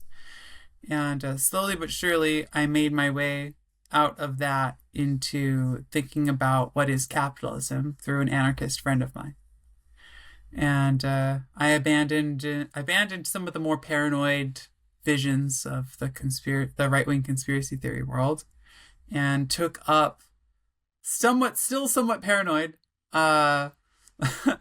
libertarian socialist perspectives. And I read stuff like Alexander Berkman's The ABCs of Anarcho-Communism, and I read Emma Goldman's Essays on Anarchism. That was a long time ago now. Don't ask me to repeat what was in them. It's like, oh my God, that must be almost like 13 years ago.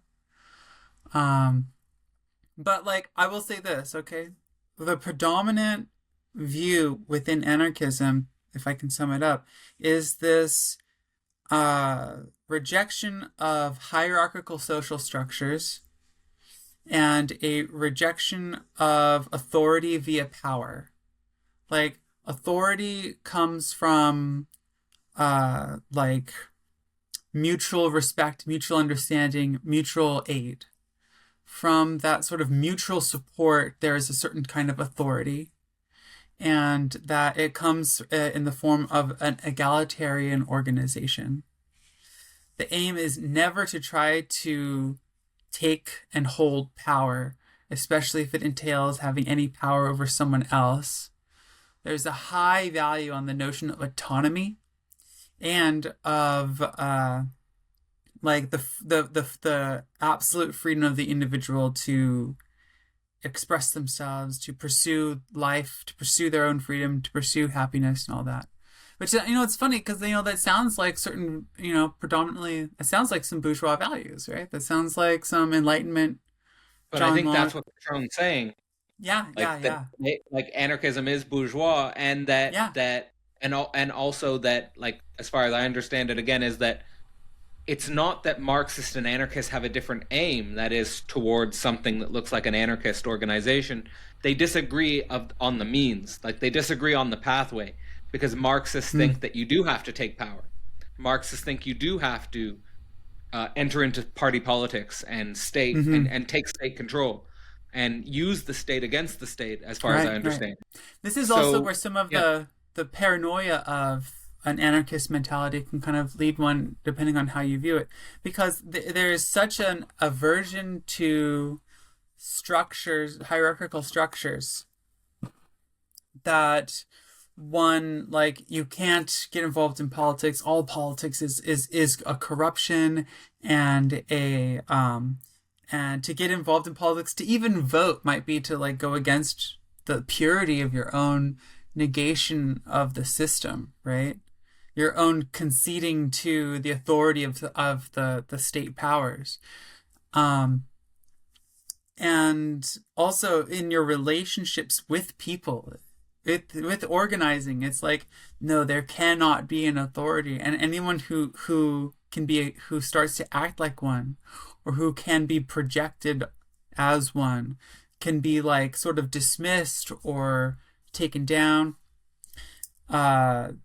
There's a lot of self-policing around taking a position of authority, and which is funny, right? Because it's already turning into this self-contradiction. It's already, I think so. Yeah. I always found anarchism to be a self-contradiction. I hung around anarchists, and like I was, influenced by thinkers like David Graeber and stuff like that. Anarchists are cool people most of the time.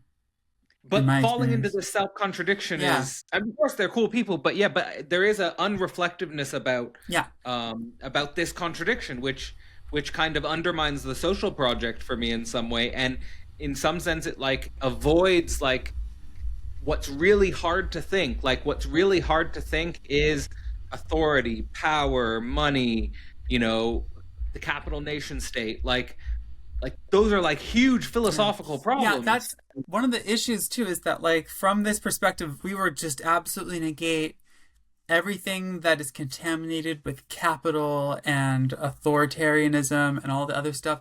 At some point it turns nihilistic, because you're just like, this is literally the world you live in, and this negation of the world eventually just turns into like that's again where I like have kind of like bring my Hegelianism, because like basically with the philosophy of right, Hegel's asking us like focus on what is, like work from what is, like this is ought distinction, like the way the world ought to be versus the way the world is. And like I feel like this is ought distinction is also fraught within Hegelo-Marxism, like like the way I'm sort of things like we have to really, like what I just said about self-relating negativity, focusing on what is not working. Right, and then work from there, and I put like a very low point of emphasis on what I think the world should be, and the reason why is because it just doesn't seem to matter too much what I think the world should be. Okay, so getting back to some of my story here. So like I've explained to you some like a broad and maybe overly simplistic vision of like, say, anarchist ideology, right? And that was kind of where I was coming from for a while. Although mixed in there was like me reading Nietzsche, me reading Sartre, me reading Kierkegaard. So like I had a lot of existentialist thought that underpinned my anarchist sort of thinking. And I never really got involved in activists, but I kept up with all of the radical news and all of the this and that. And I would talk to people. And the thing is that I got really good at talking to people about these things, and really good at talking about how we could have a more free world where we're egalitarian and we don't have money. And, I would talk about some anarchist version of communism, infused with all these existentialist ideas, and people would be really, really impressed with me. And I had people who said, "Oh, you you sound like you could like lead a revolution. You sound like you could be the president." And it's like, when I started hearing that, I was like, "Wait a second, something's wrong." Right. Something is wrong. I'm literally doing nothing but reading, thinking, and talking to people, and people somehow think that what I'm saying is really impressive. And so impressive they think I'm capable of something when I've literally done nothing and I know nothing about how to do anything. And Right. so something is wrong. I started so getting quiet. That's the I started self-promoting negativity. Yeah. Something's working. Yeah. So I started quieting down and listening a Right. lot more. Yeah. And I started going to more protests. I didn't really get super involved in Occupy, but I had a friend who was, and it's kind of through him and through a couple nights I spent at, because Occupy LA was right there on City Hall's lawn. I can't even begin to describe what that was like, by the way. It's like it's like living in a different world for a minute. Sure. Time and space collapsed in there. Like there was, places where people got like a food. There was a carnival. library tent. There was a medic tent. There were people who had jobs collecting donations, handing out donations. There were people who ran like yoga sessions, people who ran self-defense sessions, people who were teaching people all kinds of different things, and there's tents all over the place, all kinds of little different groups. You got people, some people are doing drugs, some people are trying not to do drugs, some people are having reading groups. Yeah, it's like a whole explosion of like It's holding all really the contradictions intense that you cultural find in activity. the human being. Yeah. But like concentrated on City Hall's lawn. and occasionally they were organizing different kinds of protests. I had a friend who that same friend who got me into all of this. Shout out to Matthew Johnson. He'll never see this, but that guy changed my life. So he told me about a story of where he actually helped lead a protest where they sat in front of the doorway to a bank in downtown LA, like one of the big tall banks, those big tall buildings in downtown LA. All the while like singing this song from his favorite rapper, Soul. He's like an anarchist. He's actually an anarchist rapper. Banks are made of marble. Soul, S-O-L-E. Soul Technique? Or I a don't motor? know, not Anyway, Technique. let's not get lost on that. I'll send you a link at some point. You can check out Soul. I know you like rap. Maybe you'll find him interesting. A lot of anarchist thoughts in there. So Okay. no, you listen to Soul, you'd have a really good grasp on anarchist ideology. But anyway, so like they're singing about how there's nothing in the banks. There's nothing in the banks. While like preventing people from entering. These sorts of protests, which were obviously quite radical for them, and did create conflicts with the police, and raised issues of like the banking collapse that happened in 2008, and it was a powerful and interesting moment. At the same time, I don't know what it did. I don't know what it accomplished. I mean, it changed the conversation. We got the whole 99% thing. Well, I think it's like in the Catrone conversation, it's like where you give it like the history of Marxism is like in the 20th century seems to be like searching for the revolutionary subject. Like if the revolutionary subject's not the working class, or if the revolutionary subject isn't the way we were thinking about it in like Marxist-Leninist terms, he was saying, is the revolutionary subject, women, blacks, transgender, right? Like looking for the revolution. Like, where is the revolutionary? Like this sort of hysterical search for revolutionary subjectivity. Yeah. I definitely still see that. There's God. certainly something I like. I honestly wait. I just want to say, I honestly know some. Yeah. I know at least one, like radical trans activist who thinks that trans people are the revolutionary subject. They wouldn't think of it like that, but they really do believe it. That's the way they act. Yeah, That's but it's the same. Yeah, it is definitely the same. So then, to me, the It's that same question is thing. like, is that a misrecognition? Is it maybe a necessary misrecognition of some insistence of our subjectivity within capitalism that's waiting for the right condition of possibility to actualize itself? Like you know, with your emphasis on we should think not in terms of like this trans-historical impossibility. Although I should like want to put that as like to me that is a possibility, like that we're dealing with a trans-historical impossibility. But if that but also like the condition, but like we're looking for the conditions of possibility for a moment where some alternative form of social organization could emerge, and that's where Or we is get it into this right? very That's the other question though, or is unclear it language. another one of these perpetual optical illusions of like Of capitalism. the coming into being of a force of change that is itself already like Right. part of the very like recycling or regeneration of like the contradictions of capitalism, right? Like I don't know if Yeah. it's easy to tell which It's know? not.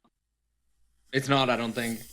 yeah. It seems like it seems like capitalism is something that just can take up and use anything for its own self reproduction.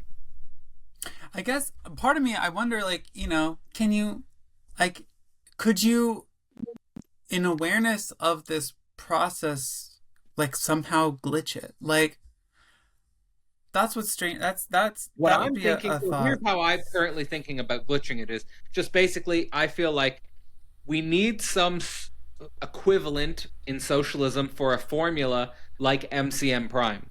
Because if capitalism works like MCM prime, money, commodity, more money, like to me, that's like very logical and useful if you understand that formula, because that seems to be how things work. Like you have money, you invest it into a commodity. If the commodity does well, you make more money, and then you reinvest it back into the commodity, and you've got a loop.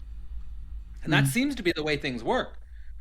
What I'm thinking is like the only way to glitch is like, okay, I've got money, I invested into a commodity, philosophy portal. Can it be glitched on the side of more money, where the more money is self-consciously redirected into more socialist possibilities?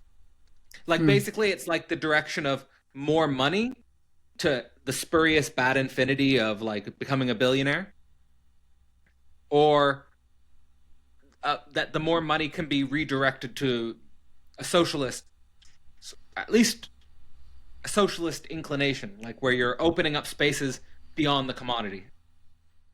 Right.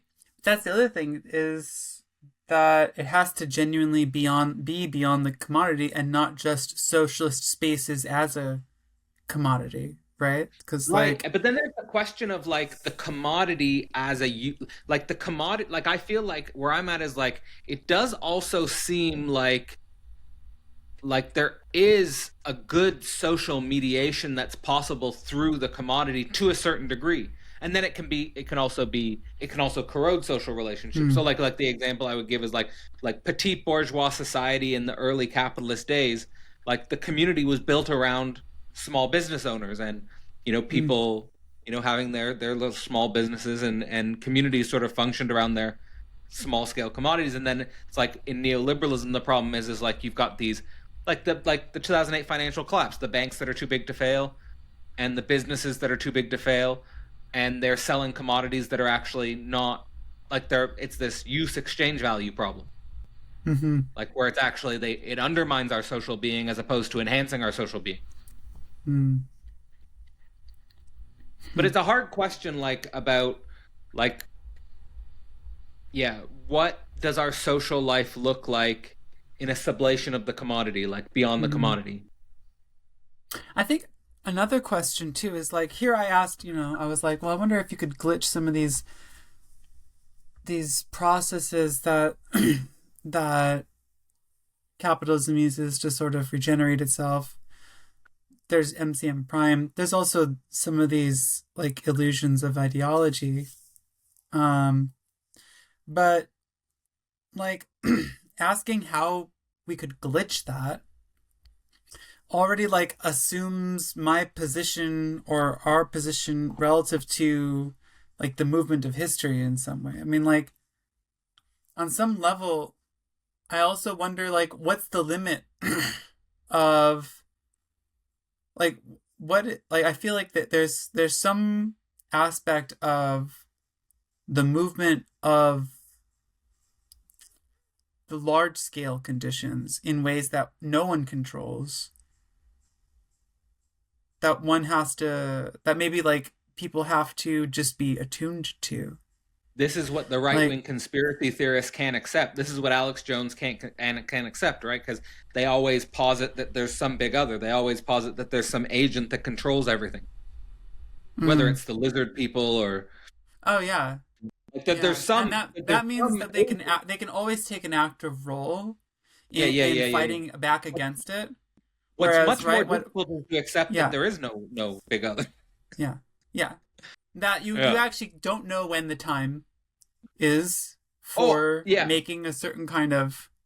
What I'm talking about glitching MCM Prime, I don't think that what I was proposing there was a socialist project on a national scale. I understand. I was just talking about it as where can what I'm always struggling is like, okay, I'm completely impotent almost, which means that there must be a little gap where I have some potency if I accept my impotence. And how big is that gap, and where can I make a little intervention? Yeah. You know? Like it's on the one hand radically humble in a way, like, yeah, I'm completely, but on the other hand, it's like, and I think that's what I learned from Zizek about castration, is that actually castration, you get an idea of impotence, like cut it off. But that's the condition of possibility to learn about where your power is. See, this kind of, all right, that I wonder if I can loop that back into some of my own thinking about my political development, because this is part of what happened after Occupy. Is I had all these bright-eyed, anarchist, idealistic, thoughts about revolution and insurrection, and maybe even in how I talk now, you can kind of see this is where I come from, is thinking about the big revolutionary moment is always kind of in the background of my thought. But so I saw Occupy and I saw how it failed to, because they got to understand, the people sitting on City Hall's lawn, they wanted to change the world. They wanted to make the government fold to their demands. They wanted so much, and living in that altered reality of camp freedom on City Hall's lawn, it's easy to believe that more is possible than it actually is. You're in a bubble.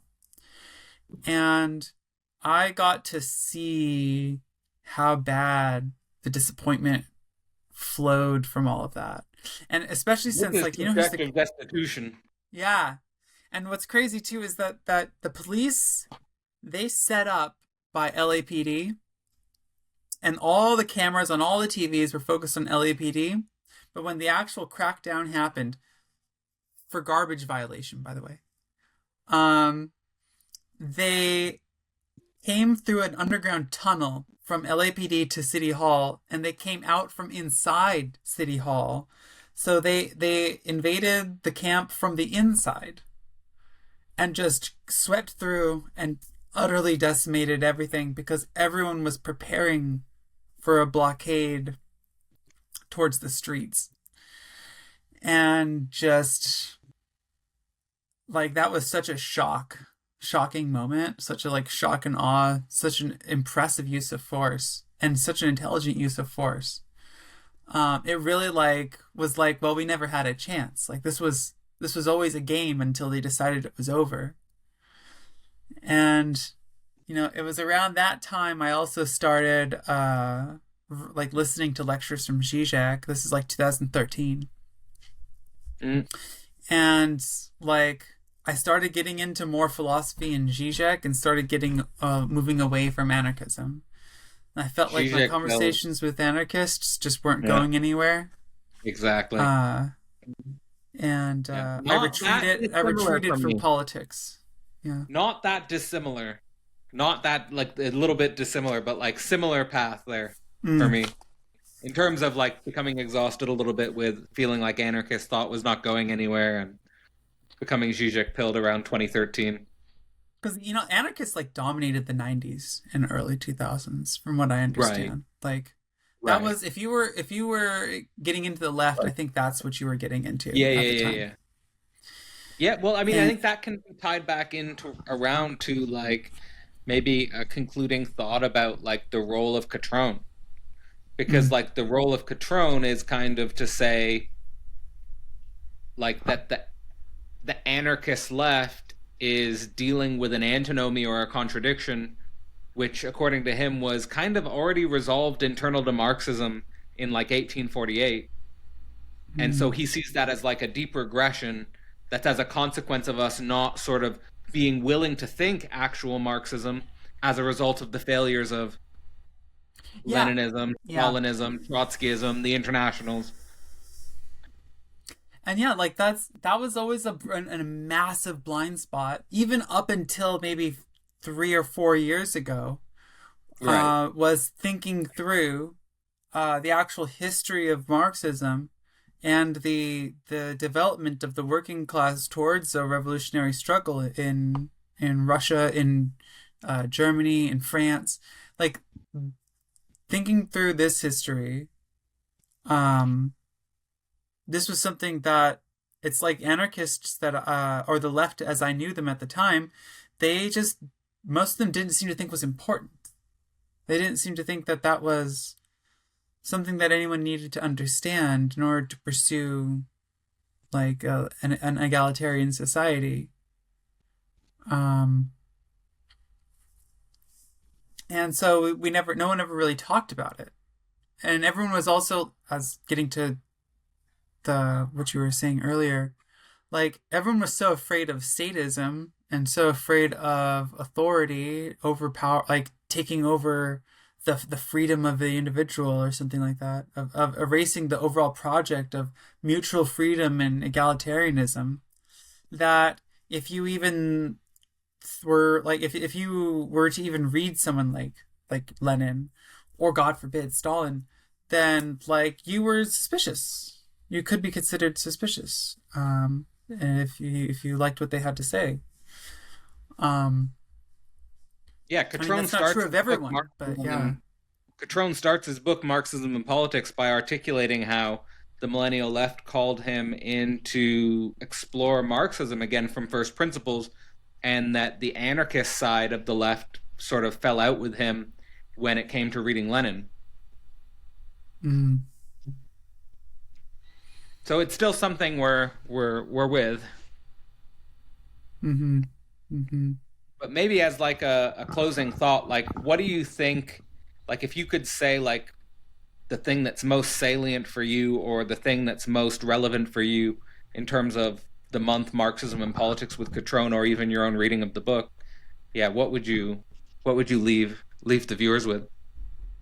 Well, unfortunately, I've read the book in patchwork, so I'm gonna have to comment on the talks. Yeah, sure, yeah. We had the portal, yeah. Yeah, which by the way, fantastic conversations. I really with enjoyed it. Catrone. Yeah, those were really nice, and so I would say it's one of the things that I'm always left thinking about with Catrone or from listening to Catrone is one, the question of capitalism as self-contradiction, of bourgeois society being in contradiction with itself, and what did that look like? What does it look like now? Another thing is thinking through the historical, like the historicity of Marxism and its relevance. Like part of one of the things that I find interesting is that Catrone is kind of willing to say maybe we don't need, maybe we might need to understand Marxism and its history, but maybe Marxism isn't actually applicable to the current situation, which is actually a very Marxist thing to say, right? Because to think that Marxism is always applicable to every historical moment is to not be looking at the particularities of the historical moment to inform you on where our theoretical attention and orientation should be focused, right? So it's actually more Marxist to say maybe we don't need Marxism right now than to say we need to continue, like, have a hard and dogmatic Marxist line. Right. And I think that's refreshing and important to hear, because like maybe there is a space for thinking otherwise. Like maybe we need something first before we are in the position for the tools that Marxism gives us to actually be useful. And if everyone is trying to be a Marxist, if everyone is trying to be a dogmatic Marxist, then no one is working on thinking things through, in its time, in its own right. That's right. Yeah, I like that. I like that point a lot, and it reminds me of what Catrone's emphasizing with, kind of like that Marxism is unmotivated today, in the sense of it's unmotivated on the level of the actual working class. And the question comes up of like, well, what is actually motivated on the level of the working class? And the first thought that I have is like how a lot of right-wing politics is, again, very popular in the working class. Someone like Jordan Peterson's very popular in the working class, or at least was, or he is, I think, and that he basically calls himself a classical liberal. And so like there's this idea that actually we need to go back to the liberal thinkers, like Catrone was saying, Rousseau, Adam Smith, Hegel, like going back to these liberal thinkers in like early bourgeois society is important today. And that maybe, like my intuition is maybe if we keep following that thread, that maybe we will stumble upon the moment where Marxism is motivated again. But we have to follow, or we can't, like as Marxist intellectuals, we can't be too overconfident with our action. I think we like that to me is where, like, at the end of the day, I was fundamentally motivated by Zizek's idea of don't act, just think, and that's sort of the moment we're at is a moment of thinking. To add to that too, though, Zizek had also mentioned of how action can be a form of thought. Sure. Action, like so thought isn't just me sitting here contemplating, but it can be and needs to be plenty of times. Yeah. But also that in doing, like you like in a certain kinds of doing, right? Because there is thoughtless doing, but in doing, one can be working out a thought. Like this goes back to speech, right? Because like right now I am speaking, but I'm also thinking while I'm speaking. And so an act of enunciation is also an act, like an internal act of thinking through a process, right? And likewise, you can do a project, and in the process of doing a project, you are actively encountering problems, contradictions, concerns, and through that, you are constructing an understanding. So, it does go both ways. It does go both ways. But it's having the ability to discern, right? What is thoughtless action versus what is actually enabling you to think, to move forward in your thought. Absolutely. Well, in terms of the month, I think it was one of my favorite months in the portal for sure. So, check that out if you haven't already. And next month in the portal, actually the next 2 months in the portal, we're heading into a deep engagement with Christianity. And all of that's going to ultimately be leading up to Wake Festival with Peter Rollins at the end of April. So I'm looking forward to that as well. And I think for me, coming out of Marxism and politics, what I'm sitting with is the ambiguity of the relationship between religion and Marxism. Like, and how do we actually think that? Because to me, it's still very unclear, and at the same time, it seems very important. So, all right. Thank you so much for joining me, Rebecca, and for everyone who's been listening, have a great evening. This year, Philosophy Portal will be at Peter Rollins Wake Festival from April 27th to May 1st for a 5-day transgressive festival that mixes the best in incendiary intellectual exploration with underground art, music, magic, comedy, and talks to forge an experience that embodies the destabilizing essence of pyrotheology. Philosophy Portal will attempt to add to that destabilizing essence of pyrotheology in all of its dirt and depth, with 3 full morning sessions inspired by our work in the Christian Atheism course. At philosophyportal.online, you can find the full schedule for our planned discussions, Q&A, and breakout groups at Wake. I hope to see you there. The next 2 months at the portal will be exploring Christianity in transition. This 2-month process will involve 2 major sections, with the first launching this Sunday focused on the concept of the emergent church as contradiction. The first month as a whole will feature an event led by deconstructionologist Jim Palmer, focused on de- and reconstruction, an event led by cultural theorist Brendan Graham Dempsey focused on meta-God concepts, as well as an event co-led by Rob Zahn and Kevin Krause, 2 religious practitioners with long-term experience working with Peter Rollins, focused on the question of the church. All 4 participants will be co-leaders throughout the month as a whole. To learn more or to sign up, visit philosophyportal.online.